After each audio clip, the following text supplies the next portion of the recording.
S.W.Frost is now live streaming last epic short stream though.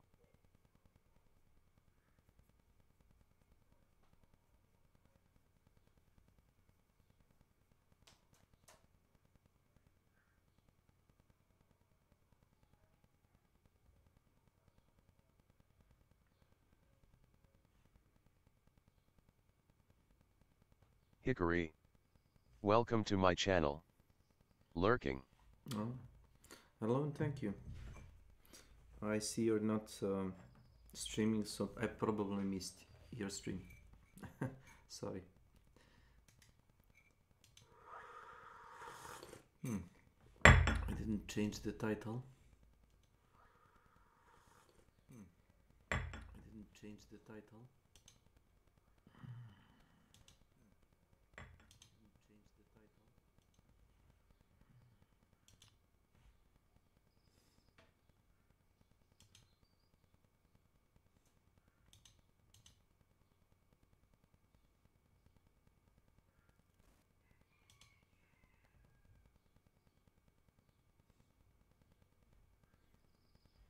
Let's see. So, like this.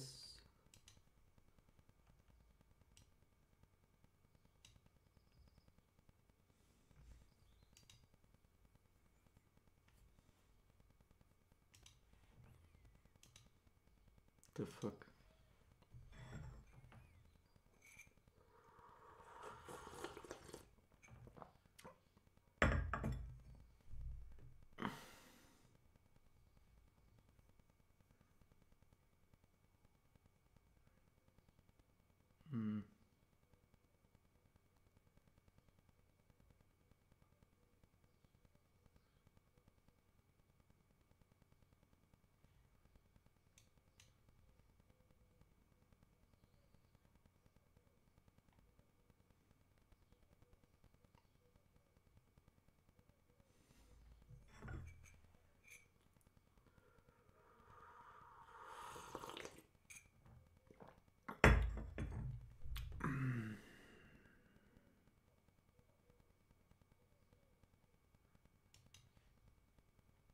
Not the sex tentacles.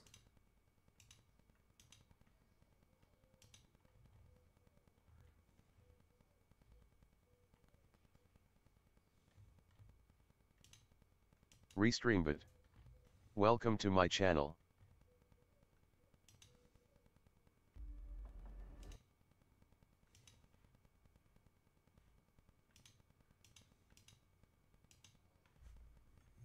So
it looks nice.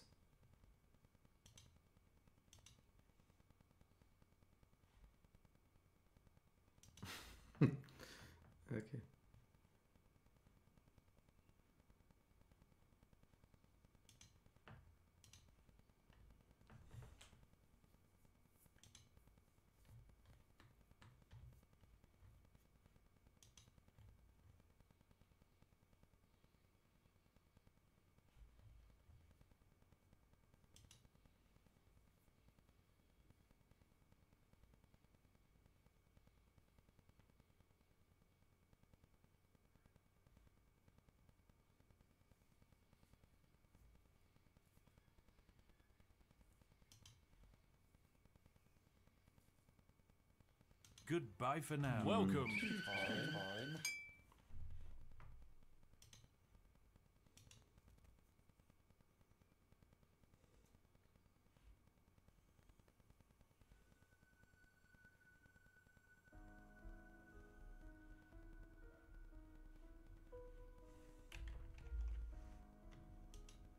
Yes, my server slam barbarian is being created right now, but yeah, we've got a ton of stuff going on around Diablo 4, you better believe it, including this one right here. Are early reviews going to be happening, or is Blizzard going to try to prevent any potential negative findings before release? We've got an answer straight from Blizzard about that one, plus a big warning about leveling and acquiring legendary aspects in the server slam. You can make a very big mistake. You definitely want to avoid this. Plus, here's a brand new farming method that will help you out as well. Also, we've got new responses from the dev team about... Let's not farm anything.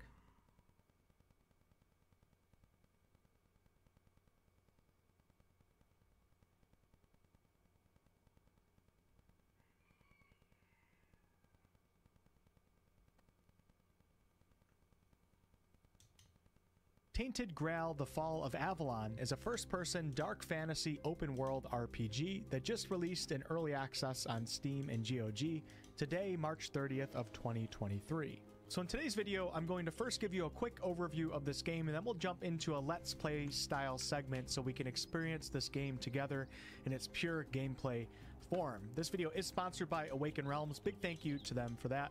Really excited to jump into this one. So this game, like I said, is a dark fantasy open world RPG that's full of quests, loot, choices, and of course, monsters. We will be making choices in a world where there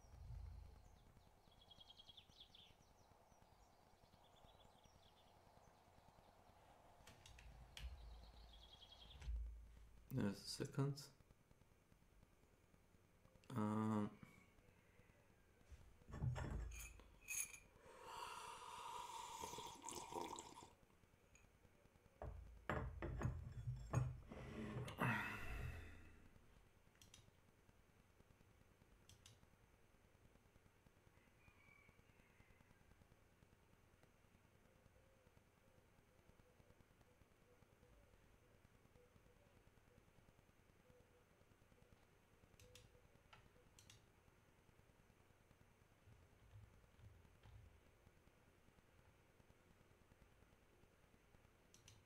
Theodore John Kaczynski, better known as the Unabomber, is one of the most interesting people of the 21st century. Both a genius and a madman, Ted engaged in a ruthless campaign of terrorism by mailing bombs throughout the late 70s to mid-90s, all while isolating himself from the rest of society in a small cabin in the woods. For 2 decades, Ted evaded capture, despite being the target of the most expensive FBI investigation in history. But for such an extraordinary life, Ted's early years were relatively ordinary, and at the same time, Ted was creating a revolutionary manifesto. He was using all of his intellect to warn society of the dangerous path that is awaiting us. He lived in the suburbs with his parents, along with his younger brother David, whom he'd share a fairly tumultuous relationship with. Back in these days, Ted was a very shy child, which was catalyzed after he contracted severe hives as an infant, and was forced to isolate for 10 days. After these 10 days, he showed very little emotion for months. It seemed like this incident had a profound effect on his personality, as he became ever more reserved and detached from other people. And yet despite this, Ted was doing incredibly well at school, with one of his teachers saying that Ted was, quote,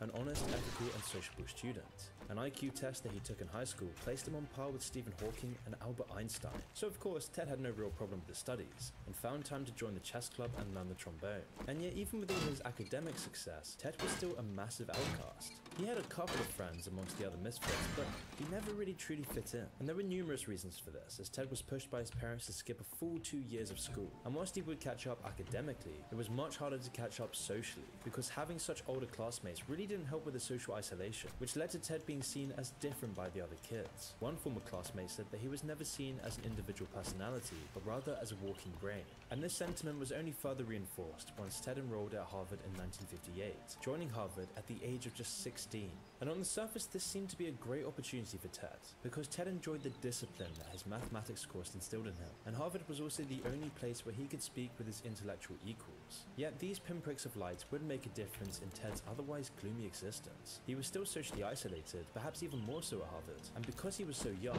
Ted was assigned accommodation in a small shared house for other juvenile students. This was done to help these students ease the transition between high school and college, but unfortunately this had the opposite effect. Other people who stayed at the same house described this as being a very lonely place. It wasn't uncommon for students to spend all their time alone in their rooms, only leaving to rush to classes or the library. But then Ted's experience at Harvard would take an even worse turn, because Ted would have what he described as the quote, worst experience of my life, which happened when Ted volunteered to take part in a study run by Henry A. Murray. Murray had been a colonel in the army before joining the OSS, which, for those who don't know, was the wartime precursor for the CIA. It was basically the beta version of the CIA.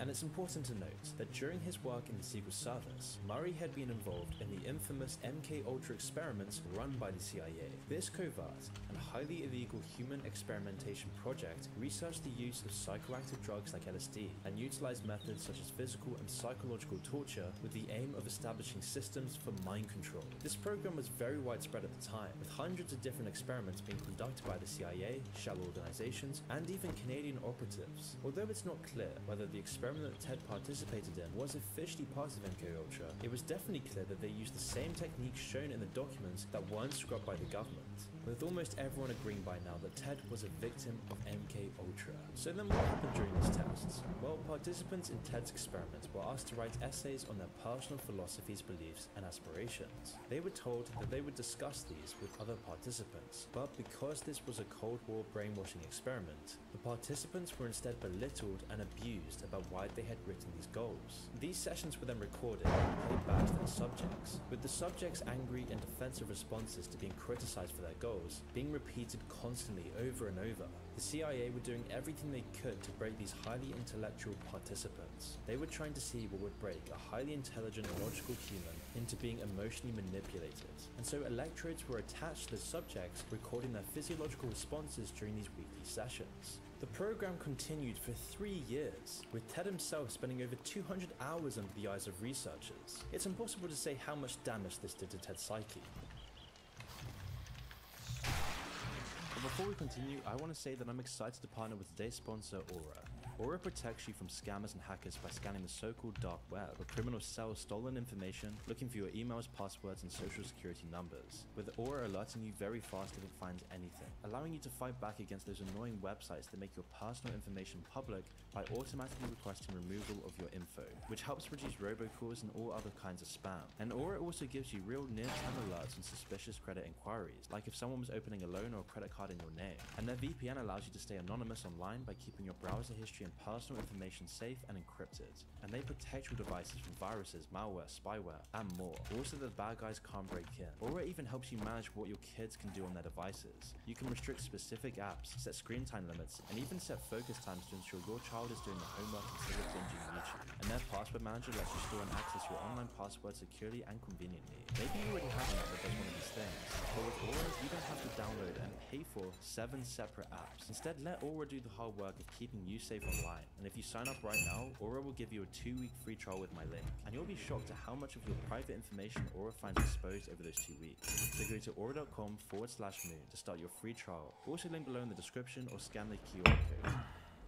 However, considering his later obsession with avoiding external control, it's safe to say that it likely played a substantial role in developing his ideology. Not to mention all the other traumatizing brainwashing techniques the CIA used against him. I mean, if the CIA's MK-Ultra experiment was putting LSD in the tap water of thousands of Americans, God knows what they did to take Kaczynski. However, Ted himself said that the experiment didn't have a very large impact on his life, but this is very doubtful. And after his time at Harvard, Ted would only drift further and further away from society. He took a postgraduate position at the University of Michigan after graduating from Harvard. Here he would continue his peerless research on mathematics. Continuing on to his doctoral thesis, Ted's work would garner praise from all around, even winning Michigan University's prize for the best mathematics dissertation of the year. Although despite his success, Ted's inner psyche was still in turmoil. With this growing resentment, Ted was fantasizing about violence. Although at the time there was no real way of knowing how far these feelings went.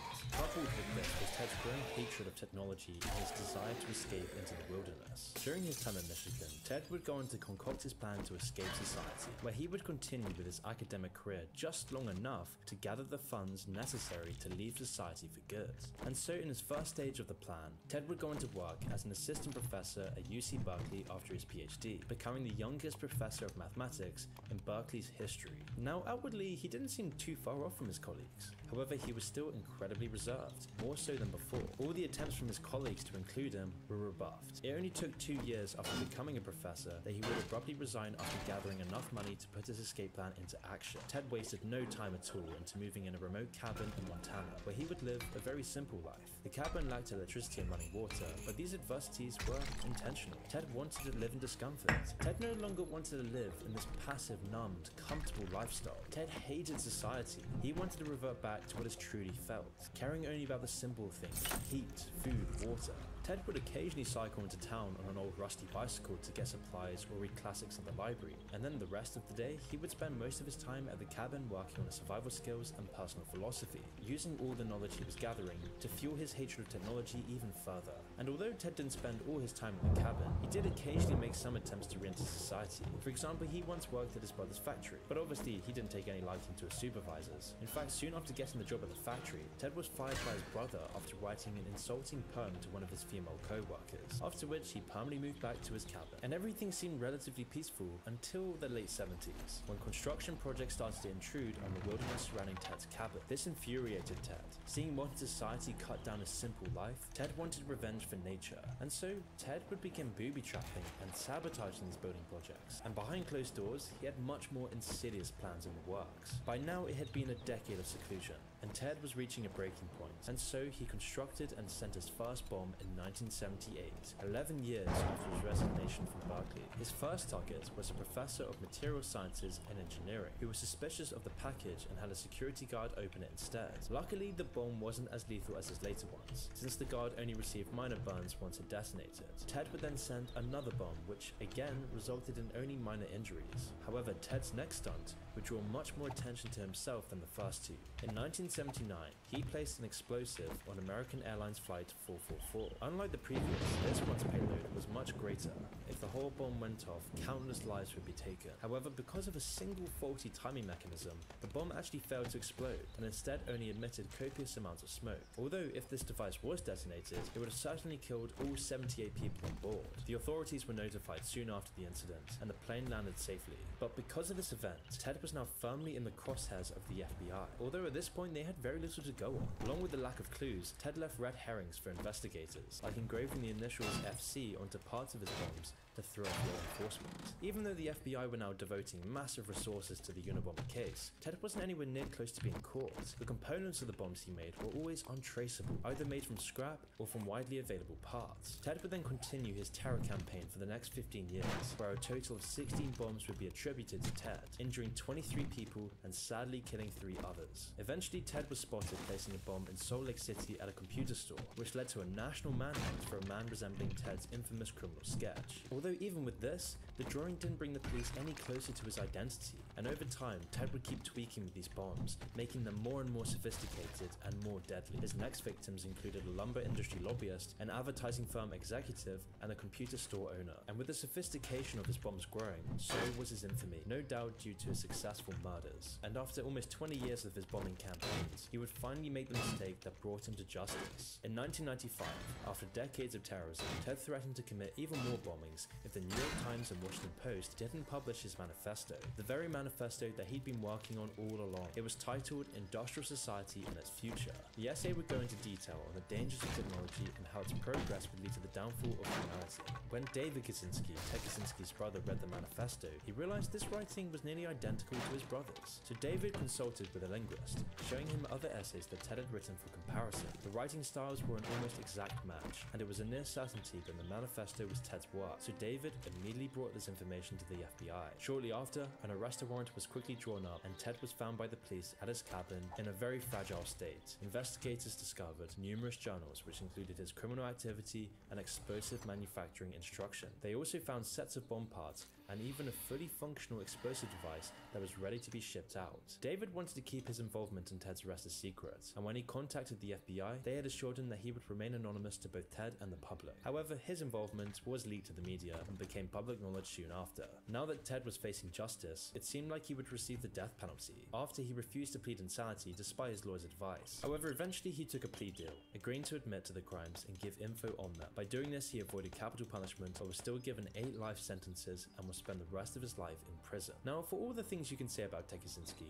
you certainly can't call him ineloquent. Despite being in prison long before technology and social media truly took over society, many of the points that he made still apply today. In a lot of cases, his predictions are now even more accurate than they were back when he wrote them. He was thinking extremely far ahead of the times. Along with being a genius mathematician, Ted also had a solid grasp on social psychology. He understood how easily individuals as well as groups of people can be influenced by powerful organizations. Throughout the manifesto, he would write about the increasing threat of totalitarianism through technology and how it would restrict human freedom. He argued that even people living under past monarchies and dictatorships had more personal freedom than those in modern society, because previous totalitarian regimes lacked today's tools to enforce their rulings. They didn't have the technology. In contrast, we now have things like rapid modern police forces, rapid long-distance communications, surveillance cameras, and dossiers of information about pretty much everyone, especially with apps like TikTok, which track every little swipe you do, every photo, every website search, every keystroke, everything about you being stored on a database, and God knows what else. And all of this technological progress and increased information in the hands of governments makes physical coercion much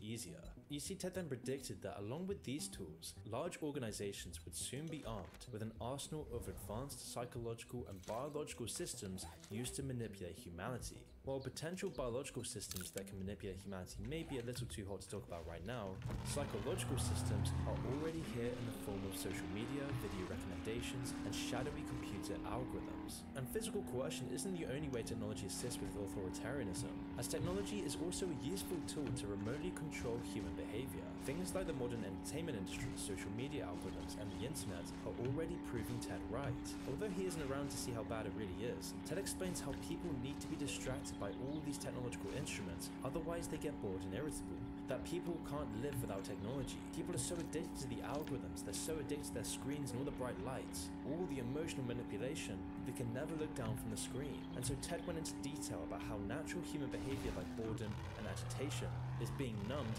because it's a threat to the status quo, and the system must use every possible means it has to control how people behave. This can be done through technological manipulation, intermittent reinforcement through advanced algorithms, and controlling the flow of information and culture. Because of this, Ted says that the system will eventually collapse altogether, or it's going to end up enslaving humanity. Yet because technology advances through a series of minor incursions, there isn't any kind of rational public resistance to it. This is likely part of the reason why Ted took the drastic measure of mailing bombs to get his message across to the public. And he also explained that the freedom of press, and now the freedom of technology, is largely useless to the individual, as social media, the press, is all controlled by major financial interests.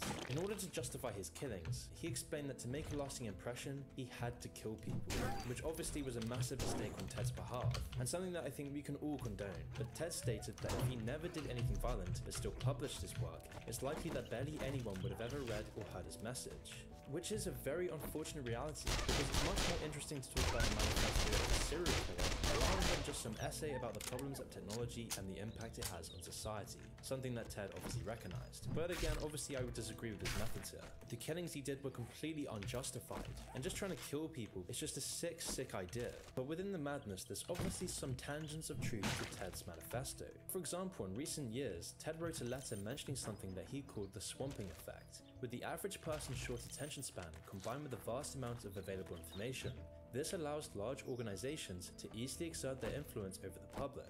How? Through technology, the pressures and moral codes the society projects are more prevalent today than they were ever before. Quote, over-socialization is the term Ted coins for this issue, where individuals are trained to think whatever society tells them to, keeping people on a psychological leash to modern society. One of the endgames of technology that Ted feared the most was the complete, quote, socializing of human beings, where they would become so docile and compliant that none of their behavior would threaten the system. This kind of obedience is a concept that Ted often talks about in his manifesto, and he explains how this trait is clearly beneficial to have in modern society. He sums up the point pretty succinctly by saying, quote, in our society, people do not satisfy their biological needs autonomously, but by functioning as part of an immense social machine. It doesn't take that much effort to satisfy one's physical needs in an industrial society, only that they have a moderate amount of intelligence and are most importantly obedient.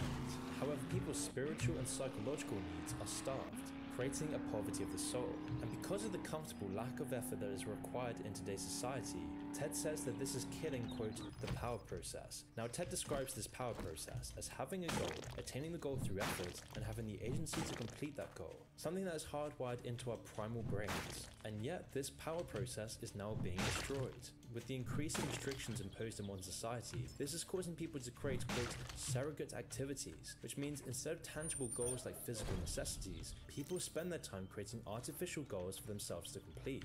Ted argues that this is the reason why so many social critics of the late 20th century talk about the sense of purposelessness afflicting so many people in modern society. These artificial goals are pretty much required in modern times, since not having any goals will cause serious psychological problems. This is a process that even Marx talked about called commodity fetishism.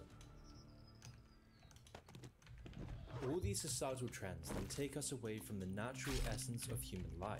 Instead of close-knit communities or tribes, the security and community of an individual is now controlled by remote people and organizations that are so large that they become almost abstract. Ted then states that this creates a lack of personal agency, as the system has to closely regulate individuals to function properly. And to do this, it must impose artificial conditions that are unnatural and disconnected from normal human behavior. And then this creates even more psychological problems for humanity, as Ted explains throughout his writings that the negative impact industrial society has on the human psyche is now becoming disastrous. You see, he separates the human psyche from the term mental health, as he describes the latter as, quote, defined largely by the extent to which an individual behaves in accord with the needs of the system, and does so without showing signs of stress. Since the system decides what constitutes sickness, any manipulation of an individual to adjust and integrate them into modern society is then seen as a cure and therefore good. For example, that's why Ted attributes pharmaceuticals like antidepressants as a means of controlling human behavior, and he's not entirely wrong. I mean, one of his most striking quotes is that imagine a society that subjects people to conditions that make them unhappy, then gives them drugs to take away their unhappiness. And I think this line is now more relevant than ever. Instead of actually fixing problems that cause psychological issues, large organizations focus their efforts on developing and distributing drugs to remedy the problem and making profit from it. Ted then states that this method allows people to, quote, tolerate social conditions that they would otherwise find intolerable. And Ted was obviously not one to tolerate these supposed intolerable social conditions, as he spent the majority of his time alone in a small cabin in the woods. He was a very isolated individual and wrote extensively on the damage crowds do to the human psyche, stating that excessive population density and man's isolation from nature are part of the abnormal social conditions imposed in modern society, which is then compounded by excessive rapid societal change and the breakdown of small-scale communities. For Ted, the only way to break out of the modern societal cage was through a revolution, one that would destroy industrial-scale technology altogether. While something like this is almost impossible at this point, his ideal was kind of in the right place, proposing a concept of wild nature, where he would advocate for things like oceans and forests to be independent of human management. Ted was also an advocate for what he called the human side of nature, an ideal where all aspects of a functioning human are not subject to or regulated by any organized society, but instead by their own free will. And so while Ted had his perceived reasons for doing what he did, mailing bombs didn't exactly accomplish his endgame of starting an anti-tech revolution, and I'm sure we can all agree on denouncing his awful, awful atrocities. Bombing aeroplanes, bombing normal people, and any other form of murder is completely reprehensible. But Ted has undeniably left an impact on the modern society that he hated so much. However, because of Ted's heinous crimes, he will now be spending the rest of his life in the S.W.Frost facility, one of the most heavily secured supermax prisons in the world.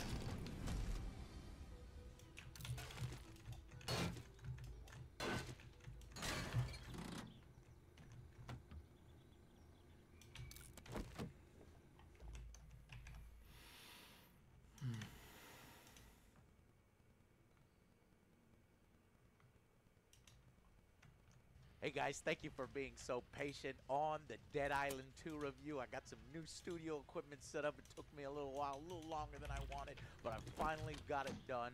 And I want to say thank you so much for supporting us over the years, that we now have our own G Fuel flavor, like I said before. Angry Army Ammunition Triple A, baby. Thank you so much. Grab yourself a tub if you enjoy these reviews. If you want to directly fund the next review, these tubs support us directly. It's our flavor, and you're going to love it. It is delicious, guys. So, thank you. We already sold out the collector boxes. That's amazing. But you can still grab a tub if you want to directly support us. So grab one now with the 30% off code, the highest discount you can get, code AngryJoeShow. And yes, I hope you guys enjoy the review. Here's to many more.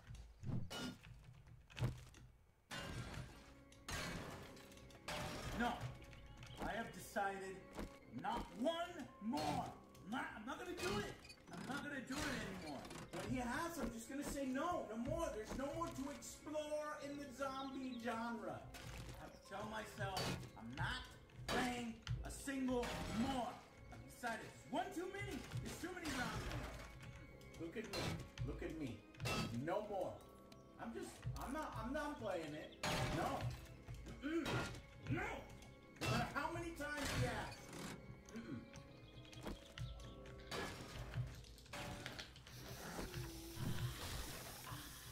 Hey Joe, you wanna play a zombie game?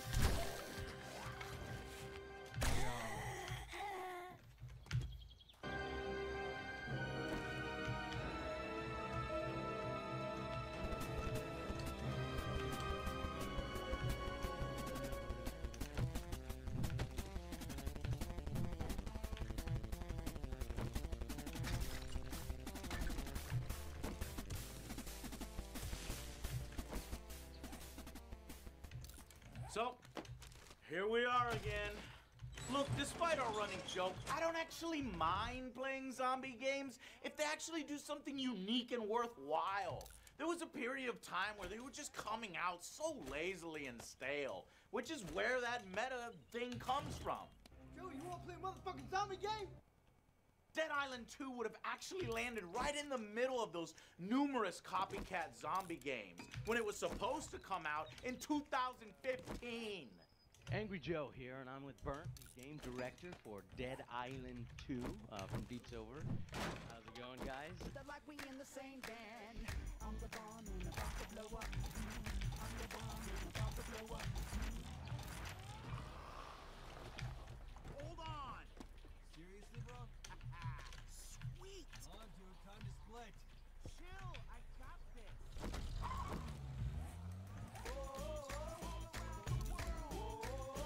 After that thematic trailer release, there was nothing.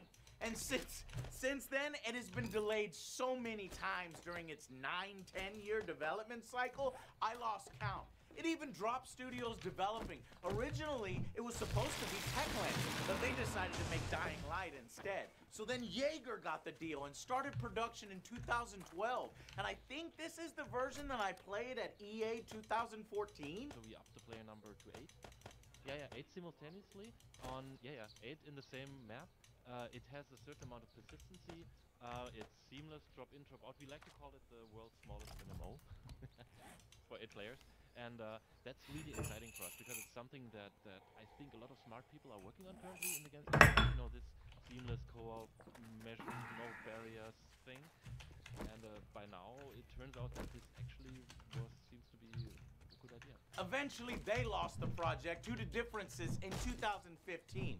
So then Sumo Digital picked it up in 2016. But they too were dropped in 2019 for Dambuster Studios, who finally finished it today. Curious to hear, how is Dead Island 2 unique from Dying Light? We focus on the zombies. It's about you versus the monster, what that struggle means, both narratively and from a gameplay point of view. It's a miracle that this thing even saw release. There were so many times I thought it was just gonna be canceled. So, how does it hold up after all of that? Well, I think it's pretty clear that all the trouble that it had along the way is reflected somewhat in the final product. Kill them all, god damn it. God. Get ready for I think I correct. Alrighty. Well, I think the game heard us talking shit and decided to grab it. While it's not god-awful, like we've seen with so many recent releases, this thing is a fucking shithole! It sucks! This is the 5th time we've had to go to the fucking main menu to fucking play with our fucking friends. Because it's not fucking ready to be released. it's alright. Surprisingly good in places for what it went through, but not a complete success. It does suffer from a few major flaws, including frustrating repetition in its mission design. Boss bat, another kill 'em all section. God damn it. What is this goddamn Thor, God of Thunder on Ekbuk? Awful and laughably bad boss battles.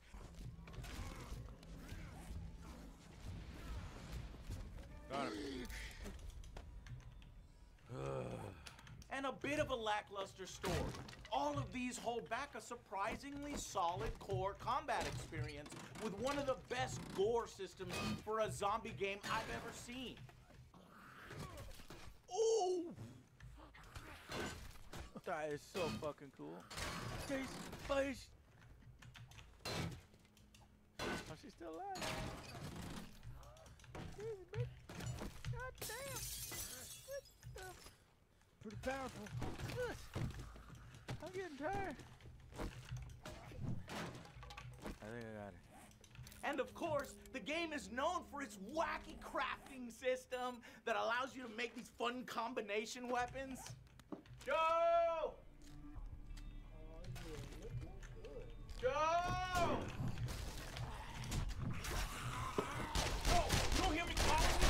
Zombie apocalypse, what are you doing in here? Eureka! It's done! What the hell is that? It's a shotgun sledgehammer. Like you hit people, then you shoot. Joe, you can't just tape two things together and expect it to work on zombies. Joe, I'm not an idiot. That's why I take three things together. I got this knife here. Are you serious? Fuck. Now, the first major mistake that immediately got this game to start on our bad sides was that lack of easy drop-in, drop-out co-op. I fucking hate that we cannot fucking play with Alex. I won't play. So Alex has to fucking sit over here and do nothing because Dead Island 2 decided, no, you can't join unless you start at the exact moment, at the exact time. The whole fucking point of these zombie games is to obviously play with your friends. Fucking bullshit. If Alex doesn't start at the exact same time we start, then we have to replay all 6 hours. It makes no sense.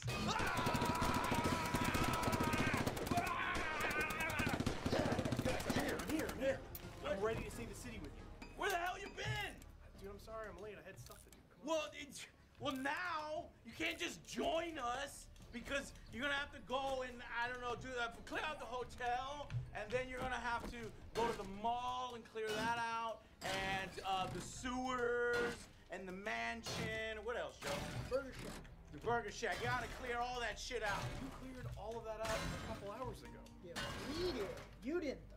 Yeah, and plus you're not gonna have like the guns and the gear that clearly we got.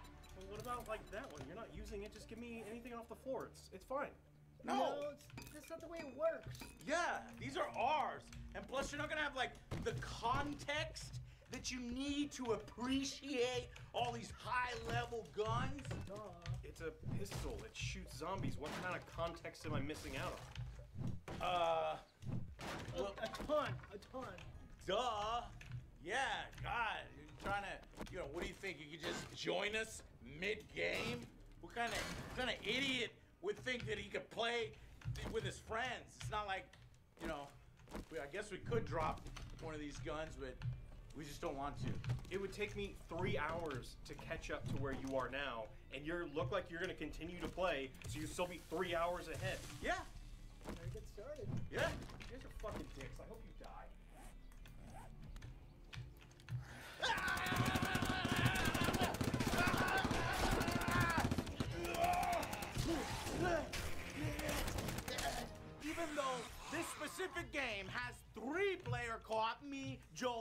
Alex, perfect for us, but fucking no.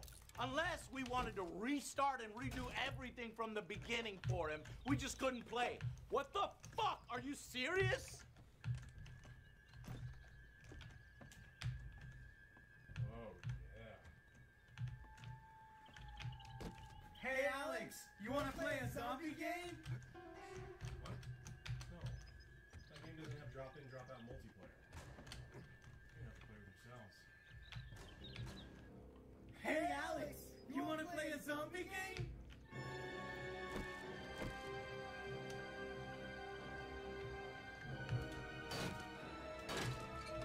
So unless you get everyone started at the exact same time, then you're kind of screwed, right? Despite being able to drop your weapons and allow your friends to pick up these much more powerful weapons that would have them level easy or do something. So we pressed on with just OJ and I. After a confusing, maybe lost in translation opening cutscene. Catch me.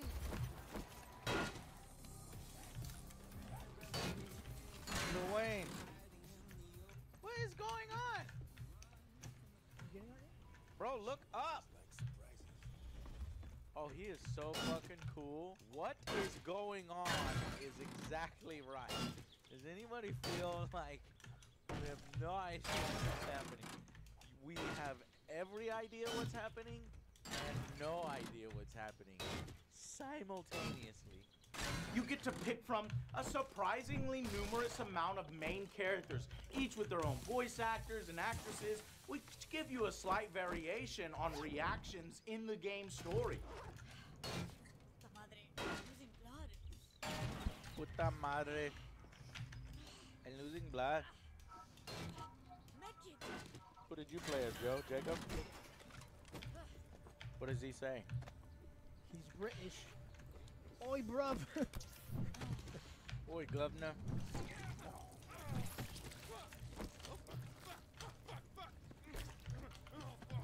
Yeah, I like that better.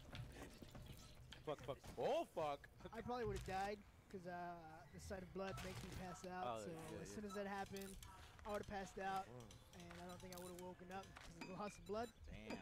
Unfortunately, they all feel like they're just trying way, way too hard to come, and they come off as awkward or just plain cringe.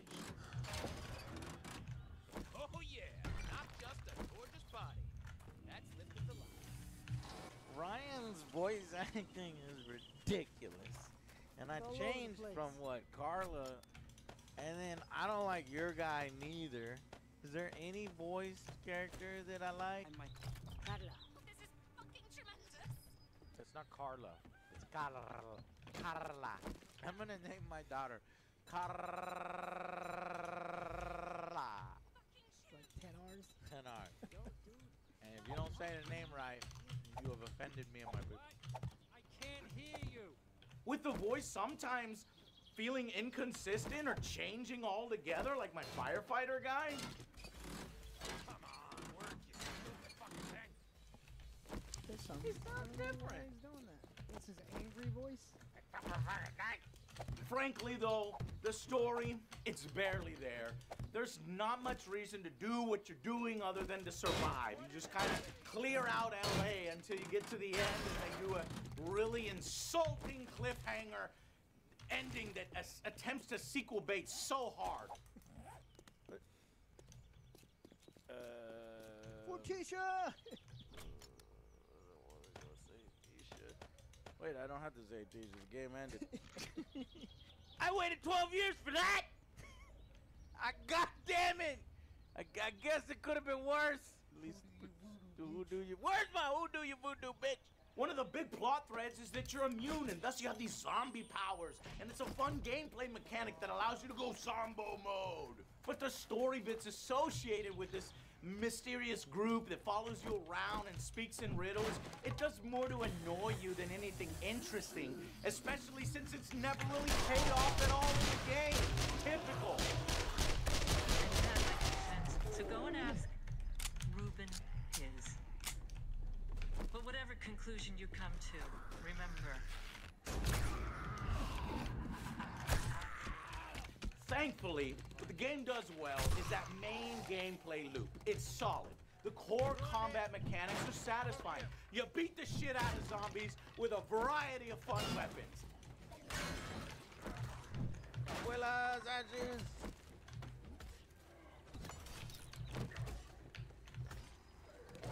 Motherfucker can't do anything against Abuela. All of that goodness is intact here. You can infuse your weapons with electrical attacks, flaming attacks, which can lead to some pretty explosive results. Oh shit. It's level 9. You lit her on fire with your knife. It's more fun in co-op. Your mileage will vary. Damn it. I was trying to hit it once and run. But they cleared it. Yeah. All with interactables just laid around the environment's hazards. Joe, get your ass over here so we get. God damn! Oh, I'm pouring the water! Don't block us off! We Joe, I got him. Joe, you're blocking me! go on the grass is fine. Oh god. Why are you doing this? It wasn't me. This is fucking dangerous. Stop it. Your weapons degrade over their use. Look out behind you, Joe! Ah! I got you. You told me too late.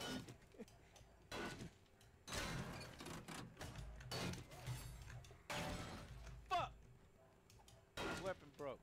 But it's just a simple repair back at the weapon bench with the scrap that you've been looting on your adventures to get them back to full health. So if you wanted, you could keep your favorite weapons the entire time, especially with an upgrade system that allows you to keep leveling that particular weapon as you grow stronger. What the hell is that? Oh, this is my grenade knife. Yeah. Just be careful. I haven't figured out how to throw it yet without cutting myself. Oh my god. Joe, do these things even work? Of course they work. I made you something. Check this out. It's a blowtorch saw blade katana. Oh, wow. Wait a minute. Is this scissors? Yeah, be On the careful. end? Don't run with them. Don't run with this weapon? Well, actually. Feels nice. Oh, yeah. I actually like combining weapons. This is pretty badass, Joe. Let's go kill some fucking zombies with this shit. Yeah.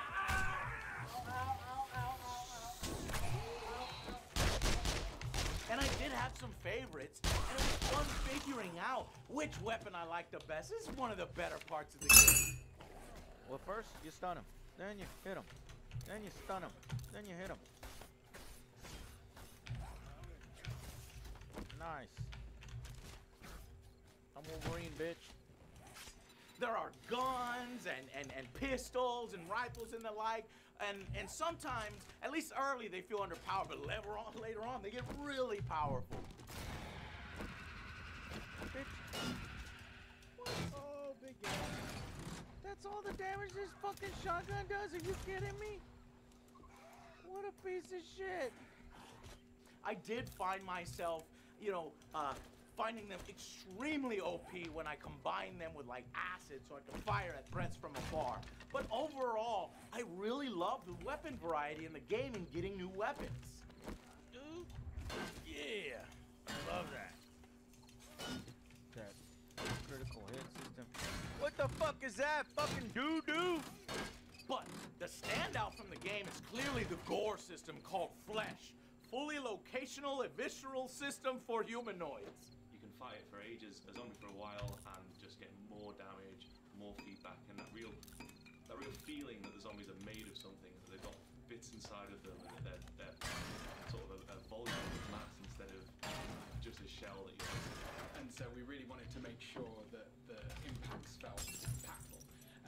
And obviously it's a zombie game, people want lots of gore, so we really came up with it as a method for just making the minute-to-minute gameplay more enjoyable and more fun and more visually spectacular. perfectly modeled gross weapon impacts that tear pieces of bone and flesh off the zombies that you're ripping to pieces. Dude, was this eyeball coming out? It was. It's so cool. Complete with a classic head stop that to immediately insta-kill those pesky zombies. When a wounded zombie is knocked, unleash a soul stomp. It's impressive and it doesn't hold back in the least. I love all the unique attacks certain weapons would fire off with light, heavy attacks, contextual hits, and different body locations. It was all really great stuff. I don't like cleaver. I'm gonna throw this cleaver. See ya. Oh yeah. Oh yeah. Oh yeah. Oh yeah. Get him. Raked. You just got raked.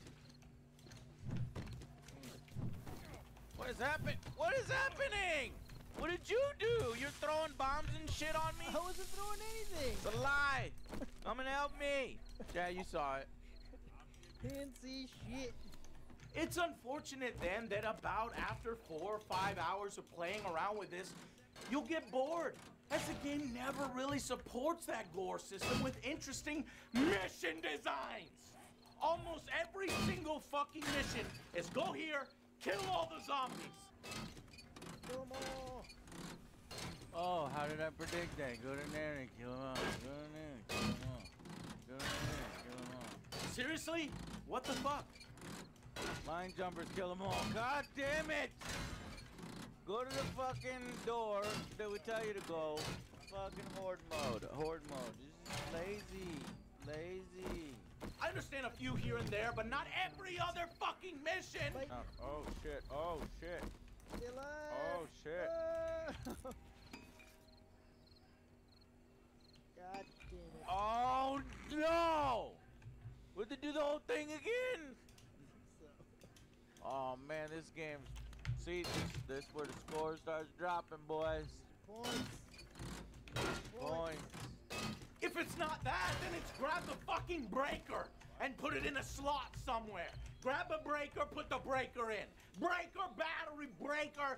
Godzilla is approaching the generator. The generator is losing power. The breaker is losing power. Approaching the breaker. Godzilla is approaching the generator. The generator is losing power. What is this, an indie game? A first-time developer just learning how to put assets in an area and enemies? Come on now. Completely uninspired and lazy. Way more effort needed to be put into the flow, the pacing, what you actually do aside from Terry zombies apart. And no, the puzzles don't help, they suck. The variation is needed here to break up these sections, and this game woefully lacks that, and it turns into a massive grind where you really stop caring about almost every aspect, and you just rush through the rest to get to the next cutscene or story bit. I think maybe... if I weren't reviewing the game, I'd definitely take a break. And while the story bits aren't really that interesting, at least they're well animated compared to its competition like, say, Dying Light, whose characters mostly stand in place and talk. Why? You were sent from above. We need more stamina.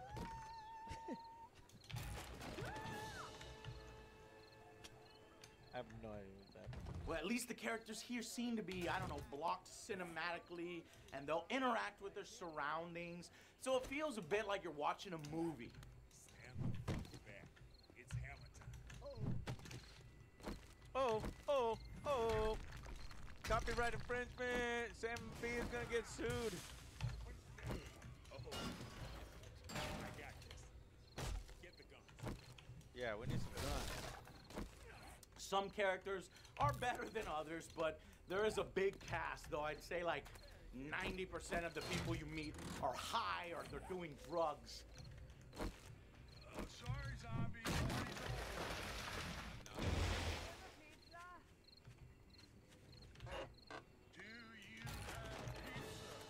Let me the hell in. Hey, Roxy, we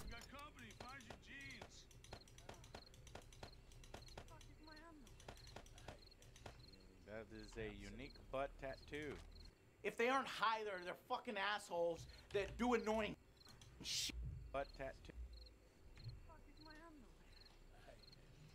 That is a unique butt tattoo. If they aren't high, they're fucking assholes that do annoying shit and don't, you know, you want to see die anyway. Fuck you! Why do you get to be the special one, huh? What? Who the fuck are you?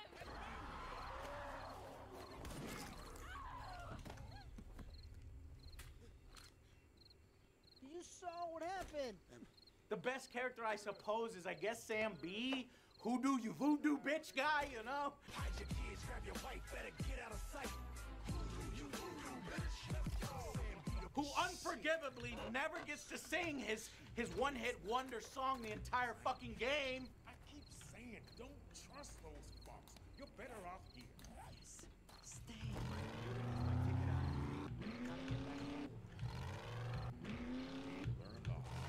He tries, but admittedly, he just doesn't have the charisma to carry that franchise or be this cool guy other than my love for his song, bitch. What? Yay!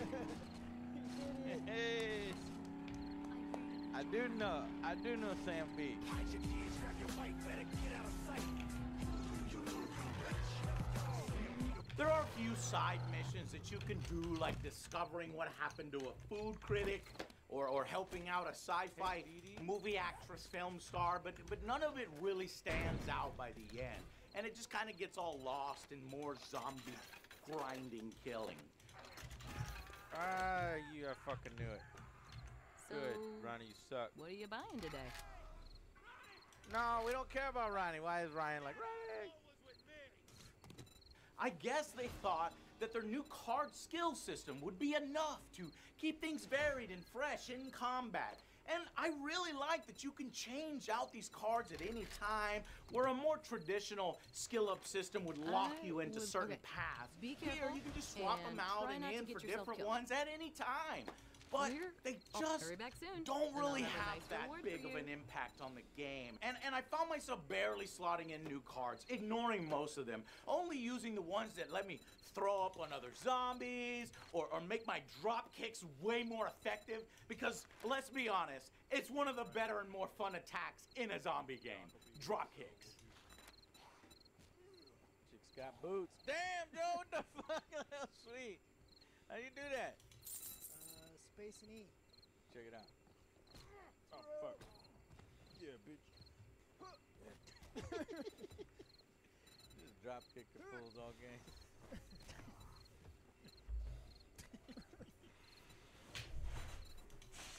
Damn. Jesus Christ, bro. You fucking zombie killing machine, you fucking scalping them. Oh! And while there are a good variety of zombies, especially a particularly evil clown zombie type that fucked us up, Butcho the clown. Drink cheap coffee. He's butchering me, Joe.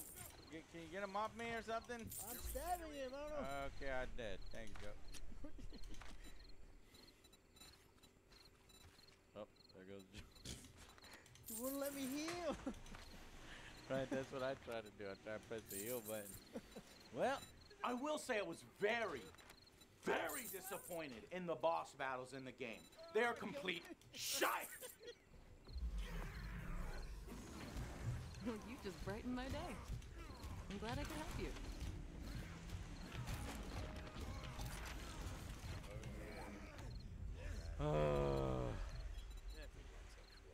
You don't approach them in any other different way. They don't have varied stages or attack sequences. You just walk up to them and hack them like a normal shambler, and boom, done. Often, they're just weaker than sub-bosses types or fucking zombies themselves. Laughable, just plain bad. Everything you got, Joe. What I tell you.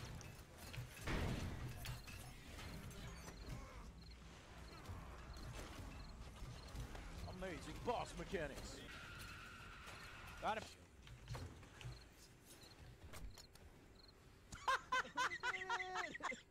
We did it!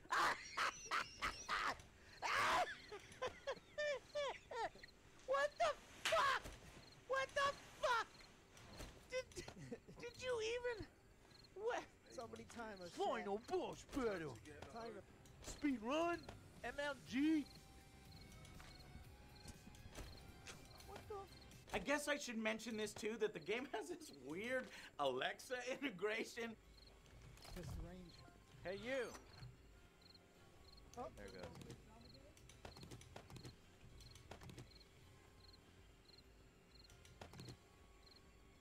But he was shambling to us anyway. He would have just come. Yeah. Nice.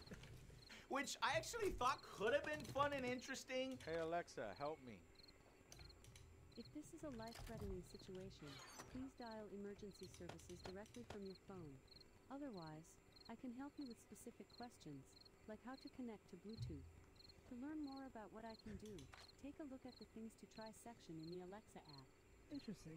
What the fuck? Unfortunately, by the end, it ends up pointless. Give me my best weapon. It's the fucking baseball bat? Apparently. Sharp. Give me a sharp weapon. Give me a sharp weapon.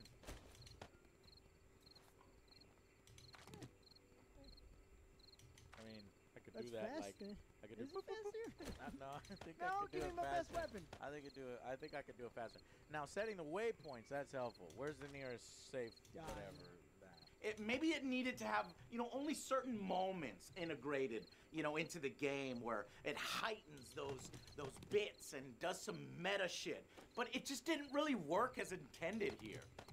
Alexa, where's the nearest workbench? The nearest store is the Artisan's Workbench, 21.3 miles away on Williams Drive. Wait, what? Is it real life? Or is that in the game, Joe? What did it say? It's like, was 21 miles or what did it say? Fuck. I thought you could do the workbench. You did it last time. It worked last time. However, I did enjoy the locations of the game. They ditched the island part of Dead Island and set you in L.A. And while it's not open world, it's more semi-open. That may have actually been a good thing as more time went into making them unique and interesting, interactable with hazards, nooks and crannies that I always explored for loot whoring. There's suburban areas, friggin' movie star houses, which I want that damn garden. I'm starting to think you I want like. this Thanks for garden, letting me take care of Joe. you. I need it Tell in my your friends. life. I'll make it for you. We got chicken fuel, there's rocks, there's plants. Put some water lilies in there. You got your own mosquito farm ready to go. Sandy beaches with bikini babe. Zombies. You got jiggle physics on them boobies? Sorta. Yeah, she does got jiggle physics. She want Joe. Joe. No, I'm good, You man. gonna date this one right here? She got jiggle physics. Damn! And muscle dudes, zombies, and military bases, and they're all really nicely detailed and realized. I just like the visual style and the graphics here. I thought it was well done. And then you got like feng shui or whatever. Yeah. Only 22 rooms, peasants. Only like I have half a room. Look at this fucking place. Jesus, continues. You then take everything that you find in these locations to vendors and sell your shit for better shit. Though I do wish the interface would have been, I don't know, a bit easier to manage, like selling and storing your stuff as you're gonna accumulate a lot of stuff. At least if you're like OJ and I. Look at all these fucking weapons that he's missing in the backpack. There you go. Can I have one? You selfish fuck. One pistol, please. Oh, you're just gonna act like I'm not even there. Always some motherfucker on a Speaking of Alex not being able to play with us, if he played solo, it would be a worse experience. I tried a bit of it. And this review is with me and OJ, who can make anything fun. But the game isn't really balanced that much for solo. It just seems balanced for 3-player co-op, and only that. So if you're playing by yourself, expect the experience to be even worse, as you barely put scratches into these huge damage sponges, and your weapons break. It's not as good. Ah, what the fuck, bees? What the fuck? Joe, what the fuck, help me. How do you get rid of the bees? I don't know, I just ran around. Now, all throughout our adventure, I didn't run into huge performance issues. There's a few odd things here and there. The animations aren't going. They just go bang, bang, bang, standing still. It's funny, the invisible man. And that's to be expected when playing with OJ. I knew it was T-posing, it wasn't going down, Joe. I gotta break every fucking game. At least we could. Wait, come around. At least we could see the. Over here. Yeah. Do I look like him? Oh my God! It's a zombie. Damn it. Despite all this, with numerous problems and sometimes unforgivable issues like the co-op stuff, I actually really do like the bones of what is here. And I think it's a solid foundation for one studio, I repeat, one studio, Dam Busters, to iterate on. If they can add far better bosses, more mission types, less repetition, we could have a zombie hit on our hands that I would actually not mind playing a sequel to. Joe, you wanna play a motherfucking zombie game? So, the final verdict for Dead Island 2 is a 6 out of 10. Some of it is great, some of it sucks. Hi, Crash.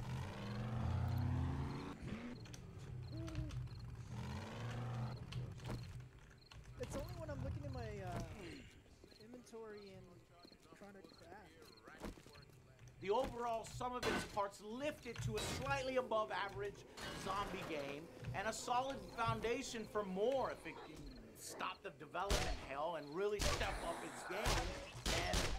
But right now it's just contributing to how I feel about yet another zombie game that doesn't get it all that right. Maybe one day we'll have that worthy successor. And until that day, I'm pretty sure OJ's gonna put me through all of these. Joe, you wanna play a motherfucking zombie game? And until we get there, I guess I'll see you guys on the next Angry Joe show.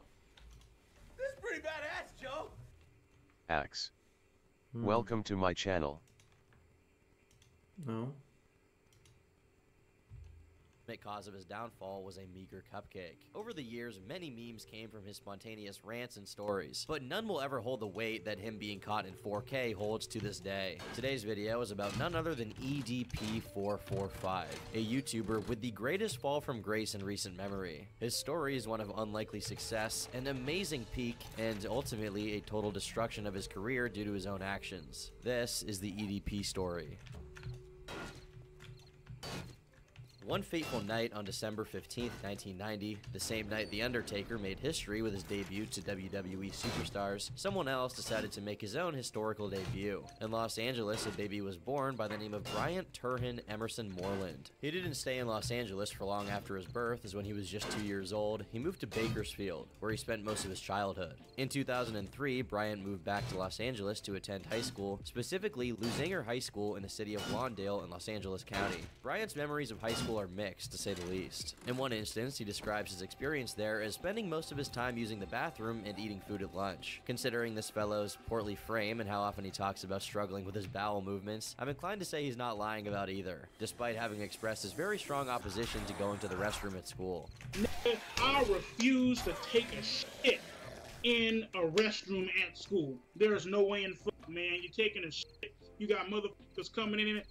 Oh my God, it stinks. It smells like shit in here. It's a restroom, motherfucker. do you expect it to smell like fuck Febreze? But this wasn't quite all that he did during his time at Lusinger. As in an interview he eventually gave to the EDP News Network, he says, "When I was going to school out there the first time, I was actually up in a wheelchair and crutches because I was trying to impress this chick, and I put my foot through a 40-gallon fish tank, and I ended up needing knee surgery. Lost a crap load of blood and stuff." Besides this obviously bad moment in Bryant's time in high school, he claims that it was an overall positive experience for him. Despite not going to prom, he had a few friends with whom he spent his collaboration days, which was when the school allowed him to leave class earlier than usual. Unfortunately, we don't have pictures of him from this point in time, but according to his own retelling of it, he already had an unhealthy relationship with food, seeing as he took every collaboration day as an opportunity for him to, quote, "go to Carl's Jr. and get f***ed up on food." It was bad enough that even his mom was giving him grief over how gigantic the sandwiches that he got were. While his academic record was iffy, with him getting straight A's in geometry but being terrible at algebra, as soon as Bryant became 18, he decided to get a job. In July of 2008, he was hired at Walmart, working night shifts from 1 a.m. to 10 a.m. stocking shelves. However, that wasn't all he did, as he also claims that he stole chicken, chips, Coke, and other things from the food supply. Regardless of that, he managed to keep his job for over 3 years, so he must have been a good enough worker that the occasional missing bag of Doritos wasn't worth firing him over. After graduating in 2009, Bryant found that, whenever he wasn't working his job at Walmart, he had a lot of free time at his disposal. In June of 2010, he decided to dedicate that time to creative endeavors. And since YouTube was enjoying a surge of popularity with vlogging and lifestyle content, he decided he would try his hand at it too. He created a channel called Eat Dat Pussy 445, for reasons not quite certain, as later on, it would be revealed Bryant was a virgin and hadn't ever performed his namesake activity. A while after the channel was made, he uploaded his first ever video, simply titled Freestyle. It consisted of 5 minutes of him doing what the title indicated, but presumably because this was his first time appearing online, he was too insecure to show his face, choosing instead to don a makeshift balaclava mask, which made it noticeably difficult to breathe, especially since for a man of Bryant's rotund circumference, breathing was not the easiest activity in the first place. Because of this, despite being somewhat able of stringing together relatively coherent lyrics, he struggled keeping up the pace and often ran out of breath.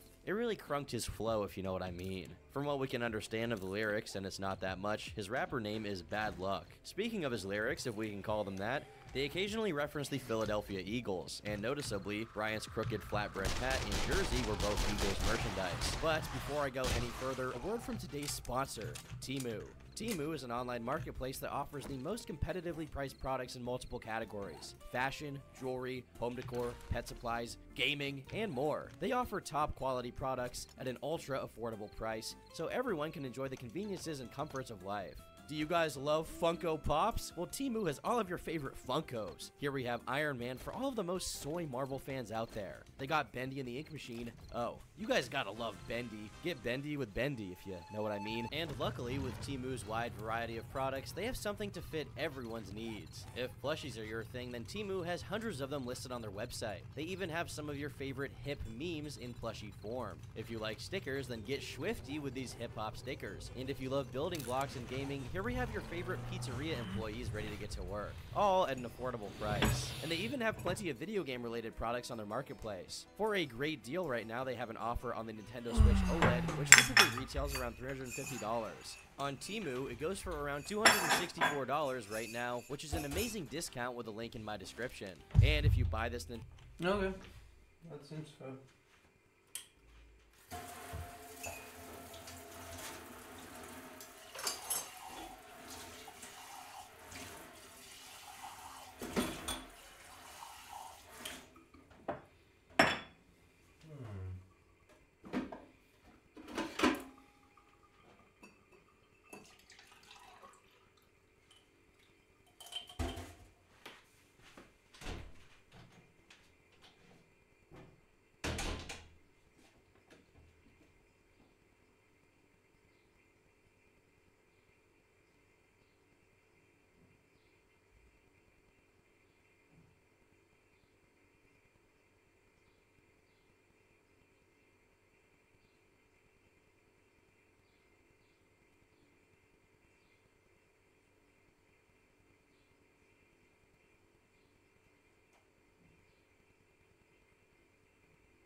Nintendo Switch, you also will get a $25 coupon with my code. Temu is the perfect place for gifts with their wide selection of products. And if you buy something and don't like it, there's free returns within 90 days. And just as an added bonus, free shipping.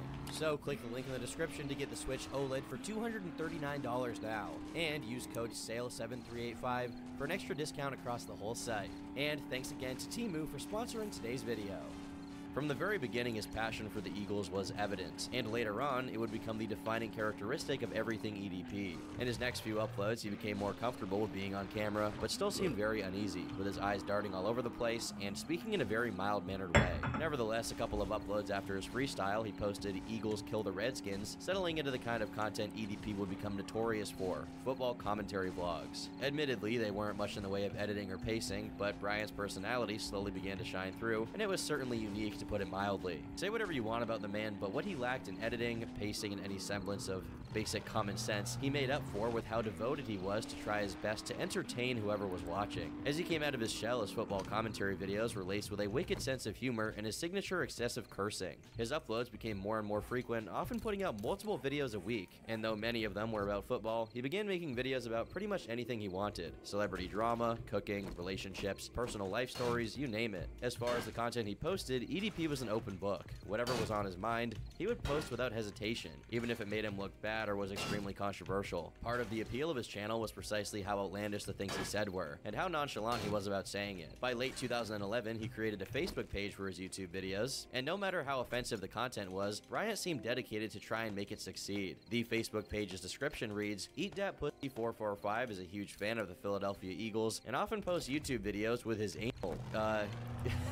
Couldn't have said it better myself. By this point, he had already been fired from Walmart, but he didn't resent the manager's decision to let him go. According to his video, fired from Walmart and couldn't be happier, he was already making more money from the things he did on the side than his job anyway, so he was happy that he no longer had to work the night shifts that were preventing him from focusing on the things he actually wanted to do, like making YouTube videos. You know, and I walked out that bitch, man.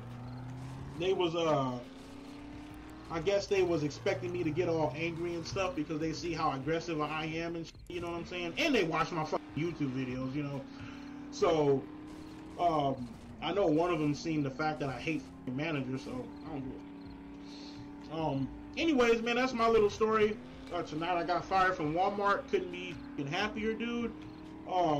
2012 marked a shift in gears for EDP, as he was finally made a YouTube partner, and thus eligible to make money off of his videos. While the handle of his account continued to be the same as always, his name during this time was Birds to the Grave, signaling his undying loyalty to the Eagles. He remained mostly unknown in Bakersfield, but online he was becoming a bit of a Z-list celebrity with a cult following. His extreme devotion to his favorite team was being noticed by fellow Eagles fans, hailing mostly from Philadelphia, and in September of 2012, a total of 3 articles about EDP came out. People genuinely enjoyed seeing someone be as excited as he was about the prospect of the Eagles winning, but more so, the watchers were identifying with Bryant's seething hatred for the players that, in his opinion, were ruining the Eagles. Specifically, he hated player Nnamdi Asum, a feeling that was echoed by a significant portion of Eagles fans at the time. Nnamdi Asum, you bum ass, big lip, high top, fade wearing motherfucker, get your garbage, pack your shit and get the out of the city of Philadelphia. His video covering Nnamdi's performance in the latest game was featured prominently in the article, and by this point his videos were averaging about 30 to 40,000 views, with the occasional hit video going up to 100,000 or a similar figure. Later on in that month, EDP was interviewed by the Philly Mag, where he revealed that his nickname in high school was Big Cheese Nips for reasons I can only speculate on. His brief and small bout of journalistic fame coincided with him taking a trip to Philadelphia to watch the Eagles play, which was his first time going anywhere outside of the state of California. Approaching the end of the year, a Twitter user called Funeral_Z shot a few tweets at EDP himself, pitching the idea of creating a fan website dedicated to the EDP brand. While initially seeming pleasantly surprised that people enjoyed the stuff he did online enough to make a fan page for it, EDP got reasonably upset when he discovered that the site featured a picture of his mom from a video where she interrupted his recording. Bryant's opposition to the usage of his family's image only served to attract more attention to it though, and shortly thereafter, fake Twitter accounts for his mom and dad were created, with tweets such as, "Me before I picked up bad eating habits and and gave birth to a worthless piece of shit. My one regret in life is that my son is more of a bitch than his mama. Please follow my son at @TheRealEDP445 so he can get famous and support my weed habit. Due to the style these tweets are written in and the fact that whoever was running the account even had access to old pictures of EDP's mom, there's a possibility EDP himself was doing this trolling to attract attention, and when it didn't work, he just gave up on it. He even engaged with the accounts directly, tweeting out, "EDP's mom and EDP's dad are both fake Twitter accounts and was made by trolling people with no damn lives. These accounts are not real." However, it's equally possible this was just an EDP hater trying to get on his nerves, since at this time, he already had a significant number of people who found him obnoxious. One hate comment reads, "Look at me, I say the N-word a whole lot. Aren't I the coolest black man ever? Grow the hell up and show some respect for the people who fought so you could have equal rights. I'm about to start reporting you for hate speech if you can't evolve." Absolutely ridiculous. To which EDP succinctly replied, "Don't watch the shit." Honestly, the real OG was whoever was running the EDP fan site, called EDP News Network, by the way. He was a pretty decent writer, considering the fact that despite covering things as boring as what kind of clothes he was wearing in each video, they make Bryant sound like a lol cow as illustrious as Chris Chan. Unfortunately, after being followed by EDP on Twitter, they stopped updating the website and never returned. It's a real shame because he would have a lot of things to document in the coming years. One of the things that led to the popularization of EDP's channel was his most successful video series, Don't You Hate That Shit, wherein Brian aired out any and every complaint and grievance he could think of to his audience. Also in 2012, he created another channel called Chaotic Kitchen 445, dedicated to cooking of all things. The channel is still up as of today, remaining one of the last relics of EDP's online presence that hasn't been affected by the cupcake-related events that took place later on. More and more, the existence of the EDP channel was a net positive in Bryant's life, especially now as an unemployed 20-year-old. One of the ways in which it was beneficial for him was that, other than his audience, he got to make a few friends online, such as Dalia, a fellow Eagles fan and YouTuber whom he met in his comment section. I will note that it's clear that EDP had a romantic interest in her given the way he behaves around her compared to his usual demeanor. Based on the way she behaves, I would wager that Dalia also knew he had a crush on her and actively leaned into it, either because she thought it was a good idea to play it up for videos, or because she was just entertained by seeing EDP act all tsundere. Fatality, you know, with the uppercut. You know, fly off the bridge. Anyways. During the first half of 2013, EDP's channel had already accumulated almost 2 million views, which was pretty impressive for a channel with just 7,000 subscribers that regularly uploaded videos with phenomenal titles such as Best Porn to Beat Your Shit To, My Top 10 Greatest MILFs of All Time, and The Porn Life, #Addicted to Porn 445. Deducing from the pattern in these titles in EDP's name, one might even estimate he's a peruser and connoisseur of the lewd arts. During the second half, some of his content would once again pique the attention of journalists, but this time in a very different way. On November 13th, one of his videos was featured on the Comedy Central show Tosh.0. If you don't know who that is because you're an uncultured swine zoomer like me, he was basically the mediator between oddball internet culture and more mainstream outlets in the earlier days of YouTube, alongside Ray William Johnson and Equals 3, although Ray was on YouTube, whereas Tosh was on TV. If you go back to the ancient days of when television was the primary medium of culture, you needed people to operate as a kind of dam to separate the wheat from the chaff, since in a lot of people's eyes, the internet was where the hacker known as 4chan put a Trojan horse virus in your computer that would give you a wedgie in real life. More conventionally comedic and less threatening internet entities, such as EDP, well, at this point anyway, had to go through toll booths of legitimacy like Tosh in order to establish themselves. His appearance on Tosh.0 was celebrated and covered by his following at the time, seeing him as the unofficial mouthpiece of frustrated Eagles fans. This was no fluke either, as this was just the first of many EDP appearances on Tosh, since the show's audience loved his cameo and demanded for more. A couple of years down the line, an EDP also appeared in the Howard Stern Show, which has been historically infamous for hosting people ranging from amicable weirdos to the downright depraved, a gradient that Bryant was certainly a part of. What's worth mentioning about EDP's relationship with Daniel Tosh is that the reactions he got for his participation in the show were so positive that he was offered $3,000 to keep making appearances to talk about football. The episode in which he first appeared received 1,800,000 live viewers, which meant that not only was this an opportunity to get paid for what he did, he could also grow his channel and brand to a scale that hadn't even been considered before. But for some people, money is not a reward, but a punishment. Instead of using the cash to, I don't know, buy an article of clothing that wasn't embroidered emblazoned with an Eagles logo, or helping out with bills, or, God, I don't know, the food that he ate in quantities that can only range from massive to humongous, EDP chose instead to spend $2 grand on a variety of foot fetish porn DVDs, as well as purchasing subscriptions to multiple different porn websites. The rest of the money was distributed into lavish fast food meals and strip clubs, with the measly sum of $100 left over being put into a savings account because EDP is just that shrewd. The fact EDP was an adult film addict was no secret. After all, the man made videos called Top 200 Porn Stars All Time. And that wasn't even clickbait. He actually made a list that contained his top 200 stars of all time, and seemed to have an easy time naming all of them off the top of his head. For a guy as obsessed as he was with the Philadelphia Eagles, at the end of the day his real priority was his pecker, however capable he was of stroking it or even seeing it. While the topic was treated as a joke by both EDP and everyone in his comment section, his addiction was noticeably festering and getting worse as time went on, though no one knew what would be the final consequence of this. One example of his inability to stop himself from chasing the high he got from masturbating causing a major setback in his life was when, after using a sex hotline, but finding the service was not up to his standards, you know, because he's essentially the Gordon Ramsay of whack-off material, he actually refused to pay. This wasn't taken well by the company that ran the hotline, who sued him. Ultimately, he was ordered by the court to pay thousands of dollars in damages for this, which is ironic considering he only had to pay $20 for his call. Not only is the man an absolute poomer possessed by lust, he's Mr. Krabs tier petty when it comes to paying what he owes. Imagine being a person in charge of overseeing this case and making a ruling on it. The ultimate consequence of this was that EDP swore to never call another hotline again in a video to his channel, so he mostly skated around the topic in order to not have to admit he tried to scam a phone sex company.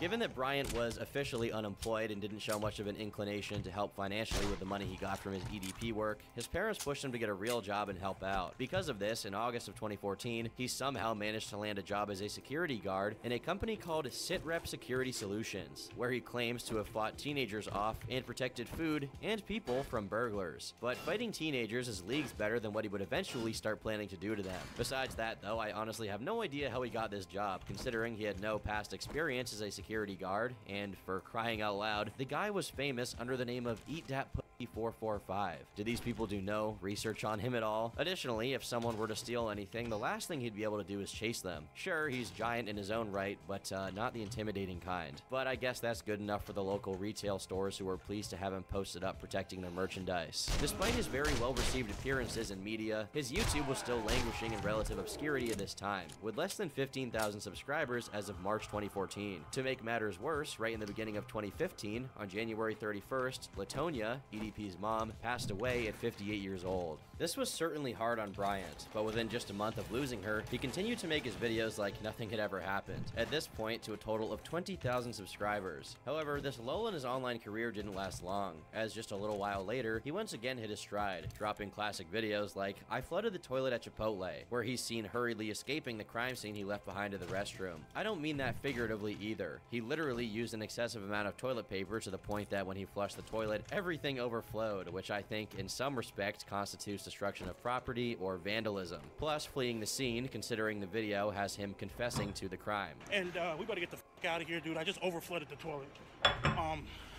Okay, I admit, it's not that big of a deal, he just clogged the toilet, and even if it were a crime, it certainly wouldn't even be close to the worst he was caught participating in. Anyhow, the video garnered over 2.5 million views, but despite this being an impressive number, it did not convert very well into subscribers. At this point, EDP moved on from being the Eagles guy to being somewhat of a meme, even if not that popular quite yet. In a very unpredictable fashion, EDP's second wind as an online entertainer came from his work as a security officer. You see, the company he worked for had him working security in a bunch of different places, one of which happened to be the flagship store for Golf Wang, which, if you didn't know, is the merch store of musician Tyler the Creator. During his stint working there, he managed to catch the attention of none other than Tyler himself. It's unknown if he was recognized as EDP445 and it helped move things along, or if he charmed the Golf Wang staff from scratch with his illustrious personality. But the end result is that Tyler had taken a liking to him. There are pictures of EDP and Tyler at what looks like an empty pool to prove that, unlike many of the other outlandish stories Bryant liked telling in his channel, this one was actually true. Most likely, the pool pictures were taken while EDP and Tyler shot a segment for Golf Media called In the Field with EDP445. Though this show, if it was going to be a show, is now considered lost media, with only bits and pieces of it available online, and a very low chance of it ever being published considering Golf Media was shut down and, well, EDP involving himself in his current state of affairs. On Tyler's Twitter, there is a mention of another show called All the Way Live with EDP445, but it's unknown if this is indeed another show or an alternate title for In the Field. According to some people who attended Tyler the Creator's Camp Flognaw Carnival at the time, EDP was even given free tickets, and I can only hope he only went there to listen to some music. Side note, this is around the time Tyler dropped a single called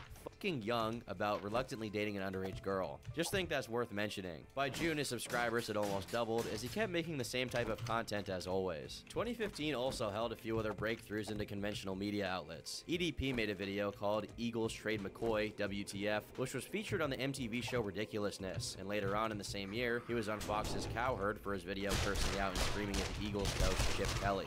Chip Kelly! What's up, Wake Get the out of here! The recording of this that was put up on YouTube has got over 1 million views. While the people on the show seemed to be put off from EDP's rage and obscenity, it was hilarious to see his insanity being broadcast on national television. 2016 was a pleasantly uneventful year for EDP, as he wasn't involved in any controversy, and for the first time ever, he was working out and actually on track to losing weight. People who genuinely followed him and his content recall this as the best era, and his subscriber count reflected this, as by November, he had already surpassed 100,000 subscribers. Shortly after this, EDP once again made rounds on Twitter with a video he posted with the title, "My left leg has went totally numb, man down." Good evening, Twitter. This is your boy, EDP445, and about like 30 to 45 minutes ago, I beat the fuck out of my dick so goddamn hard that I can't even feel my left leg. My left leg has went totally numb. If he hadn't already achieved it at this point, this post validated his meme status. On top of dropping his weight down by several pounds, he also finally learned how to drive in his mid-20s, which he desperately needed to do since his mother could no longer be his unpaid chauffeur that drove him to fast food places 5 times a week so that he could systematically destroy their pipes with the insurgent attacks known as his bowel movements. Getting his driver's license was no mean feat. It actually took EDP a total of 4 driving tests to get it, but given how much he hated having to take the bus everywhere, he wouldn't give up. Not only did he learn how to drive, but he also bought his first car, a 2014 Hyundai Elantra. Before this, whenever he wasn't talking, he was either taking public transportation or driving a car that belonged to a man named Philip, a friend of his and fan of the show that was charitable with EDP to the point that he continued to allow him to drive his car even after EDP crashed it into a light post. It was very rare for EDP at this point to break character, basically because to an extent, his character was himself. But during this era of his channel, on account of his self-improvement inclinations and his weight loss journey, he became more transparent, not just with the funny and entertaining parts of his life, but the more serious and dark parts as well. On the 18th of May of 2017, he uploaded a video called Battling Personal Demons. Within this video lies one of the very few instances where Bryant opens up about an extremely sensitive topic to him, his mother's passing. He reveals that his mother had always been overweight and in and out of rehab, which put her at an extreme risk of dying when she had to get surgeries. While recovering from one of them at the hospital, she began struggling to breathe and passed soon after. Her doctor immediately called Bryant and informed him of it, but he didn't process the information until the day after, when he noticed his mom wasn't in her room. This led to him immediately developing thoughts of ending his own life, as she was so central to his own that he couldn't see how he could possibly continue living without her. A whole 3 years later, in 2017, he continued to struggle with these thoughts, along with intense self-doubt about his weight loss. Of course, the fact he was losing weight so slowly is because, while he did go to the gym, he was still eating in an extremely unhealthy way, which was counterproductive. Regardless, this change in pace as far as the content was well received, despite being very different from the rest of his channel. He now had a genuine following of roughly 150,000 subs who were cheering him on to continue losing weight and improving himself. If only he had continued in this track.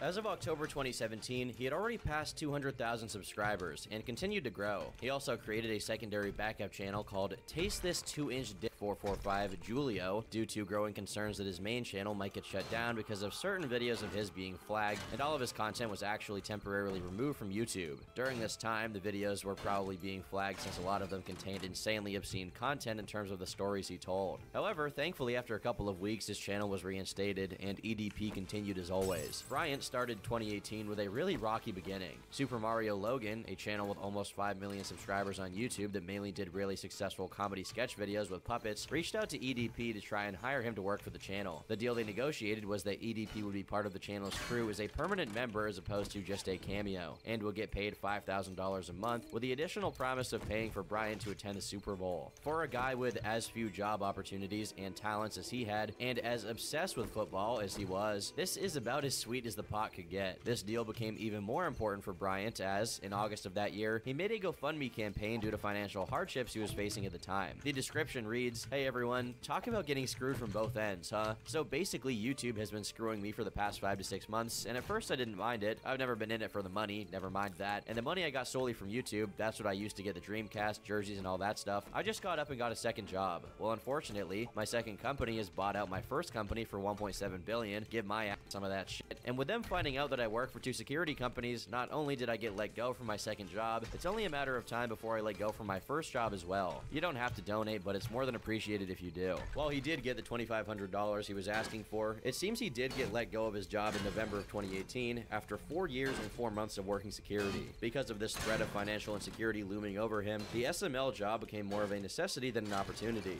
Unfortunately for him, this job never really materialized for reasons not exactly clear. Later on during that year, EDP dropped a 12-minute video titled Super Mario Logan Me Over, where he went into detail about how their deal disintegrated. Basically, Logan did pay for EDP and his friend, Philip, to fly out and go to the Super Bowl, but despite being extremely grateful for that, he resented the fact that despite SML knowing about EDP's financial situation and offering the job on the channel to help him out, he seemed comfortable to just let time pass without making good on his promise. Obviously, it's not like EDP was in any place to make demands, but SML promised the position and then slowly became unresponsive to EDP's attempts at communication, which would frustrate anyone. Bryant became particularly irritated from seeing pictures of Logan, the channel owner, driving Lamborghinis, while online estimates of his monthly income were in the hundreds of thousands of dollars, which meant that there was no way he couldn't afford to hire EDP and was deliberately choosing to jerk him around for months for no reason. Later on, Super Mario Logan would get heaps of negative attention for unrelated reasons, but this EDP video stood out as one of the earliest instances of someone having a problem with him. In the same month as his conflict with SML was aired out, his channel got taken down by YouTube once again,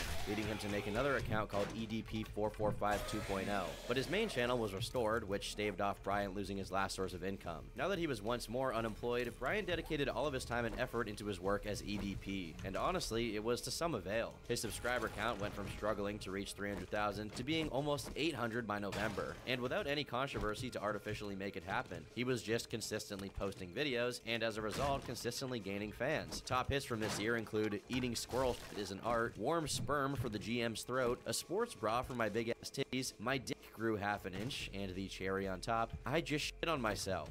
One new addition to EDP's arsenal was engaging with his audience in more direct ways, such as receiving fan mail. Given the kind of humor he was associated with, you can imagine the kind of things he got in the mail. He also occasionally autographed a few items for fans, in a very similar fashion. It's in August of 2019 that he begins doing cameos, as in short little video requests for whoever is willing to pay. His description of this gig reads, "Gained over thousands of dollars from my fans for roasting their brother, sister, uncle, friend, animals, and etc. This opportunity has helped me gain a rich lifestyle to support my heavy eating habits and purchasing firearms." Well, if nothing else, you could say that he was honest. It seems that he successfully bounced back from his financial problems, but learned very little about being shrewd with his spending in the process. Not only did he start gaining weight again from eating thousands of dollars worth of fast food, he eventually went on to buy a total of $99,000 worth of firearms. Just why? This began before he had any reasonable assumption that someone would want to hurt him in real life if they saw him, so he had no reason to worry about self-defense to this degree, especially not to the tune of $90,000. Even if you like guns a lot, which, I mean, I get it, that is an insane amount to spend for a guy who was having a hard time paying bills just a year before. Evidently, EDP was expecting his YouTube career to last forever. Little did he know what was coming his way.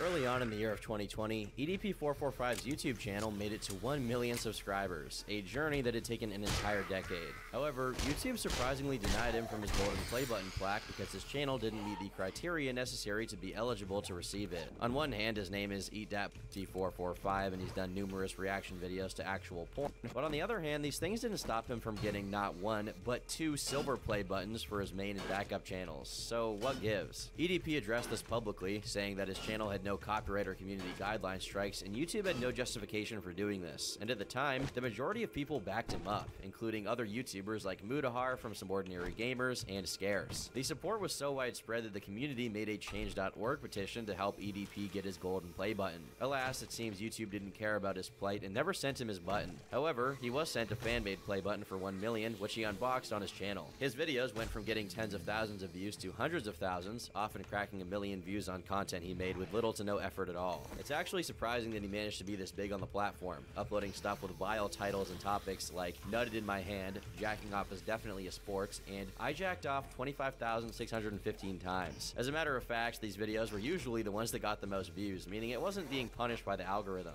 Despite the golden play button debacle, things look to be on the up and up for EDP. That is, until the month of July. Rumors began circulating about the kind of interactions Bryant had been having with people online, specifically regarding the messages he was sending to minors. In one instance, he asked a girl in his chat for explicit images without asking for her age. In another, he told a 16-year-old girl he wanted to be her next boyfriend and asked her to help him beat off.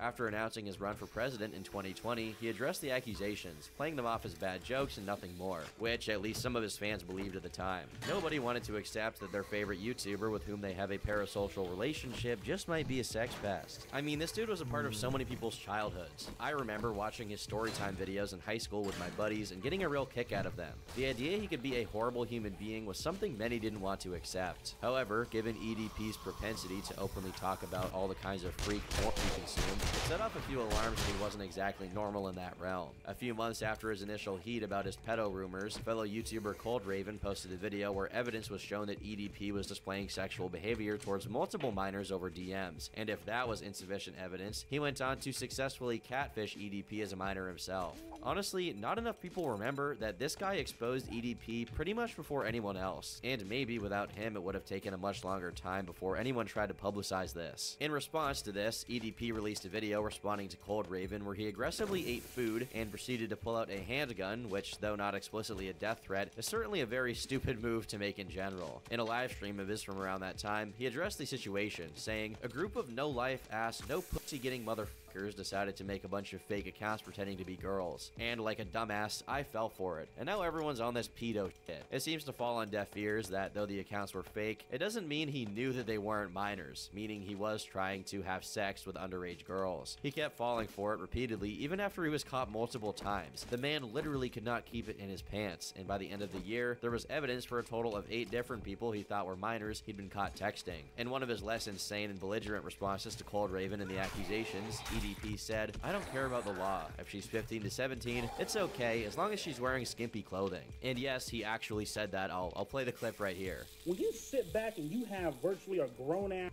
motherfucking woman, I don't give a how old they may fucking be. When you sit back and you have a grown-ass motherfucking woman who's fully functioning, who can sit back, pick up a phone, text a motherfucker, that can sit back, shower themselves, put on these skimpy-ass motherfucking outfits and shit, seek fucking attention and shit. He must actually be deranged to have admitted this on video. Scratch that, he's certainly deranged for believing that in the first place. No guy around 30 years old has any business whatsoever trying to get with 15 to 17-year-old girls, unless he's looking forward to suicide by her older brother or father. And that's if he's lucky enough to not go to jail for it, because if he does, he won't fare well in a penitentiary with a crime like that to his name. He keeps acting like this is some hater attempting to sully his name, when that should be the least of his worries and a pretty mild punishment for what he's trying to do. EDP started taking notice of the absolute disaster this was to his PR, and so he tried to divert attention from it by claiming that he had a girlfriend and was keeping her a secret from his fans. This pivot was not successful, however, as it did nothing to disprove the claims that he himself had indirectly confirmed. His channel had grown to over 2 million subscribers at this point, but it looks like the rumors and allegations had caused the count to considerably slow down. In November, his channel took an odd turn into posting multiple videos about his support of Trump, though I would wager that EDP's support isn't exactly helpful to someone's political campaign. It wasn't until the next year that the allegations would resurface, this time to a much more inflamed response. In February, he posted a rather prophetic video called "The Calm Before the Storm."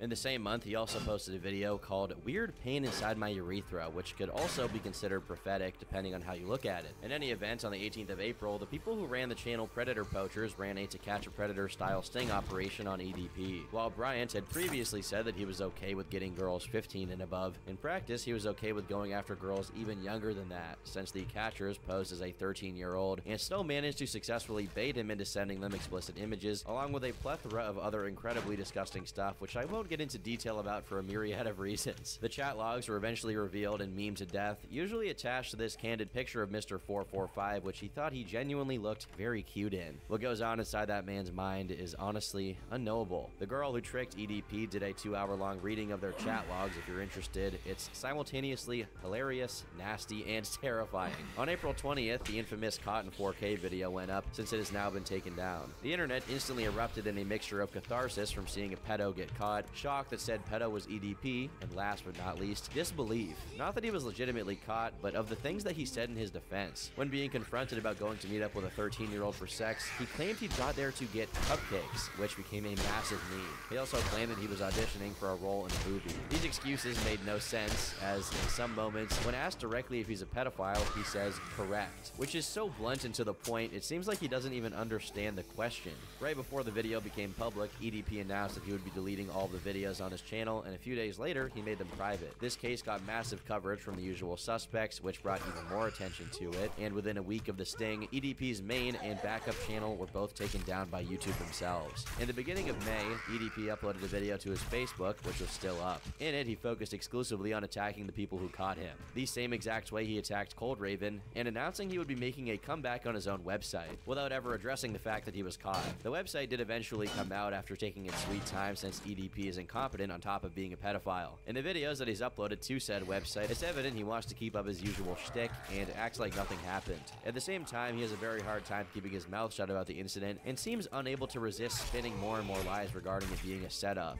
In one of the extremely disturbing attempts to exonerate himself, he used an AI text-to-speech voice of President Barack Obama to ask him questions in an interview format so that EDP could then answer Obama in ways that are extremely favorable to his sides of the story, however that's possible. The incident that took place on April 18th, 2021 actually didn't occur. So, explain what actually happened.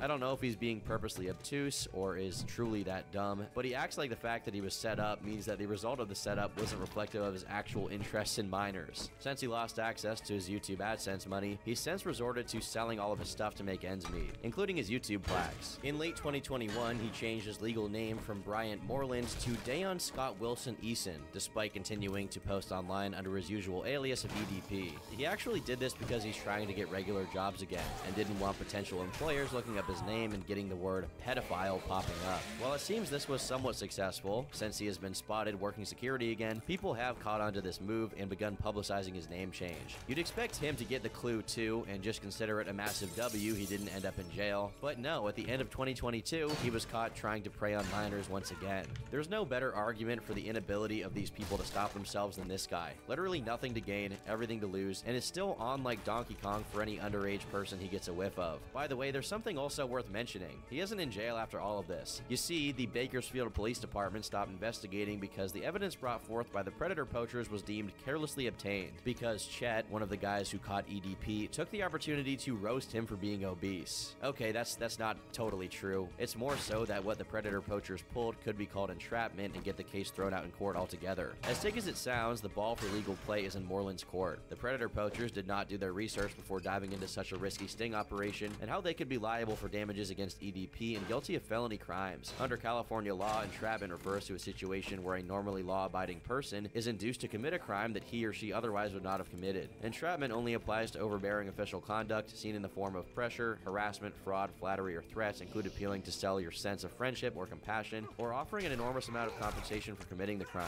If the predator poacher's decoy, Twitch streamer Marshmallows Alexandra, had ceased communication with Moreland after he denied to meet up with her, they could have simply used that information to implicate him. It would have been enough. But since she pressured and guilted him into meeting up with her, they could be found guilty of entrapment, which could undo the entire case. Whenever people get accused of being sex pests, you always hear stuff like, well, if he actually was that bad, he would have been arrested by now. But it turns out that in this case, there's not much that could be done to keep the worst kinds of degenerates from roaming free. Even though baiting EDP seems so easy to do, they could have done it themselves and obtained the evidence carefully directly from the source if they wanted to. This is not to say that the way Chet handled the catch was the best one, but regardless of that, I really wish that there was some way to get Bryant behind bars for good. That being said, many have commented on the fact that it seems nature itself is trying to finish the job that the police weren't able to do. EDP has revealed on live streams that he's been diagnosed with kidney failure, which is unusual for a guy in his early 30s. But then again, are you really surprised? This doesn't necessarily mean he's going to pass away anytime soon, since if he keeps getting dialysis, he'll probably be fine for quite a while before that. For now, it seems his immediate future will be filled with him getting jobs as a security guard before being fired shortly after when people realize who he really is.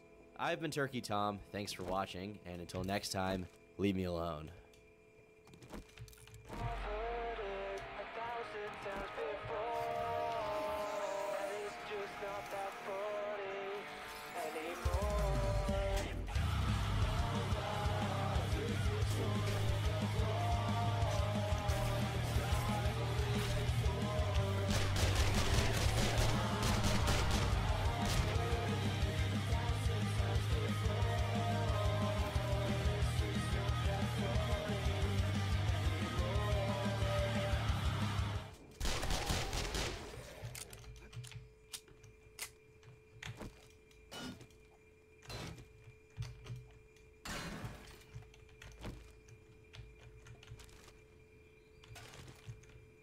Send.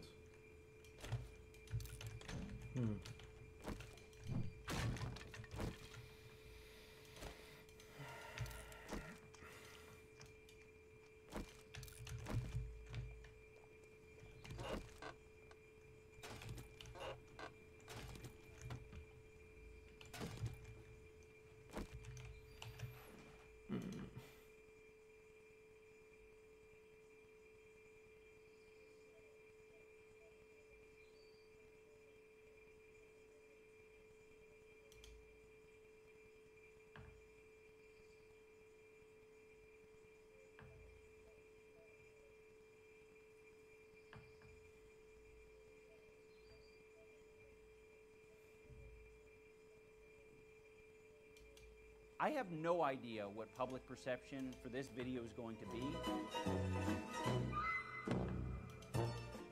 I want to start this video by saying I used to be a big fan of iDubbbz. Back in the day, he and H3H3 were some of the best creators on the platform. He was the guy that pretty much everybody in the commentary space looked up to and respected, but since the OnlyFans acceptance speech, he's almost lost all of that respect and credibility. Unfortunately, it looks like you either die based and red-pilled or live long enough to become a cuck. Before I get into his response to why he finally explains banning Froggy Fresh from Creator Clash 2, I want to give you guys a bit of a timeline of events here so that you better understand the entire situation. As anybody who is a fan of iDubbbz knows, he began to switch up his content recently and started creating documentaries on various internet personalities. Sam Hyde, for those of you who don't know, is not very easily explained in just a few words, but to put it simply, he's a very controversial figure. He had his own Adult Swim show called World Peace that was quickly canceled, and some might say that after this he became a bit irrelevant. Although recently on YouTube he has been doing quite well, and this is when Ian comes in somewhere in 2021 when he films a documentary on Sam Hyde and his crew. Sam Hyde, being the controversial guy he is, pretty much trolls Ian the entire time, from laying dead wasps all over the office space that they rented, to constantly playing copyrighted music, to having all sorts of ways to try to gaslight Ian, from having a woman that he said was his girlfriend that was clearly mentally deranged and pretending to be on drugs. All of these things were going on when Ian was trying to make a serious documentary about Sam, and like I said, the reason that he did this is because he believed that iDubbbz was coming out there to basically do an expose on them and show that he had just fallen off and was washed up. So he thought it would be funny to kind of mess with Ian, but Ian was really not happy with this, and he actually never released the documentary. Now, about a year later, in January of 2022, Sam Hyde releases his cut of the documentary. A lot of people were really big fans of this documentary, but had a lot of questions as to iDubbbz's intentions and what exactly his side of the story was, and so finally, in February 2022, iDubbbz released his version of the documentary. It's clear that iDubbbz was trying to make him look bad, washed up, and even confronts him about copyright striking a video from many years ago, and Sam is still nice after that. He even says that he appreciates iDubbbz for posting the video and giving them attention. He tells Ian that he's somebody that he likes and he really doesn't want static with him, and he apologizes for what he did in the past with copyright striking the video and tries to make amends for it. What did I do? Do you have any guesses? Did I say fuck you or something? No, you copyright claimed the video. Really? Yes. And then you sent me an email. That might not have been me.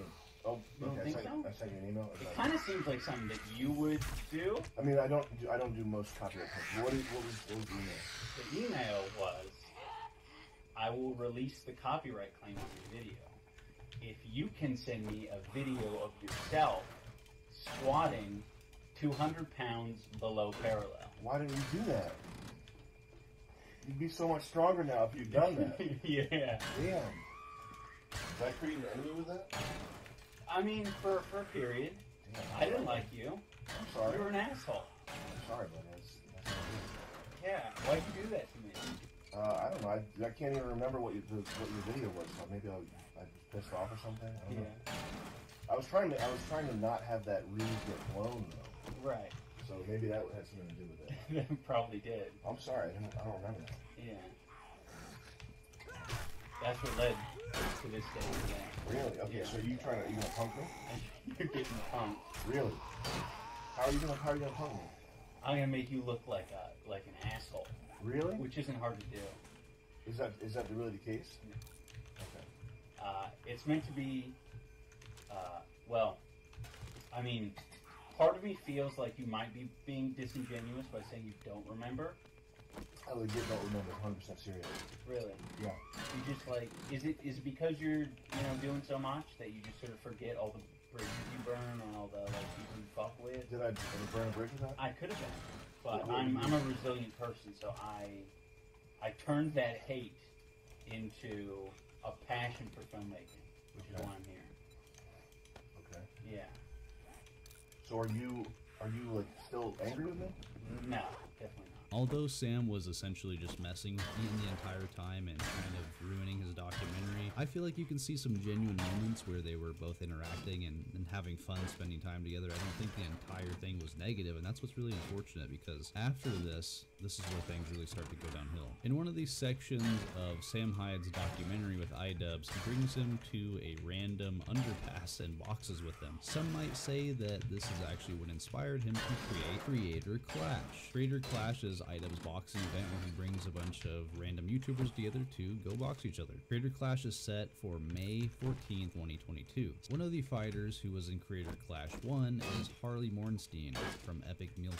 Sam actually made a joke about fighting the guy from Epic Mealtime on a burger or something like that, and this is where their history began. Harley decides that he is going to Rhode Island to train boxing with Sam Hyde. Harley makes a documentary on the whole situation. It seems like they have a great time, and Sam trades him for his upcoming fight. Harley then goes on to win his fight, which was a huge W for the Rhode Boys. Sam then buys multiple front row tickets and spends around $14,000 to have front row tickets for him and all of his crew. The day of the event, iDubbbz bans Sam from the event without warning and basically planned to have him show up with all of his crew and not be able to get in. As you can see in this Instagram post from Sam here, to clarify, I bought 5 front row tickets and found out a few hours before the event that I was banned, so out 11.5k. Also, security was walking around with pictures of my face, bothering some people about wearing my shirts, and the cameramen were told to avoid entire sections of the crowd rocking my shiz, lol. So as you can see here, a start of the conflict really was through iDubbbz essentially banning Sam and all of his crew from the entire event, and tried to set this up so that he would have came day of the event, spent all this money, and at the doors not be let in, which is a pretty shitty thing to do, you gotta admit. So essentially up until this point, iDubbbz really has caused most of the beef. Sam had not done anything yet. In their interview, he literally says, "I don't want static with people that I like." This is the point where Sam started to make jokes about his wife, calling her a succubus, etc., because clearly she's kind of the one pulling the strings here, making the decisions. Over the last year since the first Creator Clash, Sam has been admittedly extremely ruthless with the shit that he has said about Anissa, from the Joma stretching fund to calling her a succubus and Yoko Ono, all of this shit. It is pretty extreme. He has said some wild shit, and you know, you can't expect much less from the guy like Sam Hyde. He's a pretty wild guy. He's very edgy and has no filter. But as I've now shown, there was no issue really between them after the documentary. Nothing nothing until iDubbbz planned to have him show up and fuck him over, waste all his money, and have all of his crew just stand outside and not be able to get into the event. This is the point where Sam then began saying a bunch of stuff about his wife. Now we fast forward a few months to January when Creator Clash 2 was announced by iDubbbz. The lineup is announced and it includes Froggy Fresh versus Chris Raygun. A few weeks leading up to the fight, Froggy Fresh decides that he is going to Rhode Island to train with Sam Hyde just like Harley Mornstein did, and this is where the real issues begin to unfold. Within a few weeks leading up to the event, Froggy Fresh is banned completely from the event and taken off the card. Why, you ask? At this point, it is only speculation. Froggy Fresh was on Twitter having altercations with Anissa's mother. He made a joke about subscribing to Anissa's OnlyFans if he was to lose his boxing match, and of course there is the part about him going to train with Sam Hyde. But as I said, at this point there was no clear answer to why Froggy was banned from the event. The official Creator Clash Twitter posted a few tweets saying that they were uncomfortable with having him on the card, but never did they exactly explicitly state as to why he was removed from the card. 2 months later, after Creator Clash ends, Froggy Fresh is removed, and Chris Raygun gets his ass beat by some guy that was much bigger than him that replaced Froggy Fresh. We finally have an answer as to why exactly Froggy Fresh was taken off the card. Now let's go ahead and watch Ian's video and dissect it and see what his true reasoning was for taking Froggy Fresh out of the event. Hello everyone, welcome back to another video.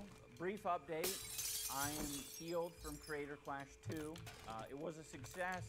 Alex Wasabi beat me up.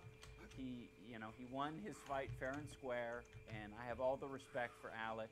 He's a good competitor, and I have respect for all the other fighters on the Creator Clash card. And thank you to all the fans who came. It was an amazing event. I'm very happy, very emotional, awesome experience. I'll never forget it. Having said all that, you guys are here for the juice and the grease. So I'm going to give you guys the grease and the juice. Yeah, you're definitely looking pretty greasy nowadays, Ian. And that all has to do with Froggy Fresh. The reason I didn't address any of this sooner is because I was terrified of jeopardizing the success of the event, because there are a lot more people involved in this than just Anissa and I didn't want to fuck it up for them. These are people that I really care about, and I felt like it would be very selfish if I was like, I understand public perception right now, guys. I'm just gonna make a quick 10-minute video and I'll squash all the rumors, I'll squash all the beef. I have no idea what public perception for this video is going to be. That's why I'm doing it now, right? The event is now over with. I can risk it, you know? I can air my grievances and we can see where it goes. So essentially he was afraid that if he would have actually explained why they removed Froggy at the time before the event was actually about to happen, that this may have caused some issues. In the grand scheme of things, I really don't think if he would have just explained right then and there why they were removing him from the card, I don't think that would have affected the event. Sure, a couple hundred tickets would have maybe been canceled, as probably is what happened, but I seriously doubt that if they would have just explained what happened, it would have had that much of an effect on the event. I think this would have brought him more respect from people that were asking why did they do this. I need to bring you guys up to speed on where I'm at as a person and as a content creator. My philosophy for a while was, well, people will figure it out through the videos I make. But the problem is, the videos I make, I sort of avoid speaking from the heart. I'm just gonna focus on a thing, on a piece of content. I'm glad he's being honest here, because this is kind of the narrative you're gonna see through the rest of this video. iDubbbz is really bad at communicating. I think I have bad associations with sharing my life on the internet. I'm like, no, that shouldn't be my thing. Like, leave that up to the vloggers. But I think it's important to share where I'm at, so none of what I'm talking about in this Froggy Fresh video feels like I'm being hypocritical or, I'm misleading you in any way. We're gonna see that that's not quite the case. I think a lot of the content I've made has been irresponsible and misguided. And I think I've hurt a lot of people with the content I've made. Despite many people being entertained by it, I'm not trying to take that away from you. If you feel like you've learned important lessons or you have grown as a person because of the content I've made, I don't want to take that away from you. With some good can come a lot of bad. And I think I've done a lot of bad. And, at the bare minimum, I've just put a lot of negativity out there in the world. And I'm working on not doing that. I can understand the guy wanting to switch up his content and kind of change his perspective on things, although he was bashing Leafy for making fun of people, and then he used him as a stepping stool to then become popular on YouTube himself by bashing people, so that's kind of ironic and hypocritical, like he just said he was trying to not be, but yeah. I plan on expanding on all of this in a further video. I think there's a lot of content from over the years and some behind the scenes that I'd love to share with you guys. I think it would give clarity to where I'm at. But in this video, that's probably about all I can say on any of it. I don't want to detract from what the focus is. And the focus is kicking Froggy Fresh from the Creator Clash card.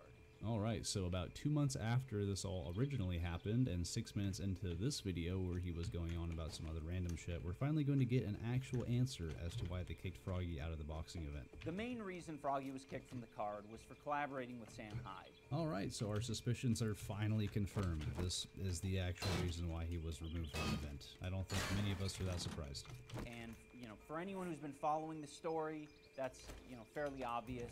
Froggy has explained you know, his side of the story multiple times, and unfortunately, he's been perpetuating a narrative that it's about OnlyFans, or that it's about Anissa's mom, and that's extremely deceptive, because he knows why he was kicked from the card. Alright, but Ian, clearly you did not make it explicitly obvious that if Froggy was to associate with Sam Hyde, that he would be kicked out of the event. I'm pretty sure he would have told everybody why he was kicked out 2 months ago when this happened, if he actually knew. The one indication I gave him was Sam Hyde, and I wasn't unclear about that. Anyone who's mentioning the fact that Harley trained with Sam Hyde for the year previous, that was before Sam was saying this about my wife. I don't think so, Anissa. Bitch. Oh. Fucking Anissa. What an ugly piece of shit. But look how beat she is. Oh. Nice jack-o'-lantern teeth. I can't wait to see what she looks like when she's 32. Her teeth look like a pumpkin head. Like it's the Anissa Joma hole stretcher. I'm sending this to Anissa's OnlyFans. It goes directly into charity. Yeah. Everybody hates him and his wife's a slut. This was coming from the same guy that uploaded a video that said he was completely okay with guys jacking off to his girlfriend. I can understand his perspective. You know, I'm not going to be like everybody else that is like, oh my god, why are you upset that he's saying this shit about his girlfriend? Sam is going fucking in. He is saying the most ruthless shit. So I understand. I get why you don't like the guy. I get why you would hate him for saying this shit about your wife. He's saying she has fucking jack-o'-lantern teeth. It's pretty wild. But if you really cared that much, grow some fucking balls and tell Froggy or tell everybody else, make it explicitly clear, hey, if you associate with Sam Hyde, you're getting kicked out of the boxing match. Clearly, he didn't do that. The only thing that Froggy said ever happened was he got a phone call from Ian in the beginning saying, how do you know Sam Hyde? That was it. So yeah, now that this guy is on the daily insulting my wife, I think it's pretty fair to, you know, not want to associate with him in any way. We did ban Sam from the first event, so it's not as if he's confused about where he stands in all this. I don't like him. And Froggy knows that. Froggy knows that I don't like him. Of course. That's why he was banned. You know, none of this is like news to Froggy. Froggy knew all of this going into it. Yes, that's a fair point. Froggy, I'm sure, did know that Sam Hyde was banned from the first event. He knew that Ian doesn't like him. Still, there was never anything explicitly stating that if he was to associate with him, that he was going to be removed from the event. Now, morally, I could understand why as a friend, if, you know, Froggy was friends with Ian, why he wouldn't associate with him. Clearly, he was trying to stay neutral between both parties, and if Ian actually had a true issue with this, he should have made it explicitly clear, if you hang out with him, I'm going to kick you out. But clearly, he did not. He did not do that. For anyone who's under the impression that Froggy has been like reasonable and chill and respectful through this whole process, he hasn't been. He's been a piece of shit. I'm not happy with how he's behaved. He's talked mad shit about me. Ian doesn't want people who are bigger and more talented than him upstaging him. That's what it is. Anissa. Ian's masculinity has been completely removed via Anissa.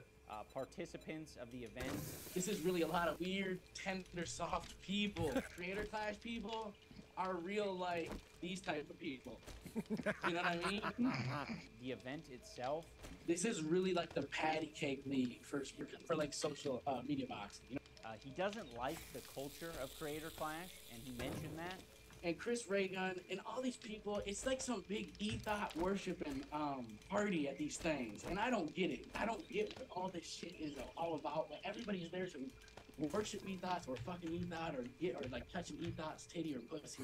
To be honest, I thought it was quite the gift to you that we kick you off the card. You have no more obligations, and you can immediately just pivot into boxing for misfits. The problem with these clips here is he's not making it clear if these were before he kicked him out or after, because obviously if this is after he kicked him out of the event, no shit, he's gonna be talking a bunch of shit about the people involved in the event and whatnot. But even if it wasn't, it really doesn't matter. Who cares if he's doing that? I don't think he's doing anything that insanely out of line, and if he was, you should have let him know. Give him a warning back then, like, hey, you can't be talking about people like this. Let him know, and if he wasn't okay with that, kick him out then. But you waited like a week before because of the Sam Hyde shit? Come on, man. It's like, that's the culture that you want. You want the non-sissy, you want the macho dude, traditional boxing culture. So go over there and box for them. You don't even have to miss that many months of training. You've been training. So hop on one of those cards. But unfortunately, Froggy doesn't want to hop on one of those cards because he thinks the skill level is too high. Personally, I think the talent at Misfits and Happy Coins is in a different league that is out of my league.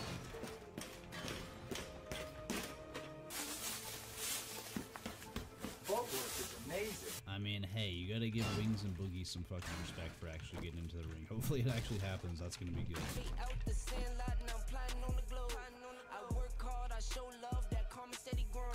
And then right here, it's down. You stop. I mean, come on. It turns quickly from boxing to assault. Just fight someone who's weaker than you. So I'm done with boxing. I can fulfill my current obligations. If for some reason Creator Class changed their mind, I could fulfill my current obligations. I'm not interested in going further in any other boxing.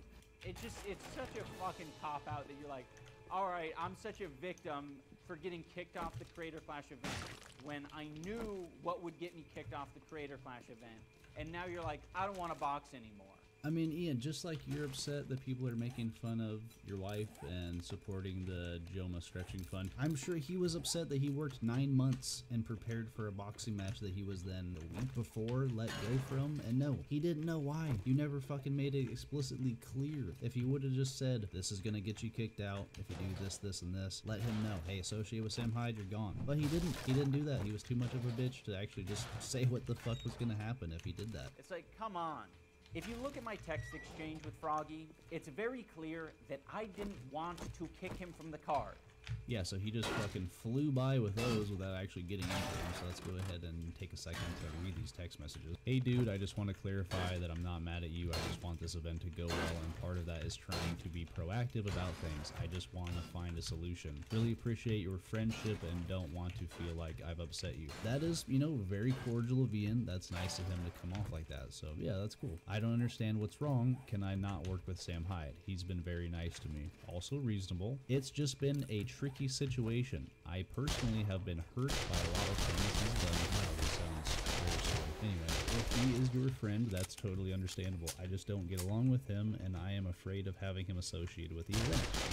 There are others involved in the event that also aren't comfortable with, and that yeah, he's my friend. I don't understand what me going to Rhode Island to work with Sam has to do with anyone who is uncomfortable with him. They don't have to see or work with him. That makes sense. I agree. Privately, what you do is absolutely only your business, but because we are running a public charity event, we have to be careful about these things because you do represent the event in some ways. I had similar issues last year. I thought, no problem, Harley, you can work with Sam Hyde, but it ended up attracting a bad crowd, and I got harassed online about it a lot because it was a public display. That's nice of you to give Harley permission to work with Sam Hyde. I didn't know I needed your permission as well. This is way back before any of these things happened. iDubbbz never explicitly said, hey, you don't have permission to hang out with him. You're gonna get in trouble if you do this. It's not about permission. He just called and asked if I was cool with it because he was making content around it. So what are we actually discussing right now? If I work with Sam Hyde, are you going to prevent me from fighting in the event? He actively makes content about wanting my marriage to end, that my wife is evil and hasn't respected my boundaries. I don't feel comfortable having him associated with the event, and I'm wondering if you can understand where I'm coming from. So he's kind of beating around the bush like, hey dude, I really don't like him, Can you please not associate with him? Instead of being clear about what he actually wants. I can understand the way you feel. I'm sorry about that. But you also have to understand that he is my friend. So I can't just tell him I can't be friends with him because Ian said so. That's why I'm asking you, if I work with him, are you going to prevent me from fighting in Creator Clash 2? Froggy is trying to get an explicitly clear answer here, as you can see. It's not a reflection on you. It's just a very painful and difficult thing for me that I'm dealing with, that I need to keep distance from, that includes this project. Oh my god, Ian. Jesus Christ, what happened to you, man? I would just appreciate a yes or no answer, man. I'm trying to figure out if I'm going to boxing practice tomorrow or not. So clearly Froggy's just trying to get a fucking answer, and he's just continues to beat around the bush. It kind of depends on what your plan is, because Sam Hyde is banned from our event. If you want him to be there, we cannot accommodate that. Okay, that's reasonable. He knows that. My plan is to go to Rhode Island to hang out with him. So again, I ask, if I go work with him, are you going to prevent me from fighting in Creator Clash 2? I would appreciate a yes or no answer. I have to talk to my coach about practice this week. Wait, I'm not sure I understand. Does that mean you aren't expecting him to be at the event? Are you going to make content together? He has not mentioned attending the event. I don't believe he intends to do so. I have not discussed this with him. I do intend to make content with him. Now that I've answered your questions, would you be respectful enough to answer mine? So Froggy's being really cordial here. This is probably the most professional I've seen him act in all of this. So, you know, good on him for being like this. This event is really important to me, and I'm just trying to understand everything so I can make the best decision for everyone involved. I need time to think about this. I don't want to be rash. Oh my god, Ian, who's got your balls in a vice, brother? Just answer this fucking question. So I'm going to schedule practice this week, not knowing whether or not you're allowing me to fight in the event because I'm going to hang out with someone you don't like. Okay, you gotta respect Froggy for just sticking to his fucking morals and being a man. And Ian, god, this is really pathetic. I don't understand why you're talking to me like this. I'm not trying to be a jerk. I explained to you the awful experience I've had with him. It potentially leads to another year of harassment for me and Anissa. I can't take this stuff lightly. Can you guarantee that it's not going to end up affecting... Can't read the rest. This isn't just someone I don't like. This is someone who is dedicated to disrupting an event we're running for charity, harassing its two main organizers, and sending his fan base to do his bidding. I want you to fight. I just want you to know the pain he's caused me and Anissa in our event. Holy fuck. Dude, because you're trying to tell me who I can and can't be friends with, I'm going to Rhode Island to work with Sam, and I'm scheduling my practices for this week. If I'm being removed from the event, please let me know. How many times have you counted? Froggy Fresh has said, I think about 3 or 4 times he said, am I going to be removed from the event if I associate with Sam Hyde? When did Ian make it explicitly fucking clear? And he's showing his own text messages here. When did he make it explicitly clear, hey, if you hang out with Sam Hyde, I'm kicking you out? He doesn't. He beats around the bush about it. He's like, Sam hurt my feelings, and I would appreciate it if you don't associate with him. He even says he can be friends with him. He never says if you hang out with him, I'm kicking you out. I never said you couldn't be friends with him. I would just prefer if you waited till after the event to post content with him. That's reasonable. That's the first thing he's asked him to do. Yeah, that's weird. I'm not the type of person that you can just make do whatever you want or what is convenient for you. I have a life and a family. You're not going to change my mind. I'm going to work with him. I'm trying to cook dinner for my kids. Sounds like your personal problems are interfering with your business. It wasn't my intention to dictate things to you. I just wanted to give you my personal perspective because we haven't talked about this topic before. Ultimately, it is your decision. I'm sorry the convo went in this direction. Okay, I'll fight. Thanks. He never explicitly says you can't associate with him. He even says, ultimately, it is your decision. If you hang out with him, please don't post content with him before the event. That's it. That's the only thing that he clearly stated. He never said he can't hang out with him. So we got that answer. So this is going to lead into Ian now being extremely hypocritical and just spewing out more bullshit. I got to the point where I was like, okay, I don't want you working or training with Sam Hyde, but you're doing that, so all right, I'll look past it. I don't want you making content with Sam Hyde, but it seems like that's a real deal breaker for you, so I guess I'll look past it. It came to the point where I was like, can you postpone releasing content with Sam Hyde? Look, you know me and Sam don't get along. You know, we put a lot of time and energy in this creator clash thing. I don't want it to be about Sam Hyde, so just don't let it hurt the event, all right? Go train with him, have fun, but don't let it hurt the event. Don't make it about Sam Hyde. That's what I would have said to you if I was iDubbbz. Right, and guess what? Like, I'd even plan on releasing none of the Sam Hyde content until after the event. If you don't know who Sam Hyde is, he's, whether or not you love him or hate him, you have to recognize him as He's the most talented comedian alive. He's the most talented comedian of our generation. He's gonna probably be the greatest comedian of all time. He's insanely, he's a genius. I got a chance to go out there and train with him. He welcomed me into his environment. He paid people to train me. I didn't even plan on releasing none of the Sam Hyde content until after the event. Didn't you tell them that? I thought you told them that. Ian requested it through text. He requested that I did that.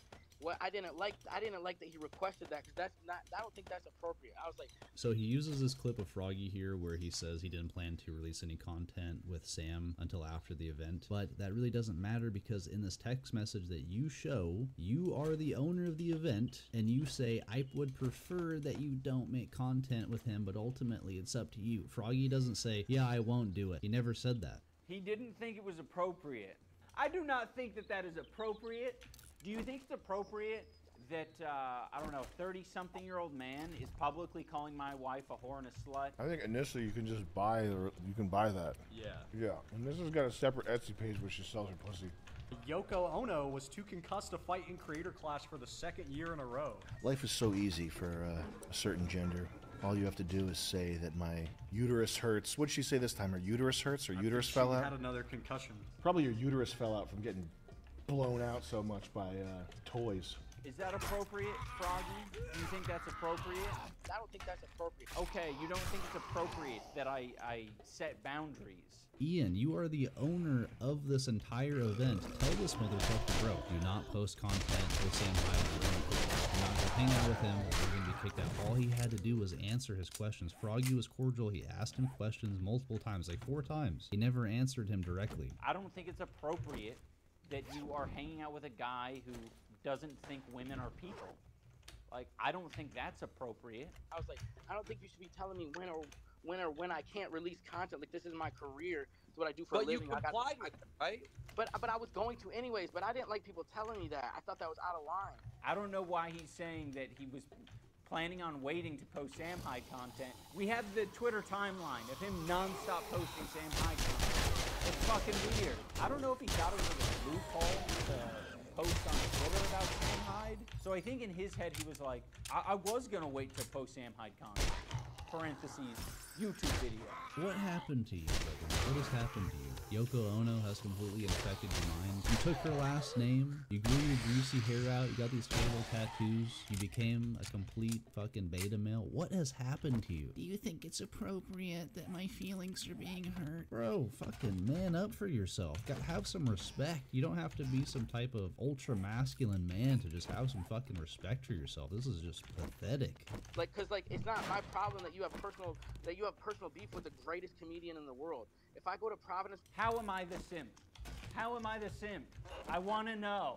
Is it because it's a woman? It's because it's a woman, isn't it? It's okay to simp for a big, gross dude. It's okay. It's understandable. He's big and he's gross.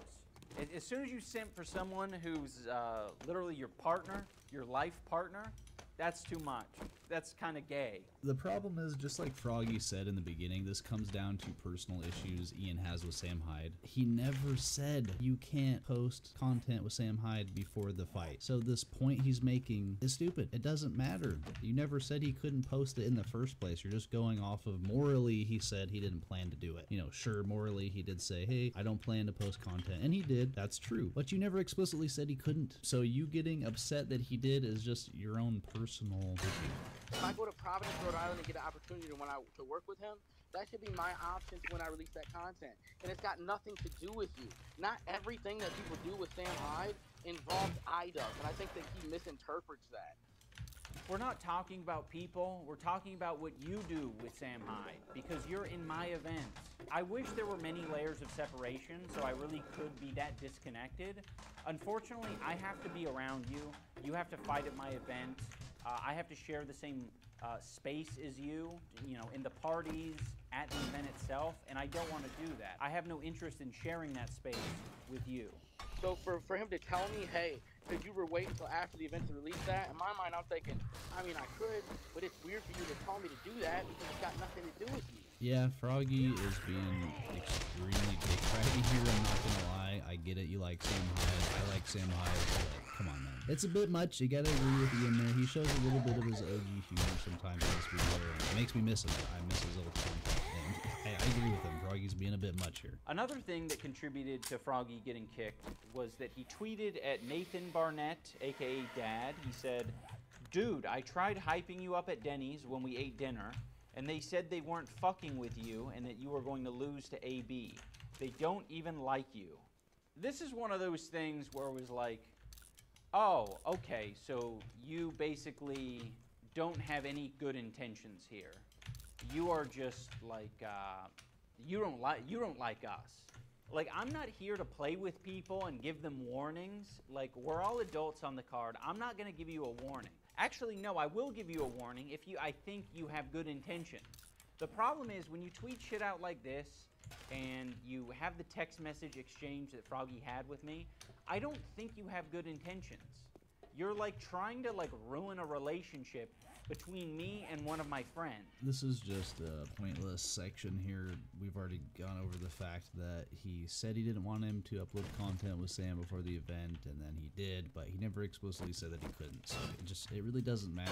Once again, this is kind of just a personal issue Ian's having here with what Froggy's doing, and I understand he's trying to keep the show going, keep shit together, but he could have just given him a warning. I don't see why he's saying, we're all adults here, I don't have to give anybody warnings. I mean, you are the head of the event, you're saying yourself you need to keep shit together, so just give the guy a warning. Tell him he can't be doing stuff like this.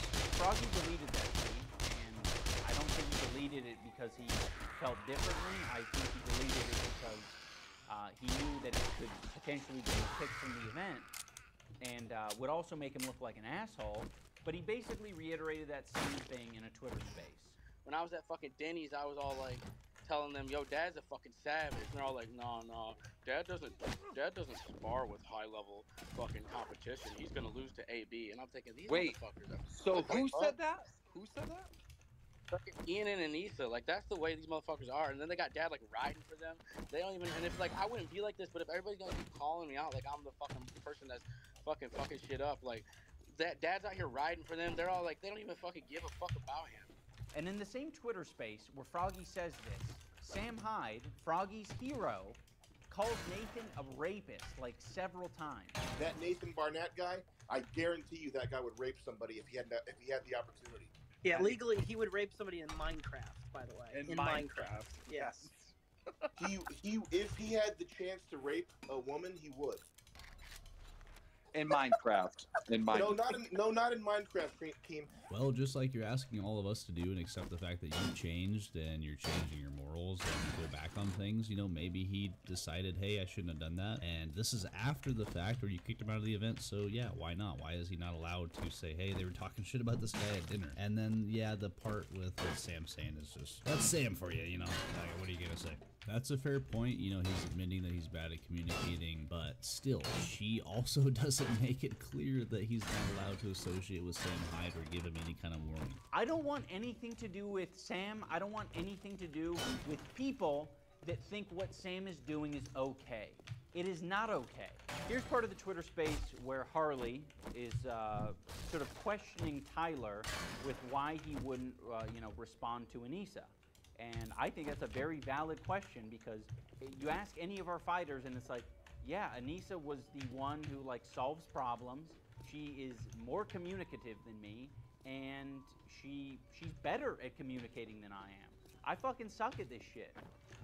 So Anissa is the one. She is the one to talk to. Listen, I like Harley. I used to watch Epic Mealtime. They were dope back in the day. But with this whole situation, he's being pretty hypocritical. He himself went and hung out with Sam Hyde and filmed a documentary, clearly to get some more notoriety and get a little bit bigger name for himself because he's really lost a lot of his relevancy. At this point, he's known for managing his team really shitty at Epic Mealtime. And like I said, he's become kind of irrelevant. So this whole situation just feels kind of weird. I see it from a point of view where I feel like he's really going above and beyond to defend iDubbbz and Anissa to, you know, kind of try to get on their good side a bit, try to get some more relevancy for himself. You know, I could be wrong. He could just be doing this out of, you know, out of good heart and character, but it's kind of weird how much he gets into it. Like, you know, he's personally offended for them. How was I even supposed to know Ian and Anissa were mad?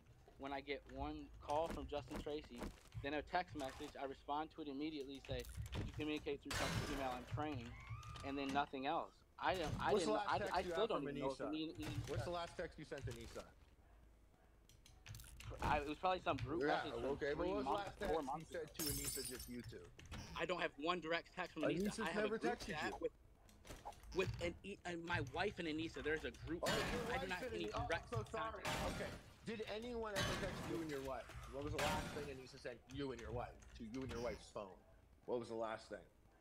Tense moments in the Twitter space as Froggy goes to see. It's, "Hey, Tyler, I'm not with Ian. I'm home visiting family. Ian called me not feeling great, and I'm just trying to understand what's happening or how I can help." What's the date?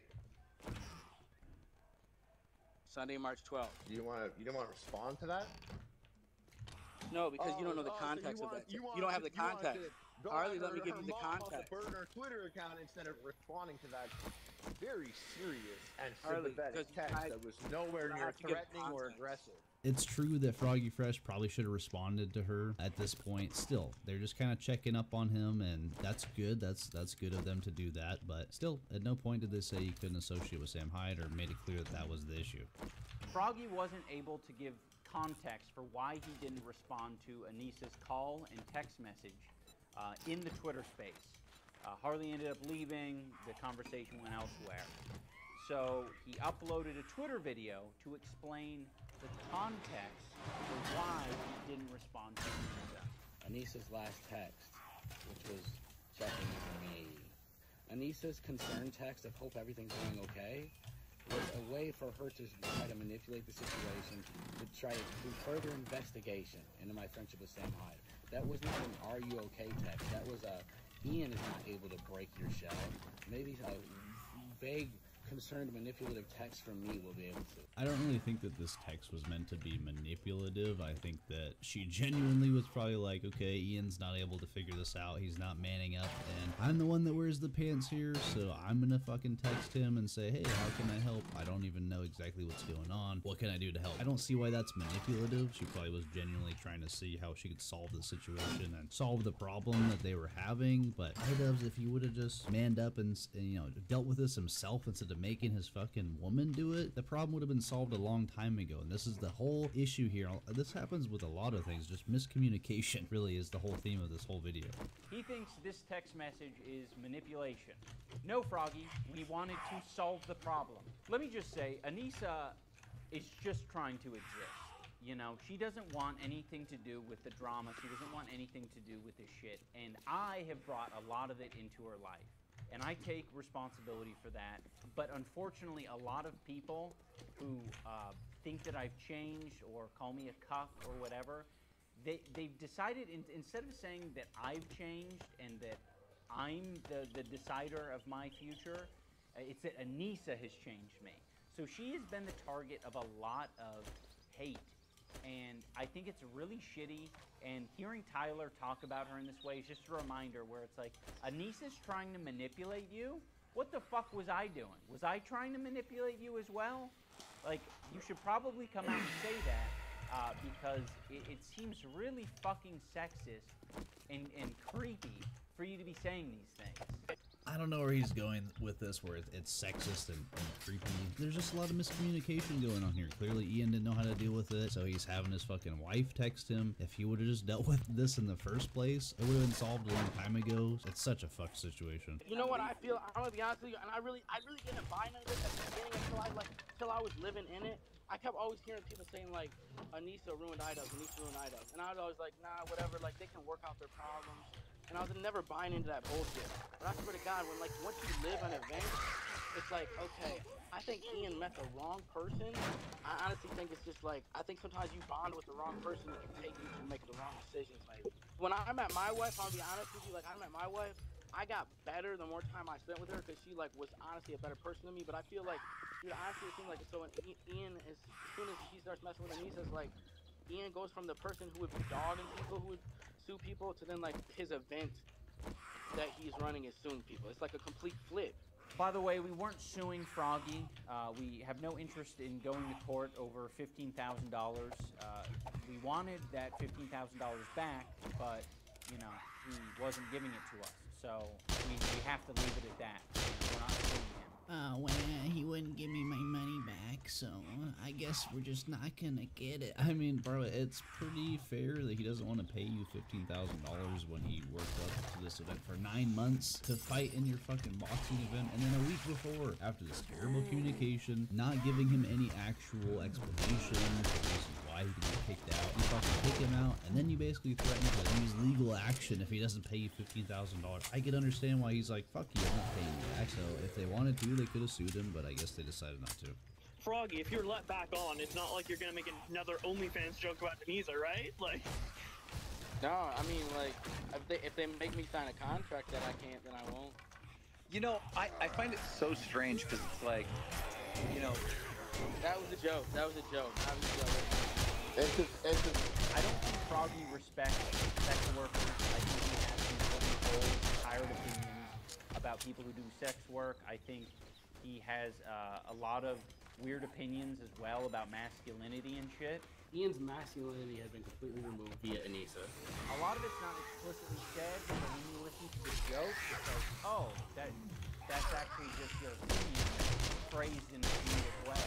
I can understand changing your opinion on things and growing as a person, but this is just crazy, bro. Like, when did you just really get into sex work? And this is where people say that she broke her own will, she's poisoning his mind. Because the IDubbbz of just a few years ago was saying things like women are whores that do things like this, and saying a lot of crazy shit. But, you know, I understand he's changed, but this is why people are saying that she has changed you. When did you all of a sudden become so okay with sex work that you are personally offended? It's strange to me. I don't know about you guys, but I find that pretty fucking weird, so. There was some type of nerd fight last year, and Chris Ray Gunn and all these people, it's like some big ethos worshiping party of these things, and I don't get it. I don't get what all this shit is all about. Everybody there to worship ethos or fucking ethos or like touching ethos titty or pussy. It's always with that, and it's just like, what happened? They're all talking about it. I think Chris Ray Gunn was like, he probably thought he was gonna go there and beat some fucking nerd up, and he was gonna win. Like, I don't know if they're giving. I think they give away like OnlyFans girls there. I don't know what kind of hot shit fight. Like, if you win certain fights, I think you get to own some of these girls for some of the nights. Awesome. I don't know how it works, but I think Chris was like he had plans to go beat up a nerd and like whatever, however they get to like lease one of these girls.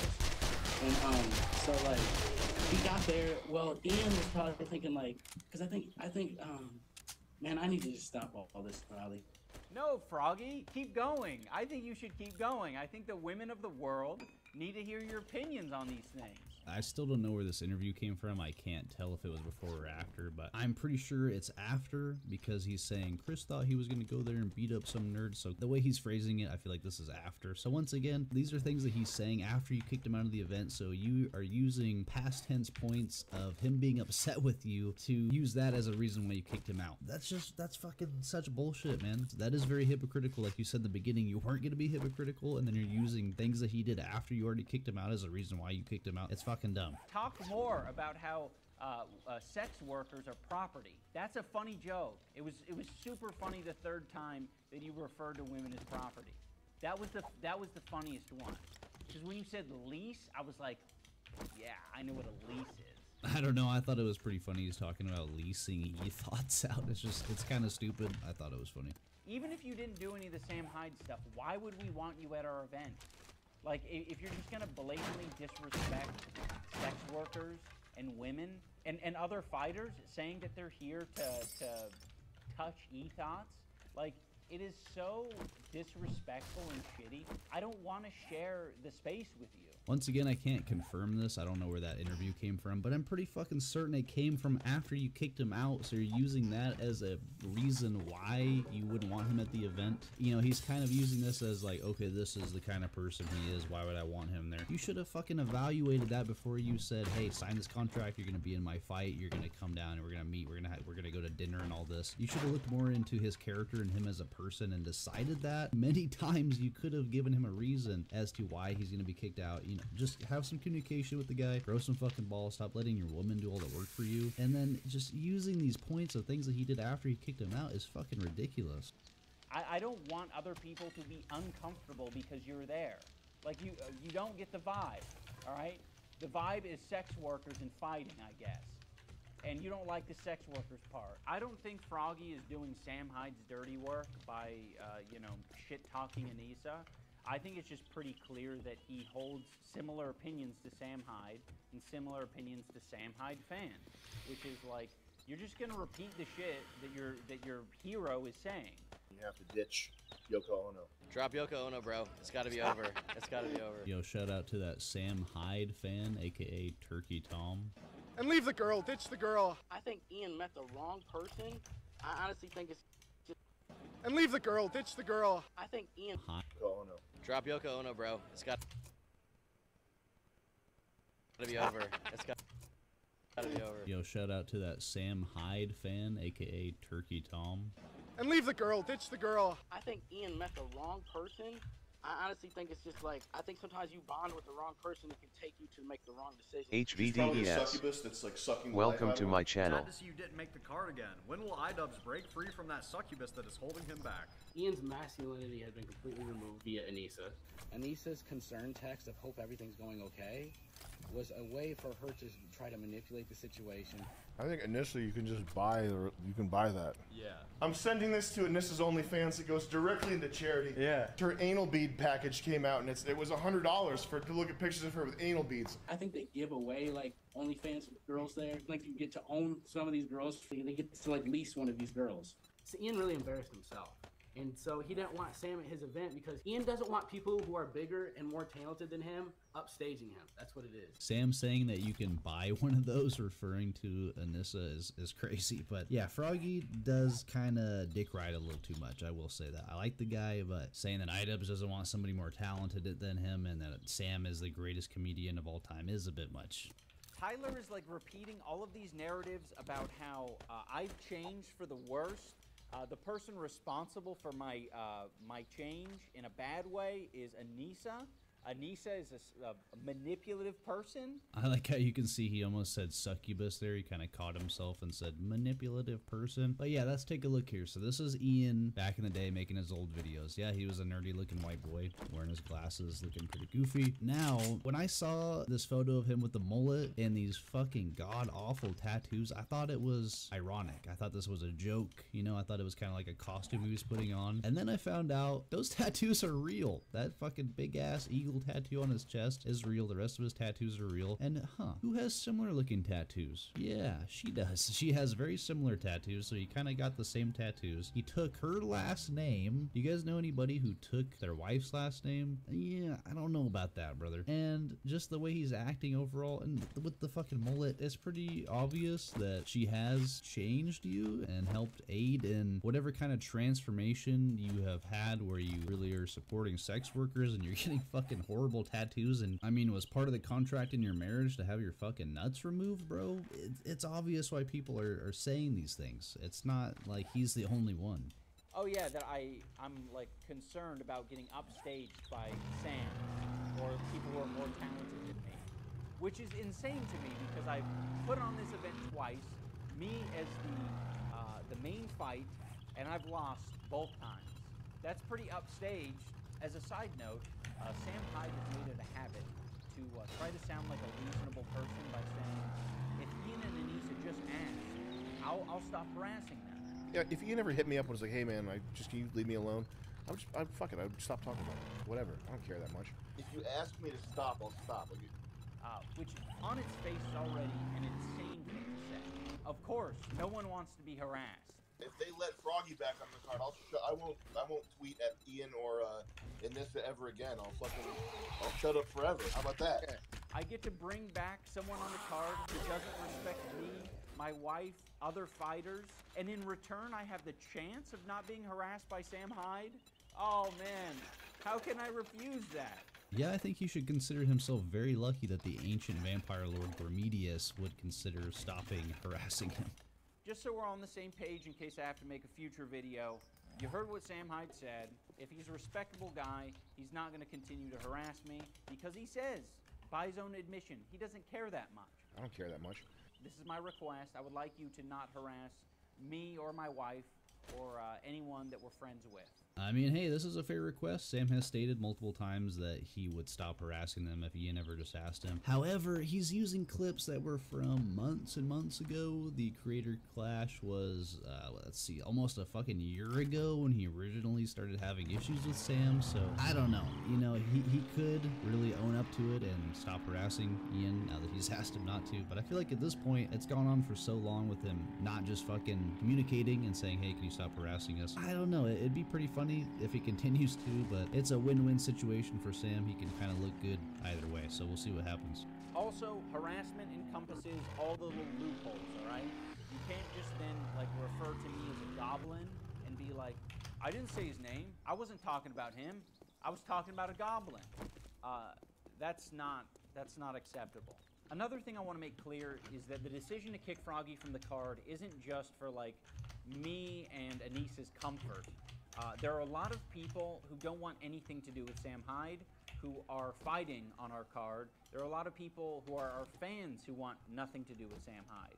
So we're trying to protect them, we're trying to protect the environment that we're in, and we want it to be comfortable for everyone. I don't know about you guys, but I've been watching Ian since way back in the day when he was doing bad unboxing and Kickstarter crap, and he was an edgy guy. I don't really believe that his current fans are those OG fans that got him to where he is today. Without us, without his old school fans, he would be completely irrelevant. Nobody would know who the fuck he is. So after kicking down the ladder, disowning all of his old fans, he's got these new age fans similar to what H3 has, where he has podcasts with people that he used to expose and say were terrible people. I don't understand it. So him saying that his current fans, people on the boxing card, don't like Sam Hyde, you know, that may be true, but it's strange to me. I really don't believe that any of these fans he currently has are anybody that really supported him and brought him to where he is today, because none of those people would be offended by this type of shit. Sure, you know, fans of Ian would be upset with Sam Hyde making fun of him and his wife, but anybody that was fans of his old school edgy content, I think that they are someone like myself who's lost a lot of respect for Ian, honestly. I truly believe if we had Froggy participate in the rest of the event, it would have made the event worse, like noticeably worse, because we are all trying to work together to make the show as good as possible, and I think if Froggy doesn't fuck with what we got going on, he was going to make it difficult. One way or another, it was going to be difficult. In closing, I want to say that Creator Clash is probably the single best thing that I've ever done in my life. It has, you know, brought so much joy to me and Anissa.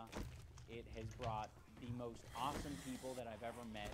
It's brought them into my life, and I'm super grateful, and I want to keep doing it, and this event means so much to me, and I'm going to protect it. And I'm going to protect the fighters and the people involved in the event. And, you know, I'm not, when it comes to people wanting to fuck around and mess with the vibes, I'm not going to tolerate it. You know, you're going to get kicked from the card for being a piece of shit. And you're not communicating and you're not cooperating. The guy that said, I'm gonna try to not be a hypocrite, has been a fucking hypocrite as you've seen the entire video. He's saying that Froggy was not communicating. Who said? We counted 4 fucking times. Are you gonna kick me out? Are you gonna kick me out? Are you gonna kick me out? I would prefer that you don't go train with me. He never gave him a fucking straight answer. Just be a fucking man, bro. You, like you said, you own the event. I'm not gonna fuck around and let people be mean to my wife and do da-da-da. Just tell him, hey, don't do this, or you're getting kicked out. And then trying to say that he was the one not communicating is literally the most hypocritical shit that you could have said. That's about it for the video. I'm not even gonna play the rest of it. It's just him going on about this, but let me know what you guys think. It's really unfortunate. I am saddened by the current state that IDub is in. I give him props. The guy is successful. He's doing a great job with Creator Clash. It's clearly doing well. They are supporting charity. That's awesome. It saddens me just to see that the state that he's in as a man. He can continue to do what he wants, support sex workers, you know, stay with Yoko Ono. That is up to him. That's ultimately his decision, just like he said to Froggy. That's totally fine. Happy for the guy. Glad things are going well for him, but I'm just sad to see the state that he's in just as a person, where he can't appropriately communicate or give definitive answers to somebody asking him questions, or just leaving shit up to his wife. I would recommend to not just him, but anybody. If you're not able to communicate with somebody and you have to have somebody else do it for you, that's a problem. So hopefully he can man up and just have this, not even saying man up, as just a person, bro. Work on your communication skills in the future. If he has issues with other fighters in the future, this shit's probably gonna happen again, where somebody has some miscommunication and he kicks him out over some fucking bullshit. So anyway, you guys let me know what you think of this whole situation. Are you a soy boy beta cuck who thinks that Ian is in the right here and that he's done nothing wrong, or are you super based in red pilled and do you agree that this is just super hypocritical and fucking bullshit? Obviously I'm joking. Let me know what you guys think in the comments. I know this is a long ass video. If you watch the entire thing, I really appreciate it. Drop a like on it if you did enjoy, and subscribe for more videos like this. Peace.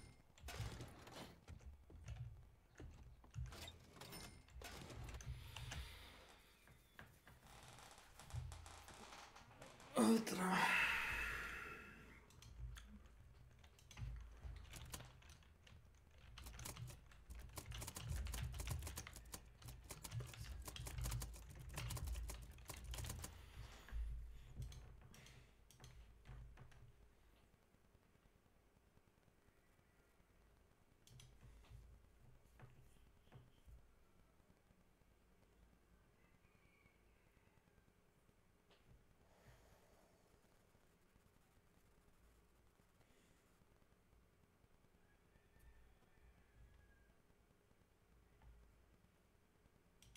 When I did The Grinch, literally the makeup was like being buried alive every day. And then Brian Grazer came in, and being the fix-it man, and came up with a brilliant idea, which was to hire a gentleman who is trained to teach CIA operatives how to endure torture. If you're freaking out and you start to spiral downward, turn the television on, change a pattern, have someone you know come up and smack you in the head, punch yourself in the leg, or smoke as much as you possibly can. So I was this Grinch sitting eating. Okay, give me a light. And this giant cigarette holder, so the yak hair wouldn't go on fire. And, it was horrifying. Wow. It was horrifying. I was just like, it's for the kids, it's for the kids, it's for the kids. When I did The Grinch, literally the makeup was like being buried alive every day. And then Brian Grazer came in, and being the fix-it man, and came up with a brilliant idea, which was to hire a gentleman who is trained to teach CIA operatives how to endure torture. If you're freaking out and you start to spiral downward, turn the television on, change a pattern, have someone you know come up and smack you in the head, punch yourself in the leg, or smoke as much as you possibly can. So I was this Grinch sitting eating. Okay, give me a light. and this. Oh my lord.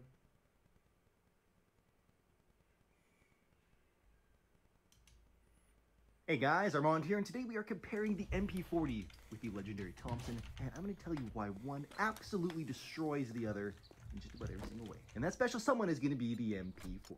First off, caliber, 9mm and 45 ACP. While it may look way bigger, 45 ACP weighs a ton more and isn't really that much better. You can also see how much bigger the Thompson is than the MP40, and she's thicker too, so another W for the 40. The old mag change with the button is way nicer, though the single stack mags are kind of garbage.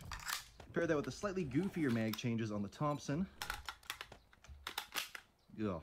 The fire rate is also way nicer. You basically just set her down and turn her on, and she runs like a machine. God, nice slower fire rate, and honestly, even as whack as this stock is, still way more ergonomic and easier to get a sight picture than the Thompson. And that length of pull and stock drop, literally the bane of this thing's existence. Boom diggity. Hey guys, Armand here, and today we are comparing the MP40 with the legendary Thompson, and I'm going to tell you why one absolutely destroys the other in just about every single way. And that special someone is going to be the MP40. First off, your caliber, 9mm and 45 ACP. While it may look way bigger, 45 ACP weighs a ton more and isn't really that much better. You can also see how much bigger the Thompson is than the MP40, and she's thicker too, so another W for the 40. The old mag change with the button is way nicer, though the single stack mags are kind of garbage. Compare that with the slightly goofier mag changes on the Thompson.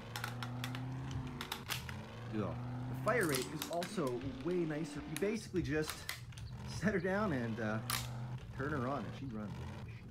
God, nice slower fire rate, and honestly, even as whack as this stock is, still way more ergonomic and easier to get the sight picture than the Thompson. And that length of pull and stock drop, literally the bane of this thing's existence. Boom diggity. Hey guys, Armand here, and today we are comparing the MP40 with the legendary Thompson, and I'm going to tell you why one absolutely destroys the other in just about every single way. And that special someone is going to be the MP40. First off, caliber, 9mm and 45 ACP. While it may look way bigger, 45 ACP weighs a ton more and isn't really that much better. You can also see how much bigger the Thompson is than the MP40, and she's thicker too, so another W.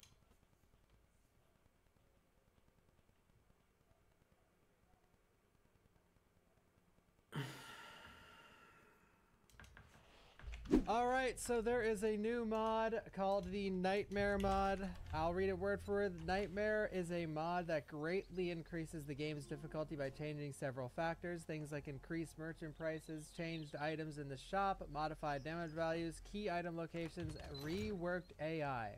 And you can use this mod in paired with any difficulty, so if we're playing a Nightmare mod, we're going to play it with that. Are you guys scared? Apparently this is very hard. Okay, this will work just like it does normally, right? No fucking way. Yep. I have the Punisher. And the TMP. Okay. I think enemies have much faster animations. Lady? Mind if I loot this? Enemy spotted! Chainsaw guy's already here.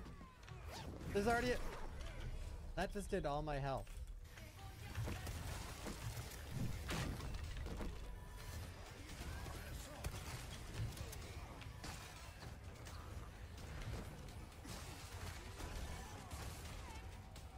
Where's everyone? Broskies.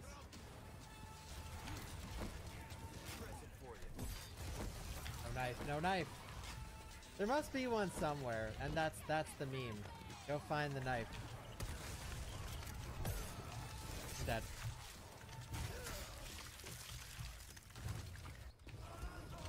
There you go.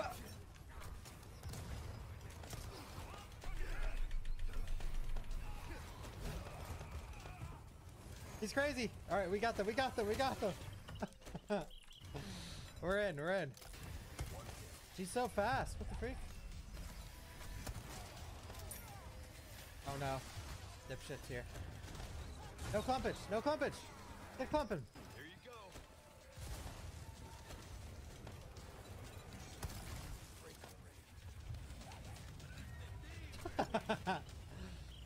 Strats. Noob strats. Hey! You're not supposed to be here. Go down, Leon.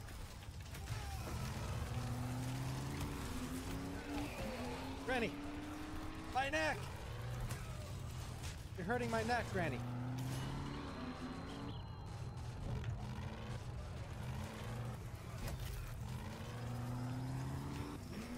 I hope that crit them. Why are you here? Oh my god, one choke.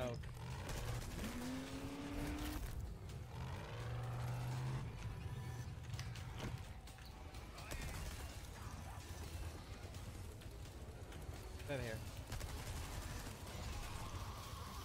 He died. That's good. Oh wait, he didn't die.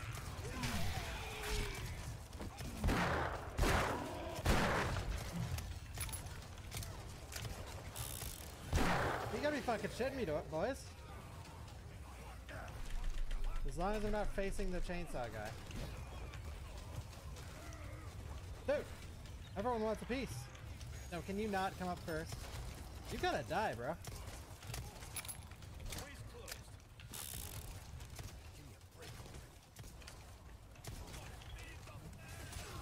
Ow. When's bingo?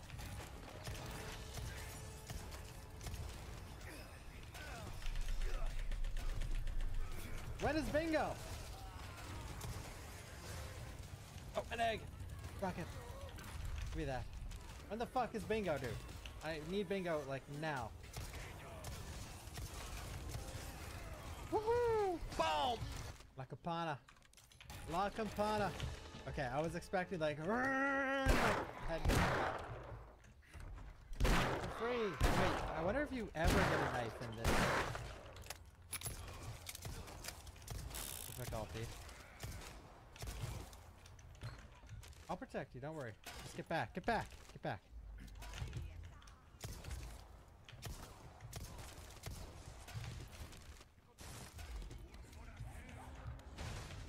Oh! Oh!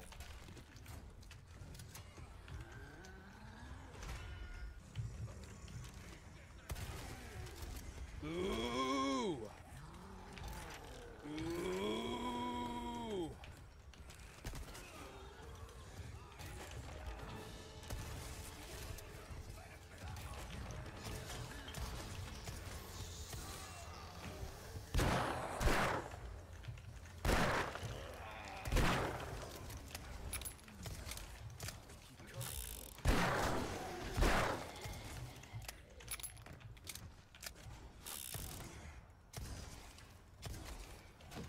Cheap strat or big brain?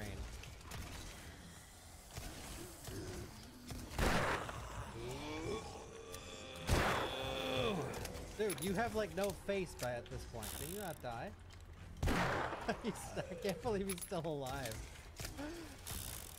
I'm gonna run out of ammo. Let's go down there and stab him. Oh wait, yeah, I have no knife. I assumed he had the fucking dog. Oh, let's go. Wait, let's go.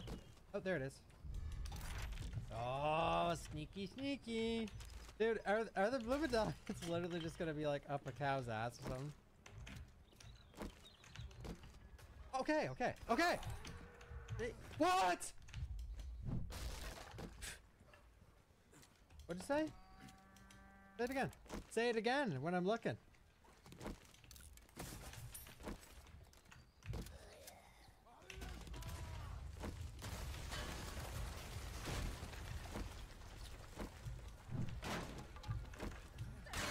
Of course, he does the only attack I need to shoot her out of.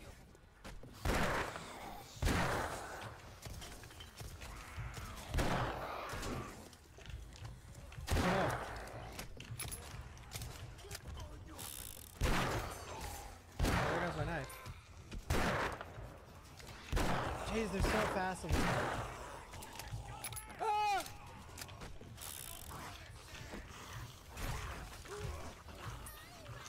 Whoa. Okay, that wasn't smart, but I'm trying to let the dynamite do the work, fellas.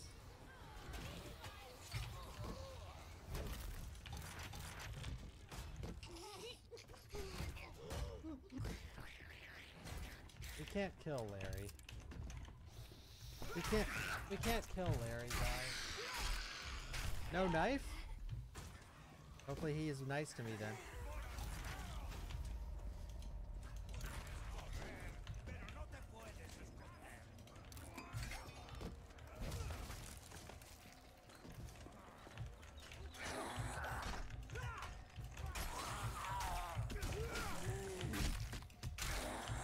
Wait. So I was checking if that broke my knife when I was... Merry little rats! A rat piece of shit. Come here! Alright, so I wonder, what does he even have? I've got something new for you, mate. This thing's pricey, holy shit. 100? Thank you. Let us know when you've made some room. Wish your enemies sweet dreams. Thank you, boss.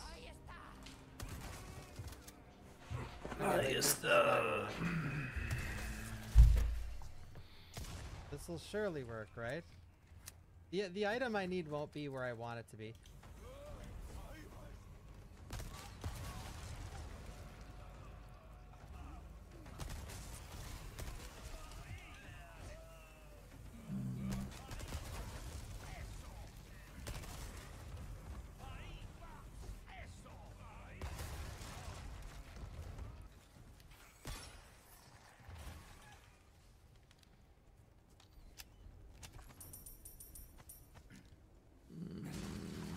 still some up. Yeah, sure. Where is it? Who threw that? Oh shit! Who threw that? You? That guy's a troublemaker.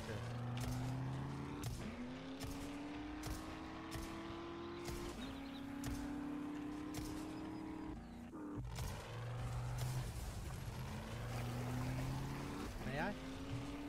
Probably not, but... Ow. This is not good. I thought they stopped spawning eventually. Gotta be in this room. There it is. Woo. Whatever. I don't know why I'm not refilling the shotgun. I could just upgrade it. Make it my bay.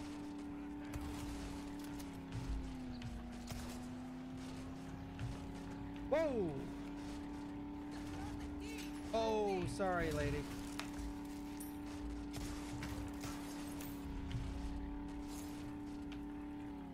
Can you stab a guy when he's in a trap?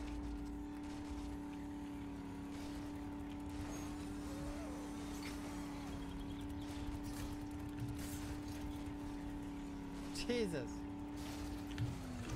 That's the shit, boy. Eh. Oh my god, he's so fast.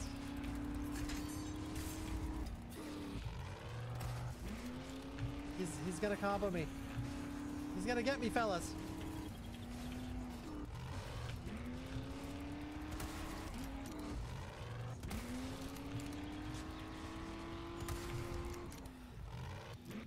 Now, if you're thinking to yourself, Doc, that was cheap.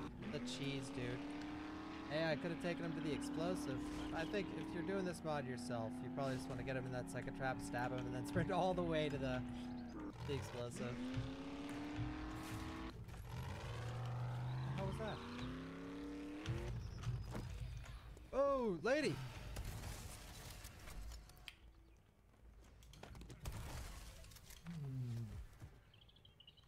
He's just trying to take a shit. Oh, no small key.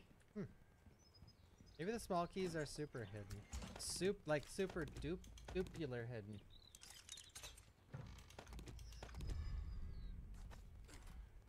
Yeah, well, okay, I'll just say it.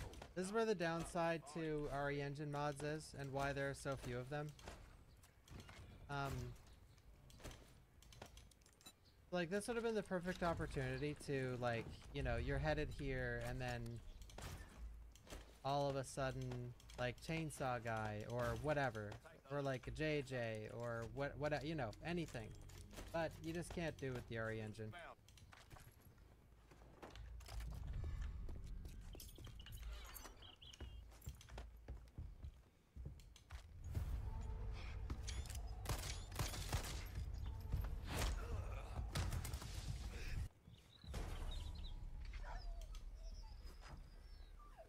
We're coming, buddy!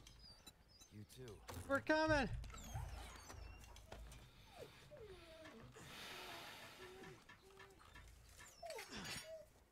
He's free! A bad crow RNG. Oh, we got good crow RNG.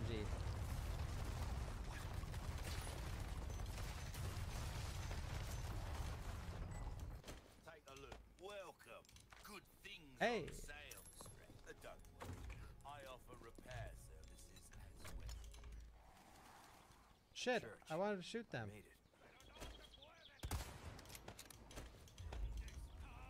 I ain't dealing with this room. Unless they try and cut me off. Oh, the advanced AI isn't advanced. Alright, I'm not gonna... See, I didn't do the glitch. Look. Alright, skull shaker time. Oh, yeah, baby.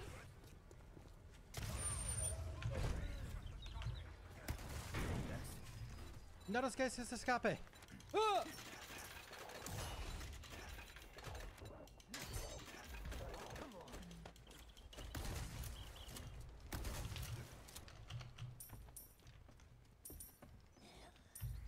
What a wonderful day.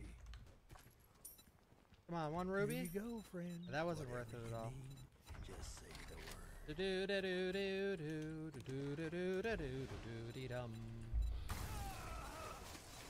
Yeah, I got my knife. I don't.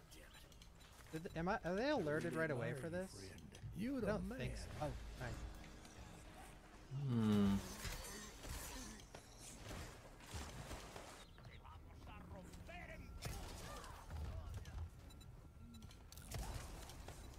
He's turning. You know what?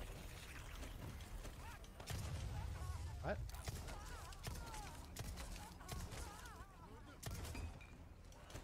Oh shit. Present for you.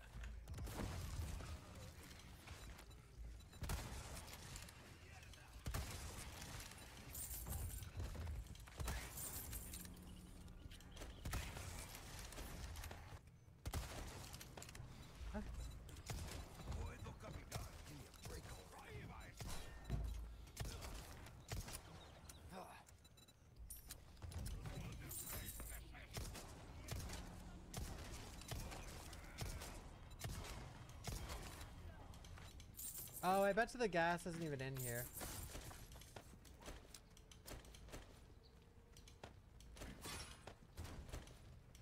Oh, it's not. There it is. Oh, how will Delago be? 2 Delagos. That'd be sick.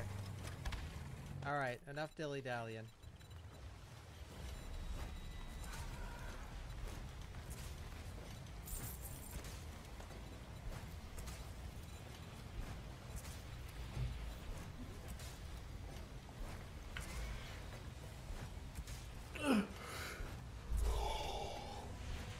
No.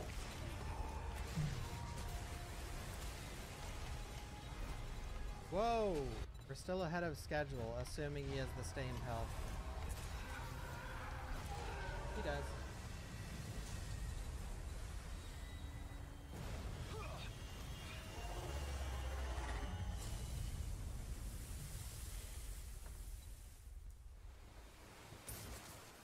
Red 9 Island. If they have the Red 9, I'll just use it. I haven't done a playthrough with Red 9 yet. It is. Gonna be OP. Hey, Bach Island. Du, du, du, du, du, du, du. Hey, Bach Island. Hey, fellas.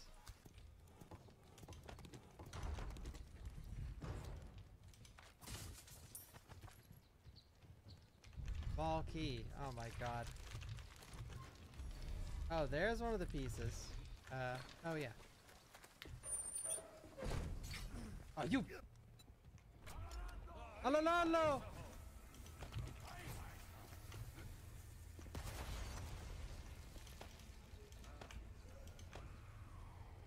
Okay, you're free to die now. Oh, not yet, not yet! Help! Help, dynamite guy, quick! Purpo! Dynamite guy!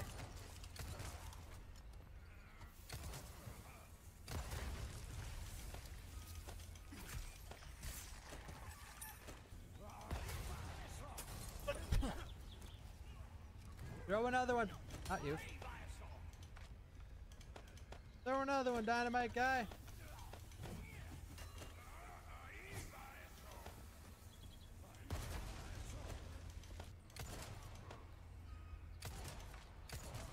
Can't you say I have it equipped currently?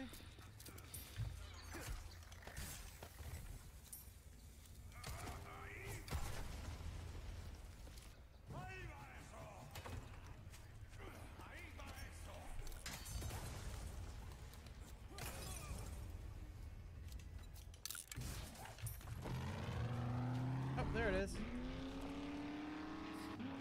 Nightmare. Oh my god, I have to change the plushie. He's all sold out now. I have to change the plushie command. Yeah.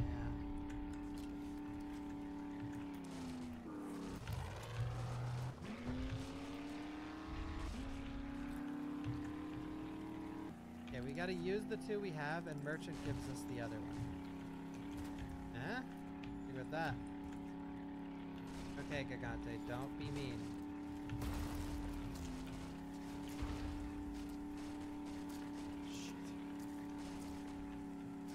Uh-oh.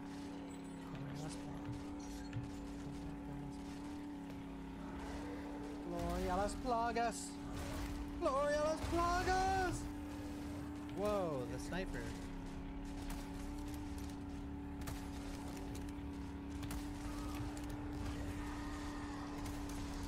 Uh-oh.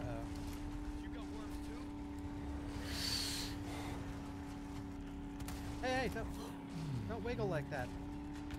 I can't hit your weak spot.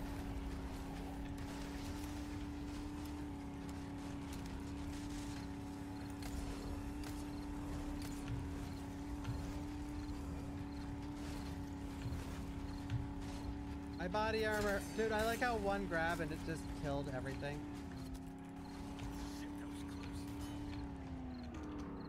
Hey, you were supposed to get cooked from that. You were supposed to be cooked from that.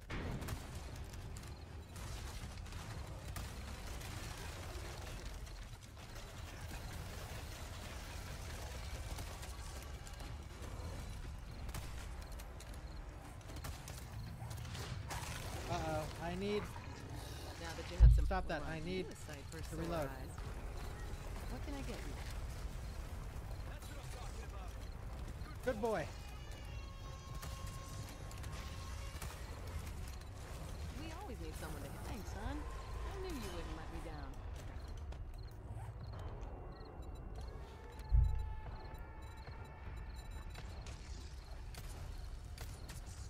Red 9's OP.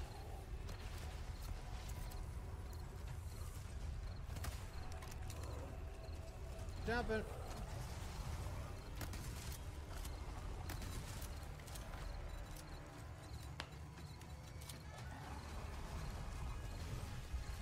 Can I make more ammo? I can't.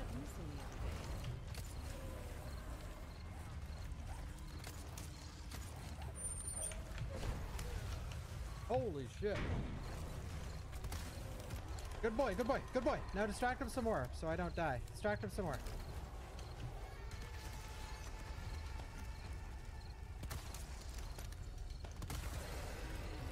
Good boy.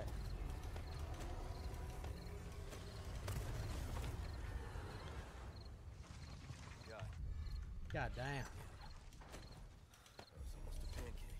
You being a little pancake? Okay, I'm gonna guess the piece is in here. That was my guess. It isn't. Well then. Oh, I know where it is. Okay, one sec. Oh.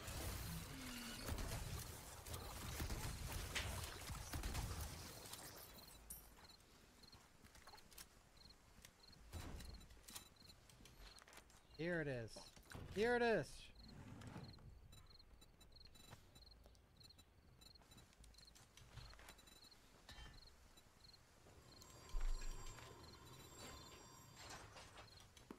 Gotta be in here. Gotta be. Jesus, bro.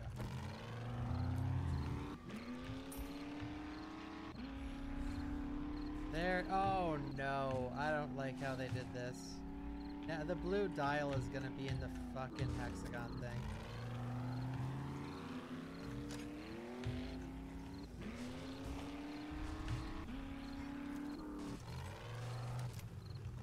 Who are you?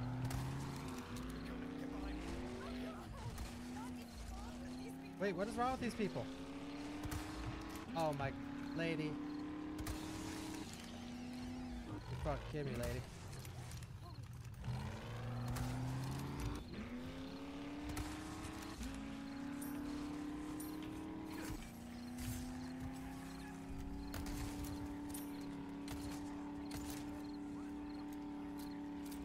He's turning. Yo, how many of you are Plagas?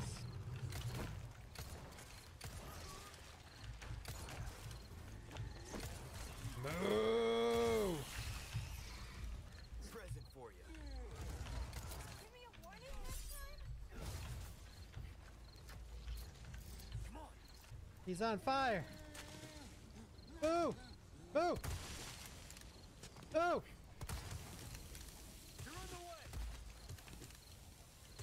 Harsh.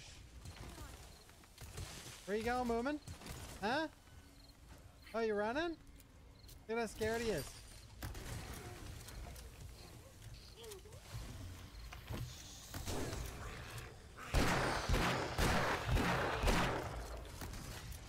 Oh, come on, dude. This dog's gonna be a pain in the wiener. Hey! Back here, pain in the wiener.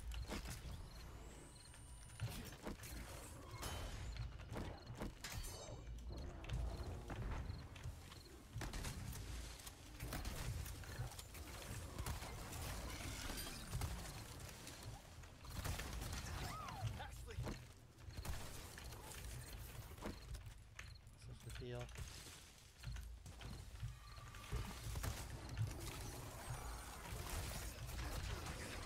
Ow.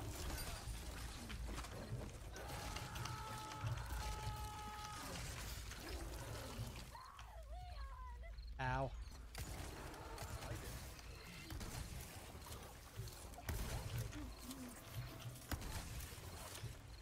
This is gonna be bright. Gonna be bright. Watch this, people. Watch this. This is fucking crazy, bro. Hi there.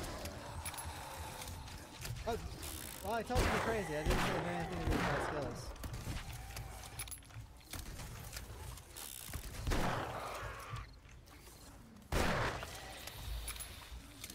Ashley. Target neutralized. Target neutralized. Alright, Ashley, I'm gonna show you a little trick.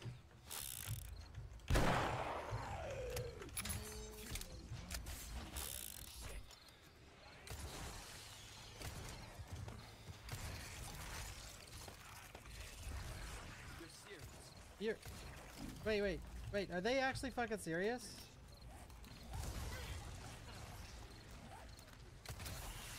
One second, I might reload. No nades, feels bad.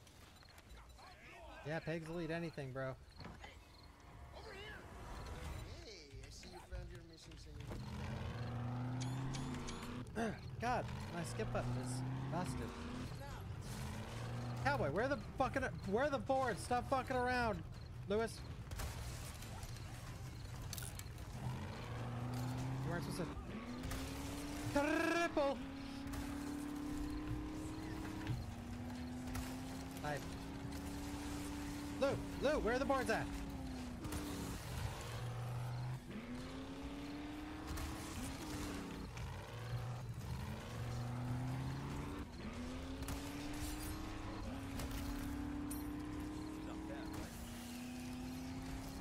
Where the boards at, boys? Boys! Where's Father Rodlosh?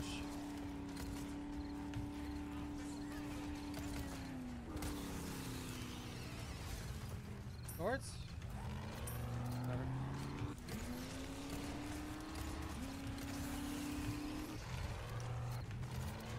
So they're not getting any boards. Boards! That's supposed to be.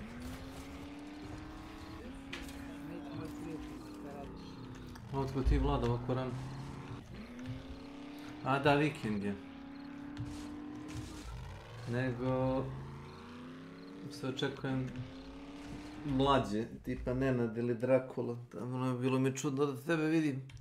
Očekivao sam da ti kao porodični čovjek imaš nekakve zanimacije tipa da popravljaš nešto Ja sam isto negdje u posljednjih sati Dobro. Išao sam da prošetam sam. Da. Jer sam da kupim neku hranu. I svratio sam do jednog druga da mi zameni stako na mobilom. Ali išao sam na Black, znaš, jer sam kupio preko AliExpressa. Preko Alija sam kupio to stako za 15 evra i ispostavilo se da je stvarno baš dobro. A taj mobilni mi služi kao daljinski za sve i preko njega mogu da pratim vesti iz Ukrajine. Preko daljinskog upravljača pratiš vesti iz Ukrajine? Kako to radi? Pa ovako, taj moj mobilni je Note 4 i on ima infrared senzor naš. To ima ili nema? Šta? Bilated. Kad kažeš ima, Welcome to my channel. zvuči kao da kažeš nema. Pa, znaš što je? Zato što mnogi mobilni više nemaju. Pa nema, i zato što je to izbačeno. Sve to što ekstra vuče elektricitet, da kažemo, iz uređaja, oni sklanjaju da ne bi povećali potrošnju koja je onako velika tih mobilnih uređaja. Izvoli. Ništa i ja ga čuvam baš za to da mogu da palim gasim neke stvari i na njemu pratim ovaj program gde ima vesti iz Ukrajine. Tako da sam u toku šta se radi.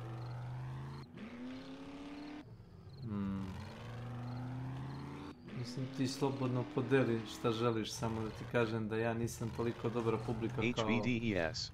Nemam Welcome pojma. to my channel. Milan možda, da.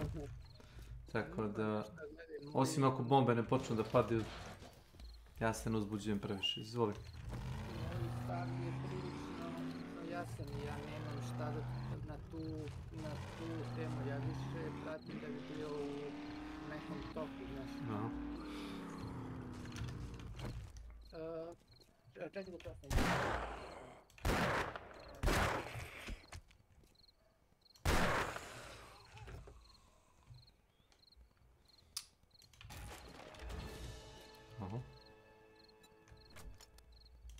Nice.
Dve žene, znaš, i hoće da me pitaju za moje mišljenje, ja kažem, znate šta, gospođo, ja nemam pravo na svoje mišljenje, ja radim... Ja sam oženjen čovjek. Kako mi žena kaže, da. I ovo kaže, hvala što si iskren. Anketa. Ma baš me briga, bre, čovječe, neću da gubim vremena to. Kad smo rekli po toga, sad mi jasno zašto sam nervozan, brate, pa ja sam poslao rekao...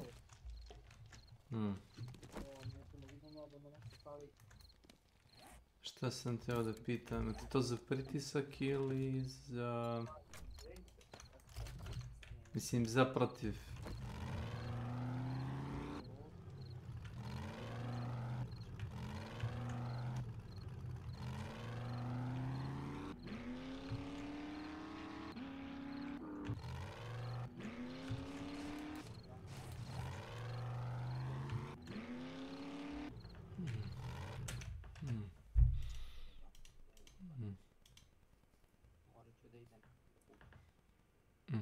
Clueless. Welcome to my channel.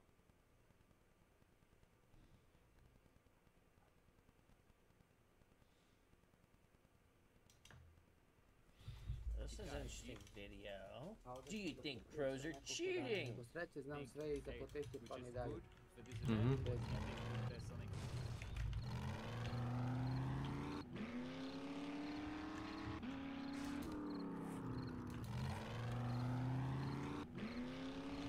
Obično ti treba onaj uput od lekara, ali tako? Pa da. A ja ne volim baš da tako reći. Ali... Zar to nije čista ono birokratija i te gluposti? Zapravo jeste. Mislim...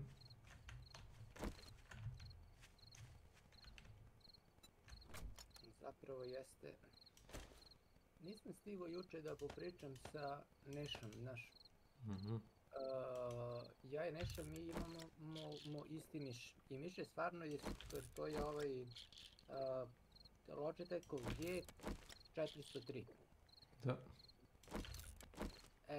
I taj miš ima recimo problem sa duplim klikom, sa ne znam koliko klika. Dobro. Taj dupli klik kao, znaš. I sada, ja sam u nedoumici maloj. Da li da mu kupim te recimo prvi kidače kali. Ili da uzmeš drugi miš. Ili da mu kupi mogan, ali zašto Snake? To je parče hardvera koji je... Vlado. Šta? To je... Slušaj.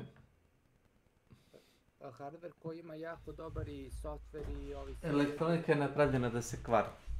Osim ako nije u pitanju pače hardvera koji si platio 100 do 200 evra. Je li toliko plaćeno? Nije. Taj miš je nov košta oko 60 evra. Pa dobro, i to vredi. Ako možda ga popraviš, ako nije 5 do 10 evra skuplji deo i ako deo možeš da nabaviš u Srbiji bez da ga uvoziš, probaj. Ja ne mogu da nabavim deo, kod nas je ne znam gde. Kupi novi miš. Ako moraš da uvezeš iz Kine, Japana, Nemačke, znači ako nije lokalno da se može deo uzeti, više se ne isplati. To ti ja kažem, radi šta hoćeš. Pa dobro, mislim, hvala na mišljenju. To je moje mišljenje, zato što je skupo. Znači, ja sam uzeo 2,5 evra jebeni ventilator za grafičku karticu. Našao sam ga u Kini preko AliExpressa. Umjesto 2,5 evra, ja sam platio još 10 evra carine. Zato što su ga oni otvorili, vidjeli da nije kokain ili, razumeš, mikročip, nemam pojma, švercovani. Otvorili su da jebeni ventilator i zapakovali i poslali mi. Još 10 evra preko toga. Da bi ja stavio taj ventilator, on mi radi još pola godine, godinu, zameni se tu grafičku. Ako moraš da platiš taj mikro prekidač, mikrokontroler, ako moraš da ga platiš 1 evro, 2, sreći. I čekao sam mjesec, 2 da stigne iz Kine. Već sam zaboravio na ventilator. Zovu iz carine da mi kažu, ko da sam ne znam šta naručio. Jet. Vaš paket je u pošti, možete ga podići.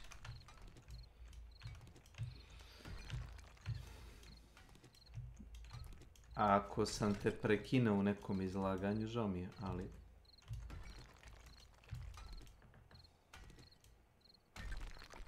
Pa nisi...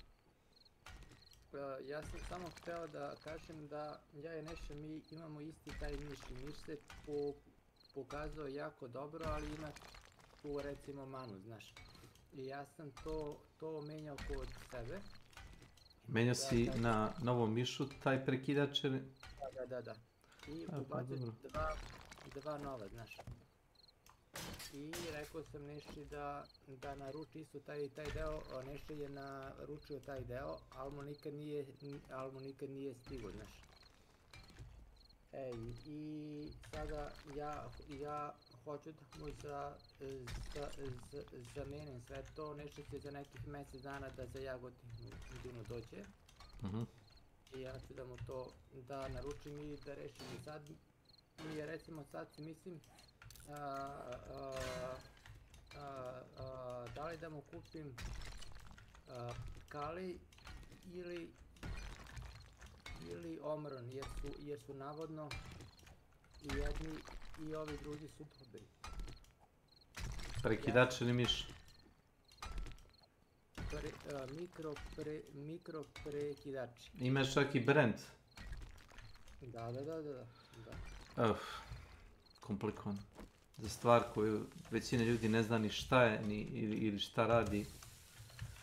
Nisu morali da još brandiraju, mogli su ga pod neki patentom, isto kao što sam ja uzeo ventilator, nikakvu oznaku proizvođača nije imao, samo ventilator, oznaka, broj obrtaja.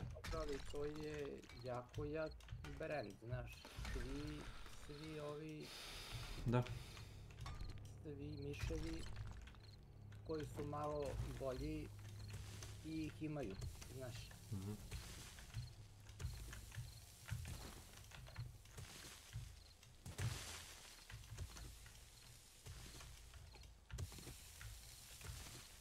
Okej, pošteno.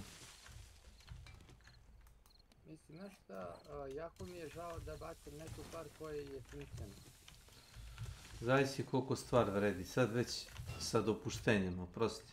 Moj otac ima oko 70 godina, plus minus. On je u stanju da vuče stvar, razumeš, isto po toj tvojoj logici, žao mu je da baci stvar, meni nije žao. Ako moram, imali smo EI Niš iz 89. godine, prvi color televizor sa onim infrared, onim senzorom koji je imao daljinac. Model iz 88. godine je isti, samo što nije imao taj kontroler sa infracrvenim, nije imao daljinac uopšte. Isti je komplet bio. Moj ćale je opravljao 15 godina taj TV. Katodnace, elektronika, štampana ploča, gluposti. Na kraju ja više nisam znao šta ćemo. Uzeli smo prvo polovni jedan, koji je možda 2-3 godine i onda smo ja i Keva, kao ajde skupimo par i kupili smo full novi TV. I Ćale ga je, i posle toga je Ćale pokušao da ga popravi par puta, držao ga u sobi kao relikviju, neko kao, znaš, kao dobar je on još. Dok na kraju nije, razumeš, rikno i niko više nije to pare da, razumeš, za tu popravku. Neke stvari vredi, neke apsolutno više ne vredi.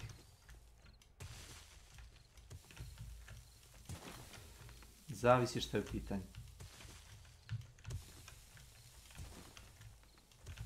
Mislim, elektronika je napravljena da ne traje. Valjda to znaš. Društvo je tako konzumersko i sve što ima iole elektronike u sebi, što nije čista mehanika, razumeš, što nije šolja napravljena od keramike ili onaj ajvan, onaj za drobljenje onih biljaka koji je napravljen, ne znam, bronze ili tako nečega. Sve što nije tako jednostavno napravljeno, ili jeksari. Znači sve je napravljeno da za 5 do 10 godina samo sebe pojede, dezintegriše. Ne daj Bože da pokažeš nekom čekić koji je tvoj deda kupio od ruskog trgovca pre 100 godina na pijaci, kome ste promenili možda 2-3 puta onu drvenu držalju. Ne daj Bože to neko bi se frapirao. Ili tako nešto. Zavisi. Isplati se za neke stvari ne znam. Ne delim sentiment. Isto tako za nameštaj. Da li imaš u kući nameštaja koji je star 15-20 godina? Pa imam. Mi imamo i 30 godina stare komode. Ali na tavanu.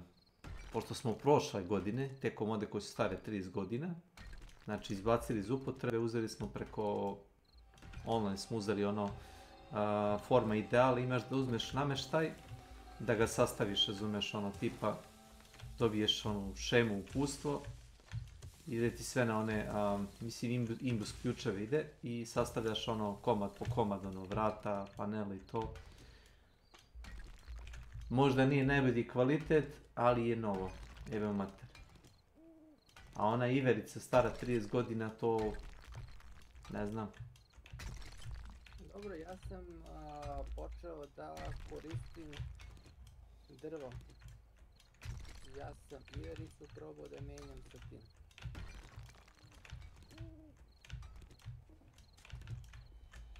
Kad kažeš počeo koristiš, misliš da ložiš ili da radiš sa drvetom? Ili...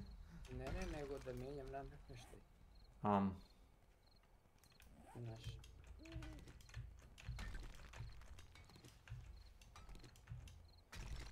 Da menjam namještaj.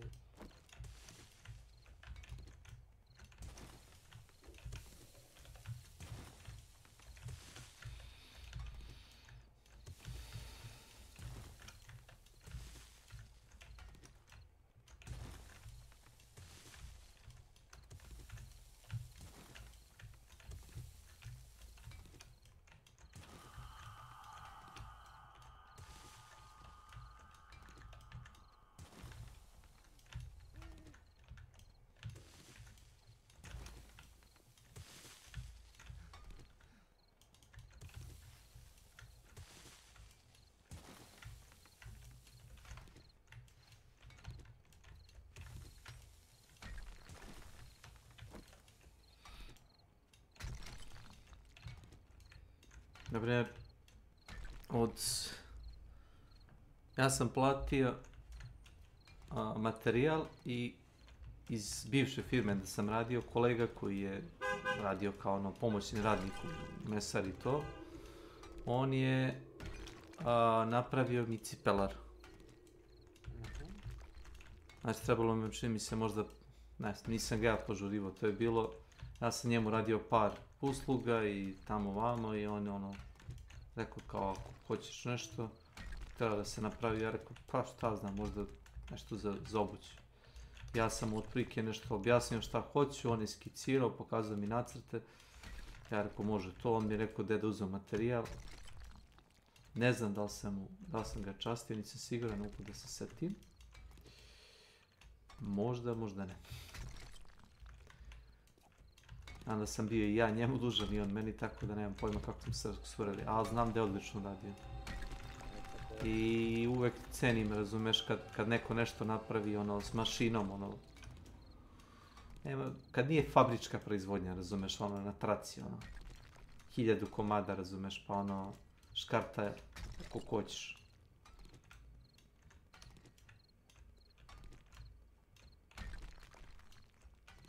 Jer kad neko uzme pa restaurira staru, kako se zove, tastaturu, mehaničku. Ja sam radio nešto slično. Znam, zato sam to ispomenuo.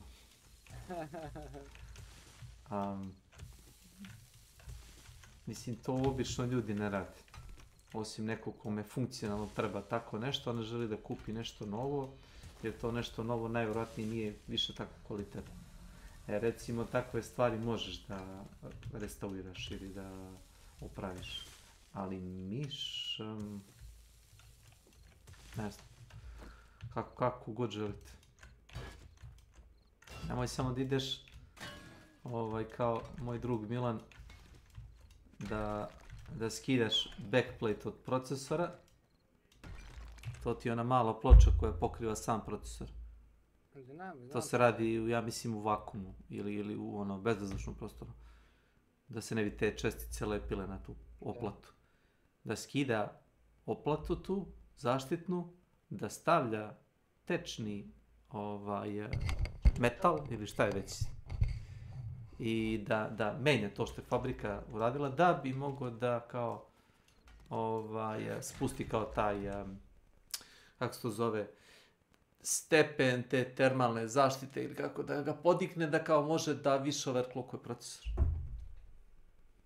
Zato što kao fabrika to ne radi, to im je skupa, on je pametan, on će to da uradi. Ja ga slušam i kažem radi šta god da ćeš, boli me prika. I onako nisi preko svojih leđa prvaci.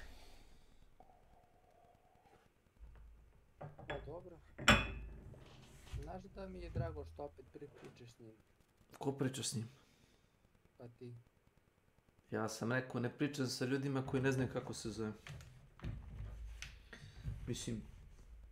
Pa zna on kako se zoveš. Očigledno je da ne zna.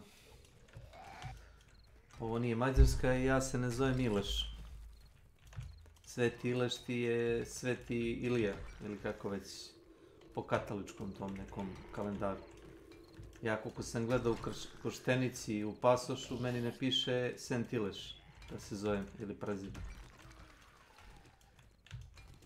Ovo nije Mađarska, zvanični jezik je srpski. Nema ništa protiv ljudi koji su poreklom iz Mađarske ili koji imaju mađarsko državljanstvo. Ali ja živim trenutno u Srbiji i imam, nažalost ili na sreću, srpsko ime koje mi piše. Kad promenim ime u Ileš, možda me zovete kako hoćete. Pa bre, niko osim njega te ne... Pa ne interesuje to mene, zato se nadazivam.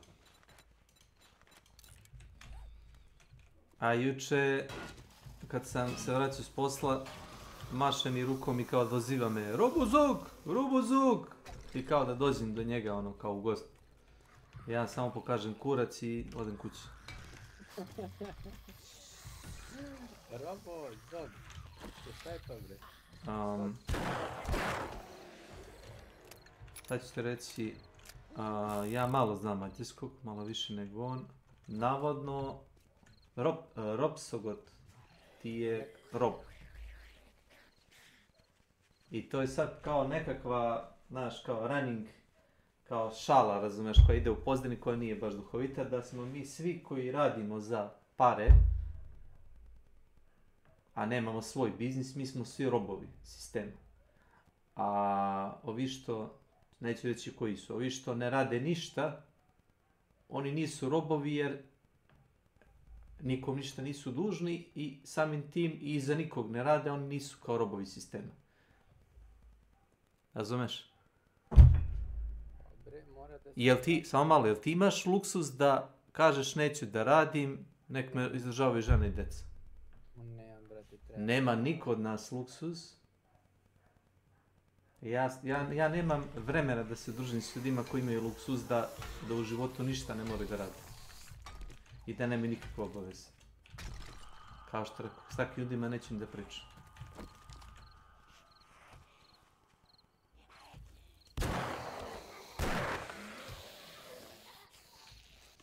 Jedno mora da se radi. Neki ljudi ne moraju. Mora, zamisli mene da ne radi. Redati ja, ja ne radim. Ja mrzim svoj posao jer kao kreten ja kucam naloge po ceo dan i vraćam kuću. Znači, moj posao je debelski. Ali taj posao... Donosi pare na sto i hrani tvoju porodicu. Da. O čemu mi pričamo? Niko od nas ne mora da voli to što radi. Ali radiš zato što neće niko umjesto tebe to raditi.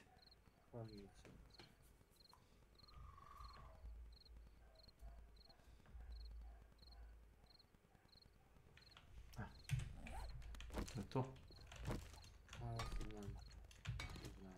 Kako ti je onda drago kad pričam s takvom osobom? Ne moram da pričam s takvom osobom. Gledaj, mislim da te on, brate, i poštuje kao prijatelja. Kako? Ne poštuje me kao osobu. A dobro, znaš, nije on lud od jutra, znaš. Nije on lud od jučer. Ovo je novo, ja. Ovo moram da zapišem. Čekaj. Papir je ovo. Vlada 2023. Nije on lud od jučer.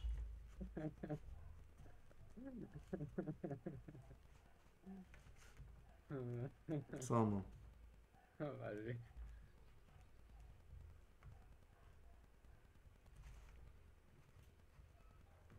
On je dobar, samo je malo lud. To je to. Ne zaboravim.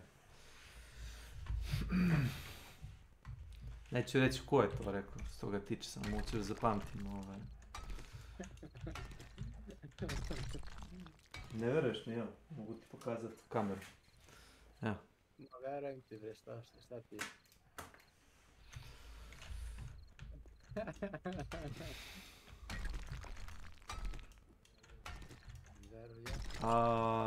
Ne radi se o tome ko je loša osoba, ko nije. Radi se o tome empatija. bez da gledam u Wikipediju. Znaš da mi svojim rečima objasniš šta je empatija? Pa znam. To je sposobnost ljudi. Da. Ne, zapravo. To je sposobnost pojedinca da oseti patnju i nesreću drugog. Dobro. To je recimo ono što nema mašina. Jer to je samo ja pa ja. To je u nekim kratkim. Eto, ja smatram da ja pa ja. Nijedna osoba ne treba da se druži sa ljudima, sa drugim osobama koji imaju manjak empatije. Ajmo tako. Pošto sam to rekao, ja se ubrajam u tu grupu. Sa ljudima koji imaju manjak empatije stvarno ne želim da se družim i da gubim vreme. Imao sam takvih osoba u svom društvu i ne više, ne treba.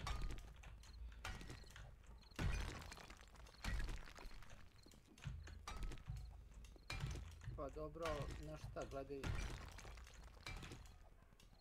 Ne moraš da mi pomogneš fizički, znaš, i ne moraš da mi daš novac, ono, da me poguraš materijalno. Ali možeš barem, ako, ono, znaš, do nečega mi je stalo, ne moraš da mi zavrćeš nož u ranu. Ili da mi skačeš po grobu.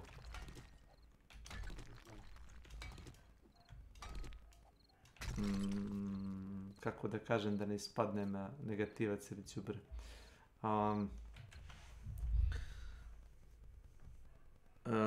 Nešto nam je rekao da ti zapravo imaš neka loša iskustva iz događaja koji su se desili 90-ih. Da. I da je to možda ostavilo neke posljedice na tebe onako malo... I na bilo koga u suštini, razumeš, ko je bio u takvim situacijama. I da ne treba možda da te s tobom zbijamo neke šale koje omladini prolaze i ja gledam da nekad povučem ruču, nekad mi se omakne i tako. No, ja volim da se šalim, brate. A znam, ali treba imati granice, znaš. A ako ja to znam, ne kažem se ja neka super empatična osoba, znaš, da ja kao ja sam saosjećajan. Ne, nego jednostavno znam dokle neke ljude mogu da guram i stanem, trudim se da stanem. A ako ja to mogu da radim, to može da radi svako. I vidiš, ta osoba o kojoj si me ti rekao da nije on lud od juče, ona nema kočnicu ručnu, znaš. Dosta puta nema ručnu kočnicu.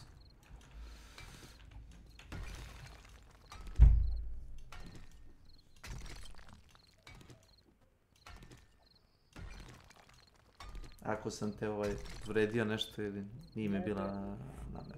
Nisi nego pričamo sve. Ja lično od toga nemam nikakvu ni korist ni štetu, ali ljudski je da ako ste komšije da probate da se sladite, zato što mislim da te Milan voli i ceni i da treba da se drži. Na čudan način pokazuje ljubav.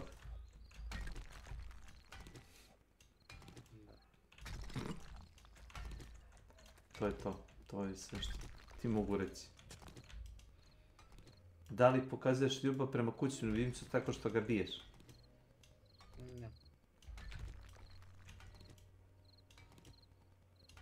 Ili, ne znam, ne moraš da ga biješ, ali recimo držiš kjer napolju na kiši, je li to način da pokazuješ ljubav prema životinju?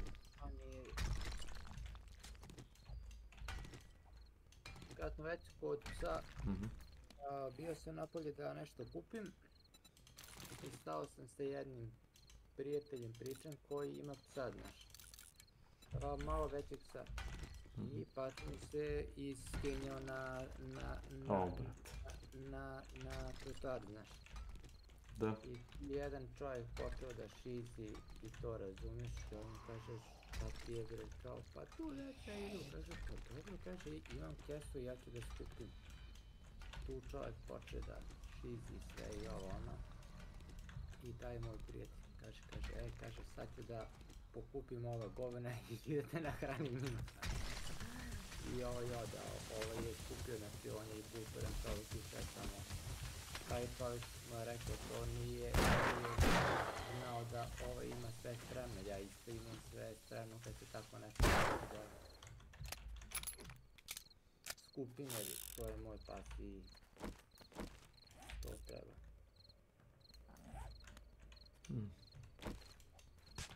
Gledaj ovako, ja sam rešio, ja ću da kupim omran. Šta? Kupit ću omran. Mikroprekidač? Da. Ja sam mislio već kad si pričao o kućnim ljubimcima da je to neka vrsta psa ili mački. A, ne. Nije.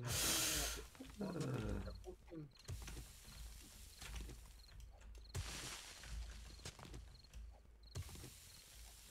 Omran ću da kupim zato što Dobro. u najbližniji su tome što meni treba i da završim tu priču.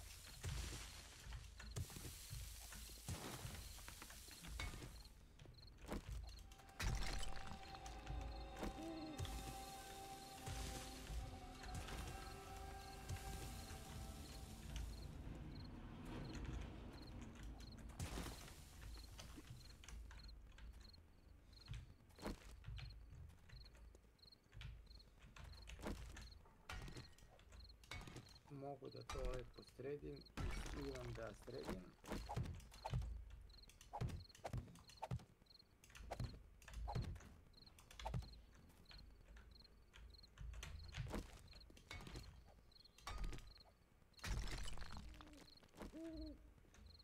Jel ti Nenad poslomiša na kome radiš ili? Nije. Dođe će za mjesec dana u Jagodinu i ja ću vam to sve rešiti.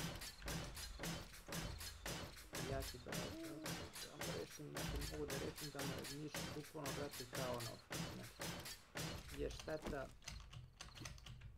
da se taj Niš baci, se zatvarao jedan PC klub naš.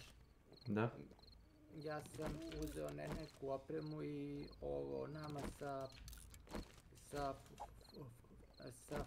foruma sam dao po toj nabavnoj ceni, tako da smo platili baš džabe.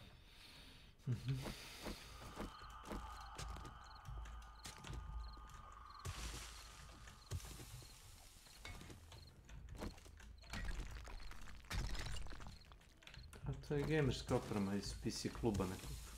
Da. Jeste da je i jaka na malo i ovo, ali je oprema dobra, znači.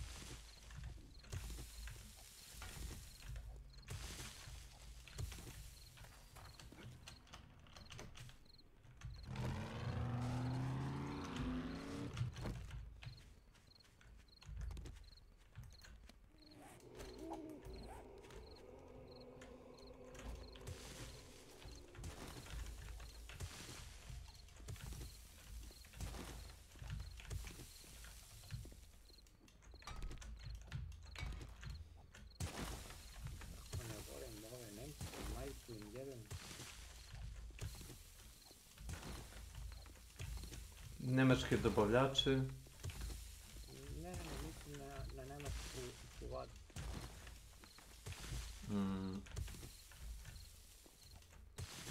Misliš to što svaka država koja radi u interesu svojih građana, zato nije zapravo, ne moraš da ih poštuješ kao ono ljude i kao naciju, ali ono kao, misli da država Srbija po svaku cenu gleda interes Srbije. Zar to ne bi bilo dobro? Kako ne bi dobro? Dobro. Ali... Mislim da ti Lela nije dobro zato što nemačka vlada ne radi za Nemce. U prošlosti jeste, ne znam šta se sad dešava, ne pratim aktivno politiku. U prošlosti jeste. Pričam o tome što je bilo ranije, sad stvarno ne pratim Pričao sam siguran da su ušli u taj,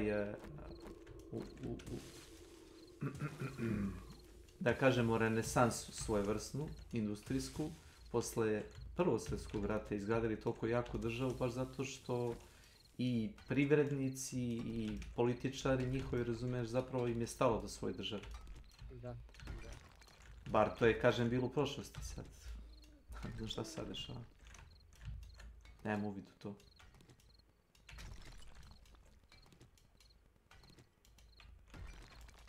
A većina vlasti i nije u državama matičnim. Većina vlasti je u rukama ovih kapitalista. Ljudi koji imaju ogromna sredstva.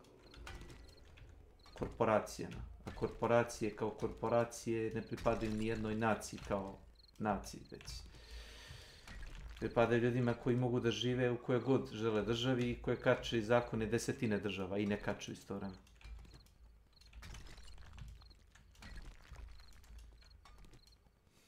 Tako da nema veze, živiš u Njemačkoj ili živiš u Srbiji, ako si radnik koji radi za novac, radio ti u Njemačkoj vladi ili radio ti u Srpskoj vladi, u Ministarstvu financija, ili radio ti u Njemačkoj fabrici automobila ili u Srpskoj fabrici da ja radim testenine, isti ti je kurac. Radiš sa privatnika koji posjeduje sve to. Koji ko zna gde.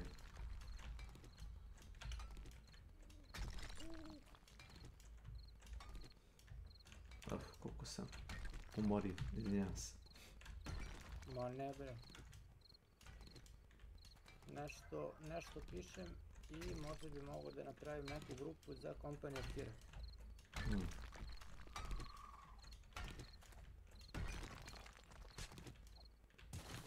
To bi bilo dobro. Kako grupu? Discord grupu ili? Tim. Mi zovemo tim grupa.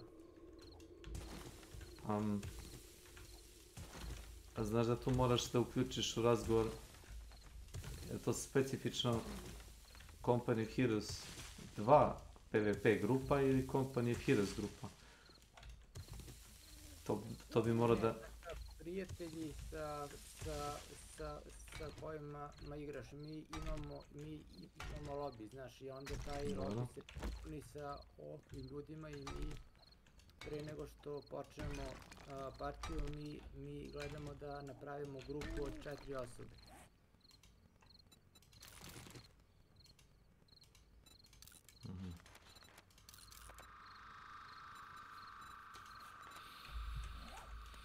Ok. Zapravo to nije naša reč. Lobby? Ne.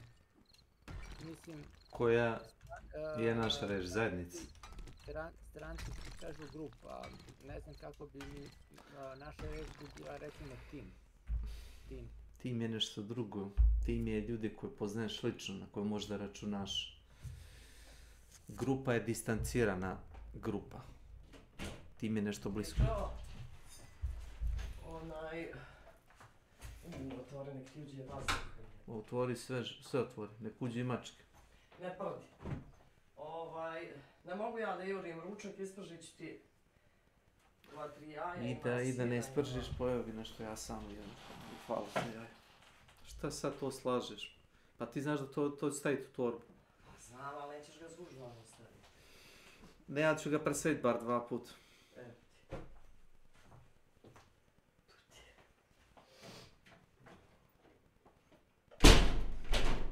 Nemoj sad da se sporimo oko semantike, Vlado.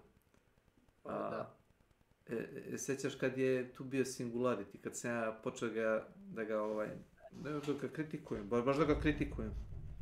Zašto da izmišljamo reči, nove, srpske reči, da bi se reklo da imamo srpske reči za neke stvari?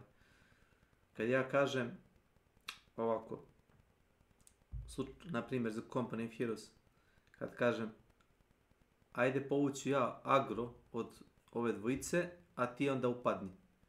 I onda ti kažeš, stani malo Snake, ili ga kažemo zmija, ajde, stani malo zmija, kaže, šta je to agro, kaže, ajde, što te strane reći, ajmo srpsko reći da koristimo, ja rekao, dobro, ovako, ja ću da pokupim neprijateljsku agresiju, a ti idi sa strane koja je nebranjena, možemo i tako da kažemo, ali dok ja to kažem, to proći će neko vreme, znaš, a mogu i da kažem, povuci ti agro, pa ću ja da upadnem, znaš, može i tako. A može. Ja znam koju reč mogu da upotrebim, ili to su ti ovi puritanci srpskog jezika, ne kažem za tebe konkretno, nego to je singularity bio. Za taksi. Ja znaš reč za taksi? Drugu. Pa ne znam. Pa imaš reč. To ti je ovako. Uslužno vozilo za prevoz putnika i robe. A? Šta ćemo sad? Ima reč u srpskom jeziku. Hoćeš i tako da kažeš? Hoćeš da kažeš čerki, Tina, nazvao sam ti uslužno vozilo za prevoz putnika i robe. I ona, a tata, šta kažeš tata? Kaže, da, evo, čekate ispred kuće, uslužno vozilo za prevoz putnika i robe. A taksi, aha. A možemo mi, imamo mi srpske reči, a da li stvarno želiš da sve to kažeš? Ili kažeš taksi ti je tu? To je samo primjer. Ima boljih primjera i ima gorih primjera. Ovo je bio vrlo očigledan primjer. Ili kad kažu auto. Motorno vozilo. Možeš da napišeš auto jednako motorno vozilo. A kad kažu motor, nije to motor. To je dvotočkašni motor... Ajmo ovako. A ne znam kako se kaže motor. Imaš reči za to. Negde sam našao.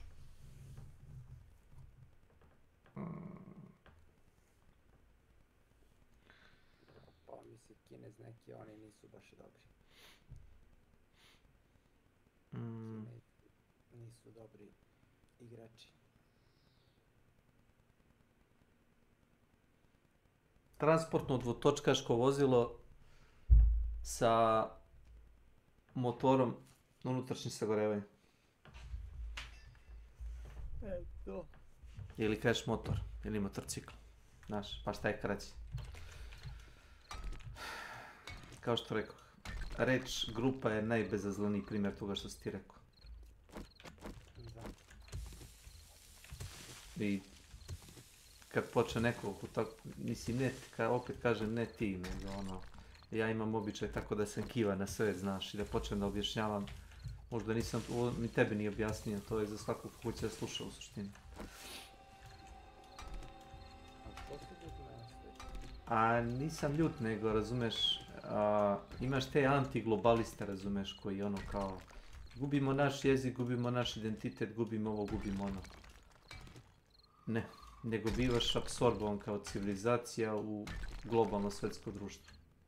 Možeš da živiš kao zatucana sredina, da nemaš ni elektricitet, ni motorna vozila, ni taksije, razumeš? Pa ti fino nabavi kola, konje, amove i ja ću da budem kovač, ja ću da izrađujem alate, razumeš? Pošto kad nekom kažeš da ti se pokvarila štil testera, on će kaže, a? Šta ti je to štil testera? Ovi puritanci srpskog jezika. I ti kažeš, pa dobro, donesi mi testeru, ajde. Da izrežem, on ti donese onu staru testeru, onu metalnu, onda drljate satima. Ajde, udri. Evo, udri. Sa kim? Zato što ljudi ne prihvatili. Tako. Vojnik se vozi s mrtvićem sa izvom paletom. Boga mi lepo. Sad ja tebe treba da pitam šta je smartić. Aj, smrtić, to je motorno vozilo sa unutrašnjim sagorevom. Dobro. Na hibridni pogon, tako? Da se skine krov. A što ne kažeš convertible? A i to izgleda dugačko postalo. Opet mi se pale neki kliktađije. To sam možda ja. Mrzim kliktađije. Zar ne možeš da isključiš taj zvuk? Jel ti daje one kao, one audio, one kao, one pinove gdje da ideš ili gdje da postavljaš odbranu ili markirati oblast i ono kao. Ali čovjek je kreten, razumiješ? Možda mogu da ti to sredim, da ti taj file zamenimo za ništa, ako hoćeš. A može da se... Recimo taj file zvučni koji radi to, da ga preimenujemo u bukvalno file koji ništa, ne čuješ ništa.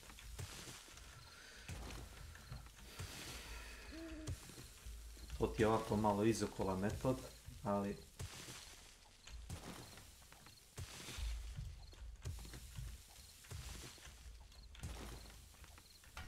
Isto kao... bolje da prestanem, ne?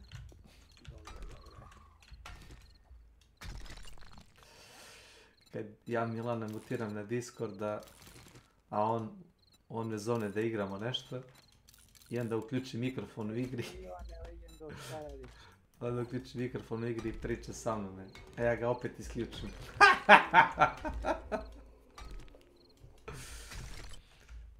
I predvali smo ga, tako? Jesmo. Evo baš, dobro. Reč ima govornik. Pa šta se radi njom? Veliko.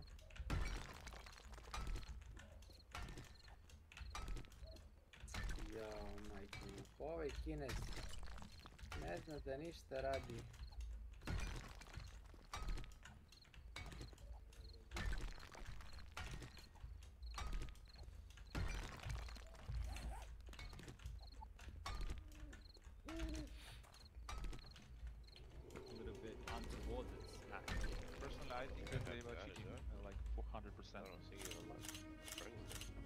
Did Emilio just get back banned? It's only showing me 5 people. Wish I could shoot like this. Malo se igra company profil. Of course, who cheater? Oh, Flusha. Flusha's at the front page. Professional CSGO has been around since the beginning of the game. Players dedicate countless hours to learning, improving, and mastering the game which they were destined to play. But you know what else has been around since the beginning of Counter-Strike? Cheating. Countless cheats over the years have come and gone to give players a competitive edge over their opponents. When you mix the professional CSGO scene with cheating, you can start to uncover some truly interesting stories of player scandals. Some have been accused and risen above. Extremely blatant lock, boys. He's got to go back. Stewie's on his own, but look at the time. Look at the time. There's 7 seconds of blood and bomb. They're trying to build pyramids, but it's no more. I remember watching this live. Stewie's won around. We're going to overtime. While others have sunk with it. Today, we will uncover some of these stories, and I'll give my opinion on them as a CSGO cheater. Robin Flusha Ronquist started playing professional CSGO a little bit after the game's initial release. He was signed to Fnatic in late 2013, and in that time managed to secure 3 major titles until he was benched by Fnatic and later signed to Cloud9. Flusha didn't last long on the C9 roster, and after an extended period of inactivity, moved back over to Fnatic in early 2021. He bounced between a few teams yet again, and is now playing for Eyeballers, a team he and JW revived after 14 years of inactivity. At the peak of Flusha's career, he was one of the most notorious players in the CS scene, ranking top 10 in the world for 3 consecutive years and winning 3 majors in the process. People started noticing that Flusha would hit insane shots that nobody had ever seen before. Because of these events, he was nicknamed Senor Vac. He even fully embraced this persona by walking on stage at ESL 1 Cologne 2017 in his Senor Vac jersey. He also said things like this. You ever get a knife? I probably won't. I don't want to lose money when I get back banned. With all that being said, Flusha is a player with over 12,000 hours in CSGO, along with thousands of hours in other developments of the game. I don't think Flusha is cheating personally. I think he's just so good that our tiny brains cannot comprehend his plays. Yeah, of course, bro. Of course. Coming in. Do you feel like he is going to be that difference maker in terms Modesty, I always knew he cheated, man. I think he definitely has the potential to be the difference maker. I think everyone who's Mini seen simple. the Academy League, everyone who's seen him stream, or everyone who's been, you know, good enough to go in and watch one of his demos, can see that his natural flair for the game is unheard of. He's only 16 years of age, and he's playing Counter-Strike at a very high level. A very high level. Finds the timing, 8 seconds. If he can drop the bomb, it'd be everything. But it travels into the site. 1-on-2 for Modesty now. It's sacrificial. Gives his position away. He wants Modesty's end goal. But this man, oh, the Shepherd staff takes down the goat, and he takes Simple out of the round to give it to G2. That's Ilya crazy. Monesi Ozpov had a very late start to the professional CSGO scene, starting off on a team called New Balls in July 2019. Monesi also played for S Gaming for about a month before getting picked up by Navi Jr. for a 2-week trial. Monesi joined the main roster Okay. of Navi Jr. in Welcome to my channel. and played there until December of 2020. Hello? He was then picked up by G2, where Yes, he currently Dad. plays today. Although Yes, sir. Monesi is still considered a rookie in Tier 1 Counter-Strike, he has managed to shock the world with his amazing Neki su prazni, performances neki on the ne server, rade. being considered Kaže, top S kaže players. Vlada, lepo što pričaš opet s njom. Combination of his incredible mechanics Na, and nasmeo age, me samo some tako, started to Vlada. question the legitimacy of his plays. Me Dobar personally, vic, there's Vlado. only one Monesi Pa dobro, player pričali I smo jučer. question. His 1v4 Komunicirali smo Šta se gestima. dešava to? Komunicirali smo gestima, znaš. On mi je rekao, Robozo! Ja sam pokazao kurac i to je komunikacija, jel tako? To je vaša komunikacija. Jeste, to je komunikacija na nivou zabavišta. Što se A ne dva džutoruma od 40 banka. O, vidi ga Milan, što mora da se pohvali. Pogledao, jebate, Predator mu je kompjuter. Šta predator? The thing I want you to focus on is the last kill. Notice how where Monesi shoots is not where the enemy is. In CSGO cheats, this is called backtrack. Basically, you can shoot where the enemy was, depending Čega on how predator? much time you put on the backtrack. Nah, There's nah, only nah. one thing that blows this argument out of the water. The game was being Mislim da ja played gledam njegove online, postove. and higher Sviđa mi se što vodi fiktivni razgovor sa mnom, znaš. O, prostačino, Besides, can we really call o ovome somebody a sanjaš. cheater when they've spent more than 10% of their Sanjam. life on CSGO? He also found a smoke bug that had been in the game for years, but nobody knew about before. Based on the small amount of evidence against Modesty and the obvious limitations, Yep. Kartica jebate tank.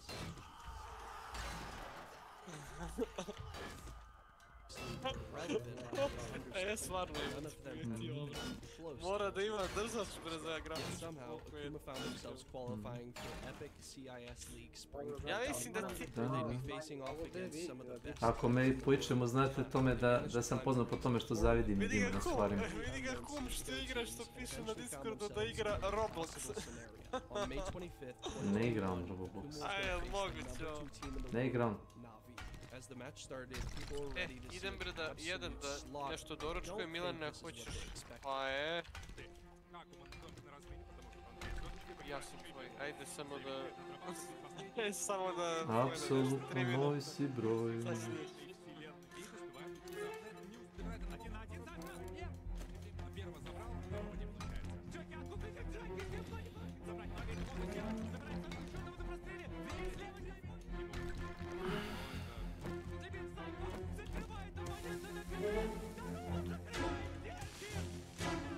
Jesus.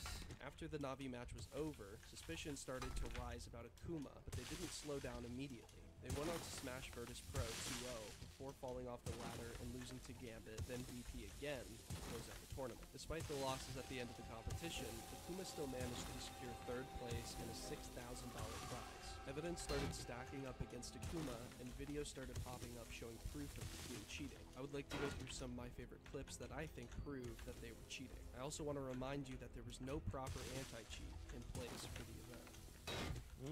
In a game against OneWin, Sergey finds himself in a 1v3 situation. He's able to take down the first enemy cleanly, but notice how he looks to the top right-hand side of the screen. It looks to me that he's checking his radar. But why would you need to check your radar when you're the only player alive on your team? Furthermore, why would you be looking at your radar when swinging an angle? He does this exact thing 2 times in the clip. Moving on to the second clip, That is a little Psycho is up sketchy. against Electronic and Perfecto on Catwalk. Navi sets up for a run boost, but it fails, and Electronic peeks through the smoke for a second, long enough to get Psycho's attention, then falls back for cover in the the smoke. Electronic jumps in the smoke, and Psycho's crosshair moves upward to match the jump.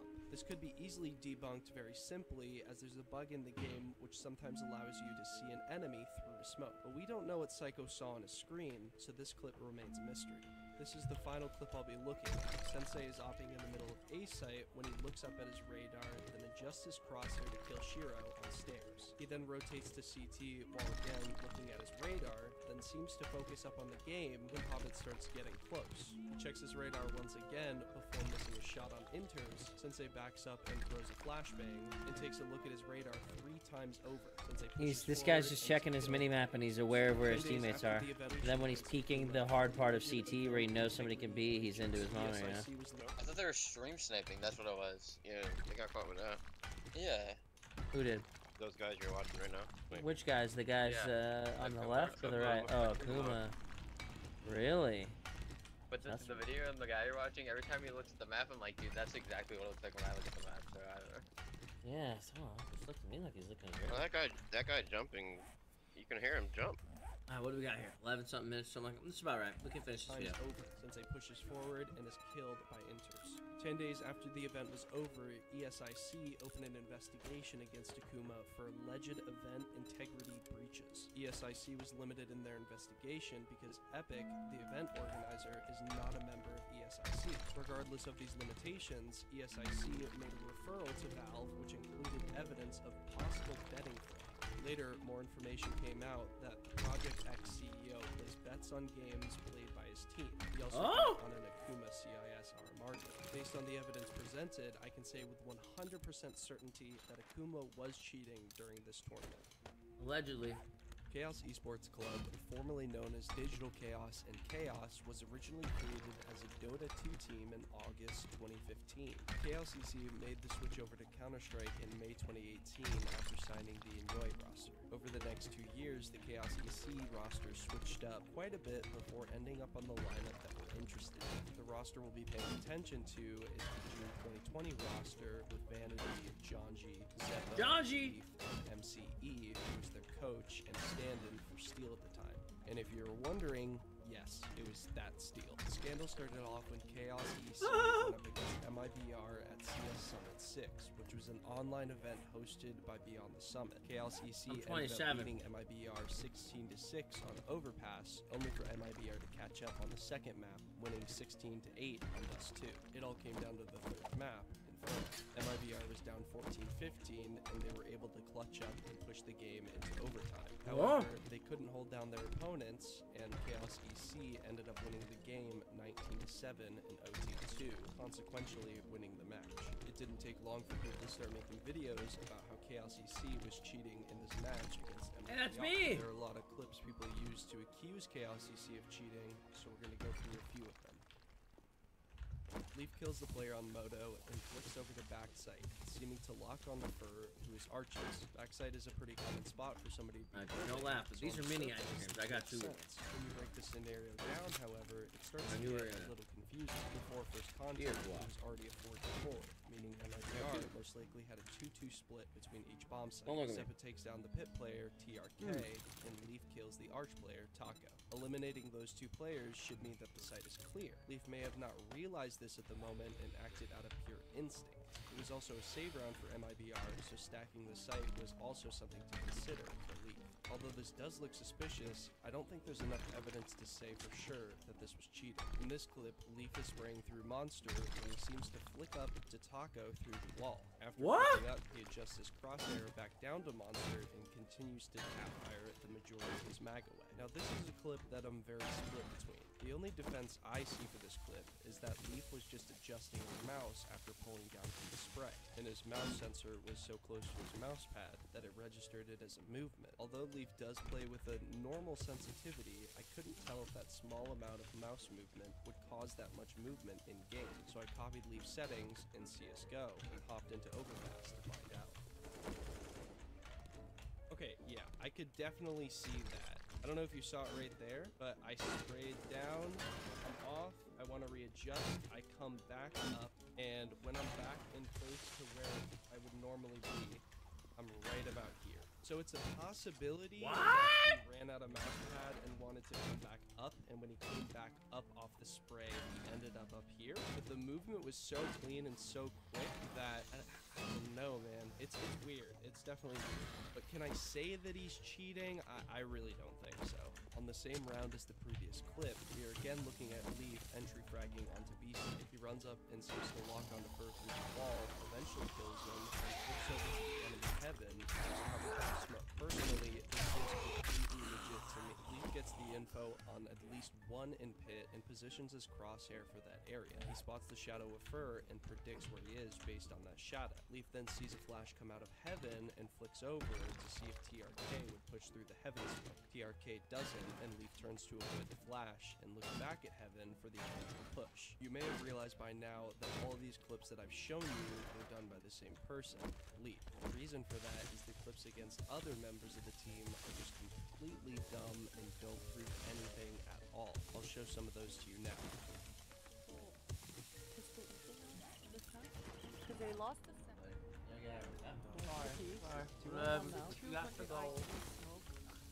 Where is it? On Leaf and a call to Vandy now. A 1 versus 3. Got Young.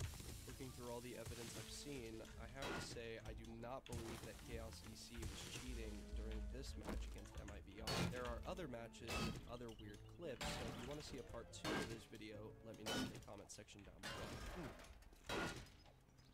Oh, did this guy get back? Mako started playing professional Counter-Strike on August 17, 2010 with a team called ICSU, also known as I Can See You. He made the switch over to Global Offensive in late 2012, joining a number of different lineups, but only staying for a short period of time on each team. In September of 2014, Amelia joined Team Flashbang. Property, joining a new group of faces once again. We'll move right over to the interesting bit of Amelia's story. Baz at 50 cal, thanks brother man. Playing in Appreciate your share. What's up, man? Season 3, losing their opening match against Fnatic 16-5 in the group stage of the event. Team Property went on to beat Epsilon in a best-of-3 elimination match to keep themselves in the tournament. Then, on October 9th, 2014, Team Property was going up against Hellraisers in a decider match for position in the playoffs. The match started normally, with Team Property getting an early 3-0 That can't be the same set. Hellraisers started to build a bit of steam, winning a few rounds to tie up the game 4-4, before Team Property started to take off once again. The score read 4-7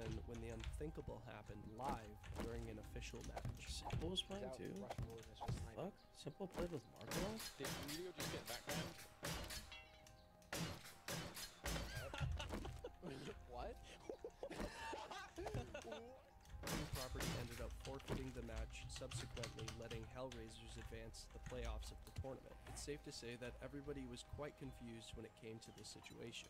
You know what makes me smile is that Joachim, who's the tournament organizer, he's gonna have to look for his rule set and see, do we have a rule to find out? That was the set from 1.6. No shit, it was. Oh. Fragmite Masters came out with a statement explaining their ruling on Emilio and Team Property. They decided to disqualify Team Property from the tournament and ban Emilio from all future tournaments hosted by Fragmite Masters. Emilio also was kicked from Team Property and banned from all non-sponsored events. Although Emilio hinted that his friend used his account and may have been cheating on it back in October of 2014, Emilio later admitted in 2015 that he was using cheats in match play. He was also adamant about being completely clean during official matches, stating that he cheated during the matchmaking. Emilio created a new Steam account on October 12th, 2014, only 3 days after being back there. He continues to play casual CSGO today. He did try to get back into professional CSGO, joining Dream Chasers in 2015 and playing with them until 2018, but never really achieved anything incredible during that time. Sometime after the match against Hellraisers, Emilio's back got lifted, but the activity on the account has stood still since the day. This is an interesting case and only result in interesting conclusion. There's no doubt that Amelia, in one way or another, is a cheater, but I do not think Amelia has a cheated in an official CSGO match. Curiosity can get the best of us, and anyone can dive into the CSGO cheating scene, even professional CSGO players.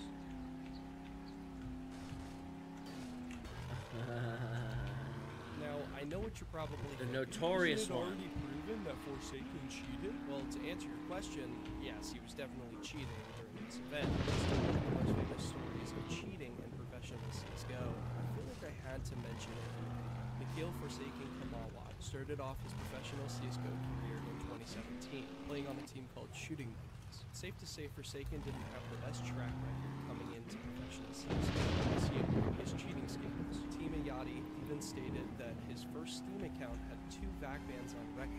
It's also good to note that Indian CSGO was not even close to being a developed region in the game. Nonetheless, Optic tried to break into the Indian market in June of 2018, announcing Optic India. They hosted tryouts for the team, and thousands of players flocked to check this out on the revolutionary roster. After all was said and done, the 5 players picked for the team were Antidote, Ivan, Marzil, Formless, and Forsaken. Now that the team was together, Feels so bad that for the other guys, man, because I don't think it like I don't think the opportunity was still there afterward. Where the now infamous Forsaken would find himself at a dead end. On October 19, 2018, Optic India was going to verse Revolution in a best-of-3 elimination match. The first map was a strong start for Optic India, beating Revolution 16-7 on Inferno. Forsaken seemed to have a slower game, only 17 kills, but still not doing terrible. We don't start to see Forsaken's real form until we head over to the second map, Cash. What? Hoćemo igrati. You guys see that?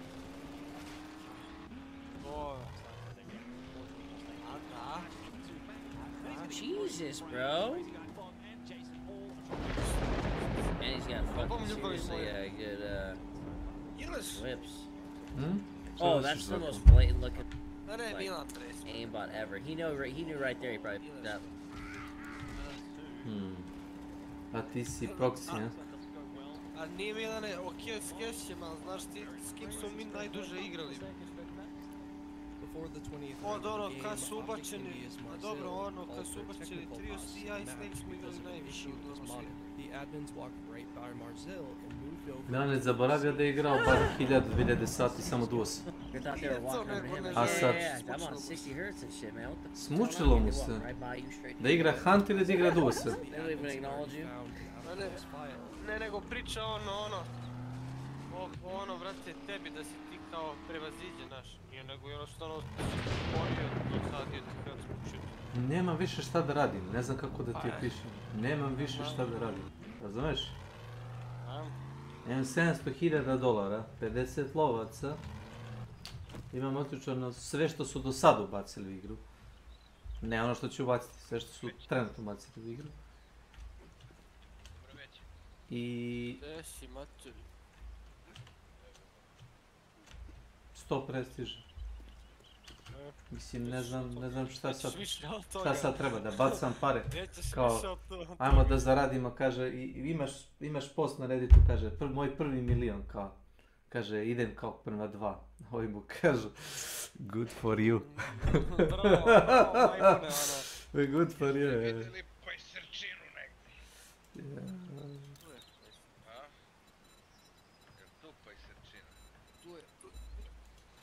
Pajserčino, si podmetno nešto pod karticu, pajserčino.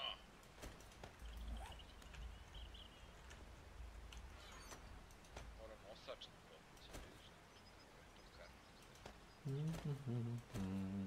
Da ima barem ploču neku poštenu, ne bi morao.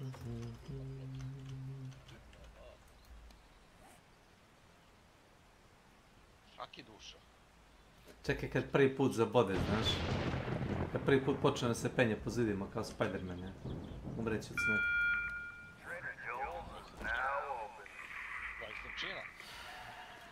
A ne, taj sa najbržim internetom, najbržim procesorom i grafičkom karticom. Kad počne da glumi Spider-Man opet. Pa tucite, ško vam brani. Da si javio ranije, 10 minuta igrali bi mi.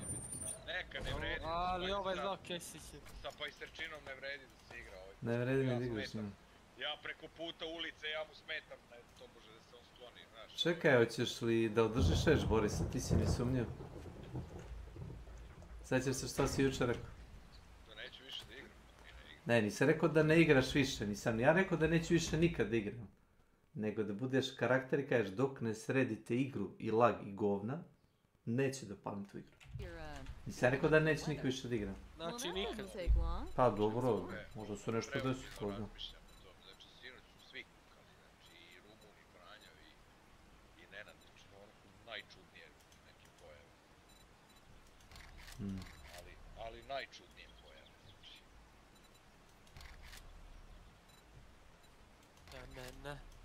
Ne. Jo, ja ne čujem.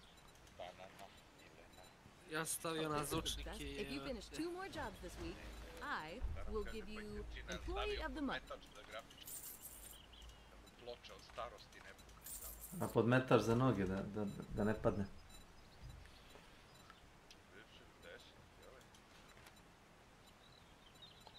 Nisam ni gledao A kako ja mogu da vidim gdje to piše? 40-70. Kaj promenio? Znači treba da veremo na reč, a? 3 kila gorila. Kao promenio si grafički. Ćeš diplom? Srednje škole. Ajde, slikaj nam tamo. Neka, ajde prvo slikaj.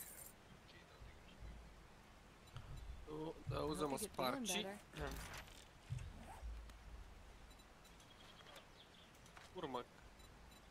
A jesi ti čitao da je 40-71 od većih promašaja? Too bad I couldn't help you. Well, maybe next time. Koja kartica? Navodno je uzeo 40-70 smeća. Aj. Čekaj, samo malo, stani malo, jel to uzeo ovo? Čekaj da idem samo malo, Linus Tech Tips, sad ću ti reći. Ono najveće smeće. Da, to su gledali što brže da prodaju, znaš. To su gledali što brže da prodaju, znaš. I ti si kupio stvarno. Ajoj. 40-70, jesi to rekao? 40-70 ti i ja. Ti jaj. Uzeo je 40-70 ti i ja. I ti, samo ti. Čekaj. Ajmo de Kešić jebote. Znači, ti da si uzeo 40-70, mi ne bi mogli da živimo od tebe prethodno. If you can't tell by your sub boxes, the RTX 4070 Ti embargo has lifted. Zašto? Evo ti. Ovo. Koliko? Ti si debil, evo. Ali pazi, svaki od ovih klipova ima... Okay, let's do this. Reviewing the RTX 4070 is... Gledaj Boris. Ali kako da namestim delay? Znam, samo pročitaj naslove bez da gledaš recenzije, gledaj, za istu karticu. Ne treba da čitam, znam, čitam sam. Ovo sam gledao recenziju ovoga pre mjesec dana. Tačno sam znao da će idiot da se zalepi za to, znaš.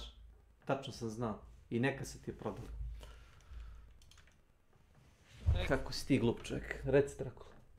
Ako da stavim delay na ono, kao vrete Milano. Na šta delay? 2 sekunde da ono bude... Si ti bolesan? Ali Jay-Z je najveći kriv. Uzmeš... Kako mi je muka od ovog... Jel ti on rekao... Da, pa oba su negativne review, imaš ih još. Gledao sam već da kažem, ma i ne oni ima pre 10... To je čista prevara, razumeš? Uzmeš onaj Prime, Dracula, Twitch Prime. Milan ne zaboravio ti kaže da mu je Nenad uzeo Twitch Prime na mjesec dana. Zato njima to je. Dobro, i to je to. To je to. Svaki mjesec plaća Twitch Prime. Boli me kurac. Za Twitch Prime. Nema ja para više. 1 euro je 7. Jesi ti svjestan da ja... Ti svjestan da ja neću moći kola da te vozim sad. Evo čika Vlado.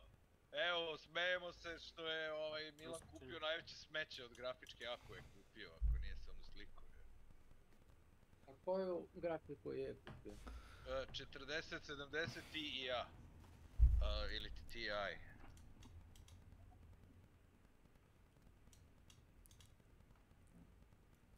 Pazi, smeće ti je i ona 30-70 smeće i ova, tako da... Kako je si jedno i drugo smeće, isti kurac je.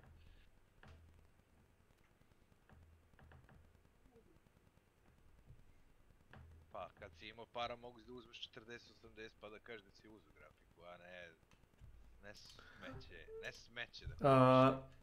Znači, Koliko sam gledao, nemam para da kupujem ta govna, ali gledao sam review ljudi koji dobijaju to profesionalno da rade recenzije. Što se radi? Poenta je da je Nvidia uspela da proda imbecilima, neću kažem koji su to ljudi, prodala imbecilima karticu koja je sporija od serije 3000. Ali znaš? Šta nego sporije. Sporija je od serije 3000. Da znaš? Kesićeva kartica je brža od te kartice, koja je nova. Ja znaš Kesić? Milan je uspio da kupi novu karticu koja je sporija od tvoje, koja je starija od njegove. Ja znaš? Toliki je imbecil. Pa zato što je imbecil. Imbecil. Ti si jebeni imbecil. Ne mogu da verujem. Da si rekao bilo šta drugo. Ne verujem. Svaka čast. Odlična trgovina. Odličan posao. Bravo ti. Svaki put me sve više i više iznenađuješ.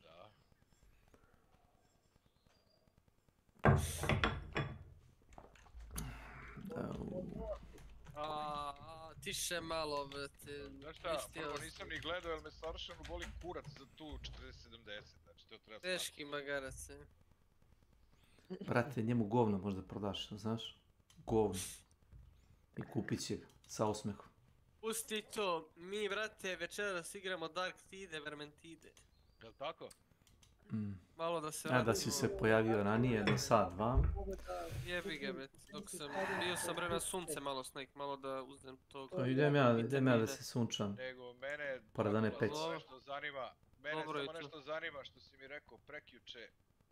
Da li si ti to odradio do kraja ili nisi? Šta bre? A, kad si išao u bulevar. Bre, za to, brate. Nije sad mesto da se priča, brate. A ne treba da pričam o tome, samo da kažeš jesi ili nisi. Da, jesi, jep, šti beri ti. Znači, počistio si napajanje, dobro. To. Dobro, To je, srećan sad. Jebote, ti srećni nego ja. Pa bit će čovek od tebe, konačno jebote.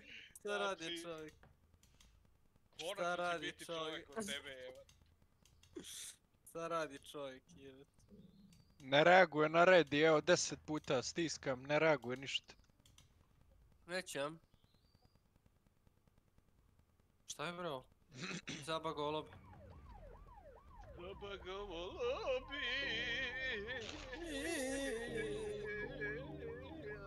Izvuko si cigu. Ligu. Jel zabagovo lobi? Ligu. Prostačina ti je rekao da si imbecil. Nisam, ja se izvinjavam. Ne, hoću da kažem da si mi idol i da bih volio da ja mogu tako glupe poteze da radim kao ti. Da imaš seks s njim.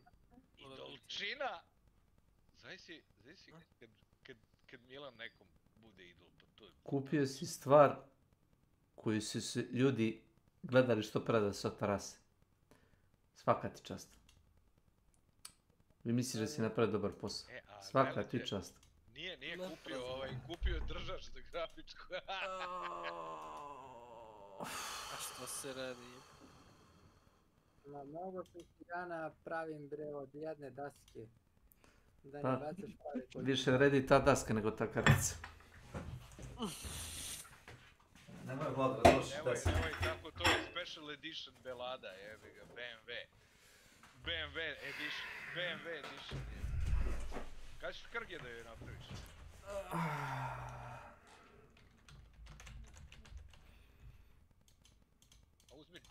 Uzmi čekić i dleto, jebi ga, i onako lagano, znaš.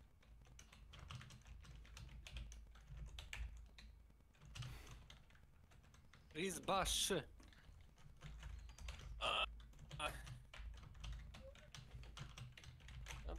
Tap, jep, štip, vidite, da. Ča sad, fokus, Max, je li smem bre da dišem, jel ne?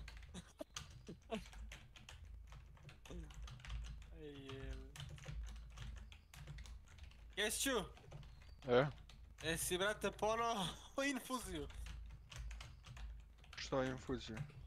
Pa ne smemo da idemo na WC, ne smemo da dišemo, ne smemo da jedemo. Ako si gladan ne smeš da jedeš. Znaš i sam zašto jebe. I tako to. Znači moraš biti Milanov, brate. Moraš biti 99,9% fokusiran na igru. Jesi ti čuo, brate, matori ono juče, brate? Kaže, a ne može, on jede. Što ga je ubio čovjek? Čovjek je sprečen. A što se? Štibiri tap tap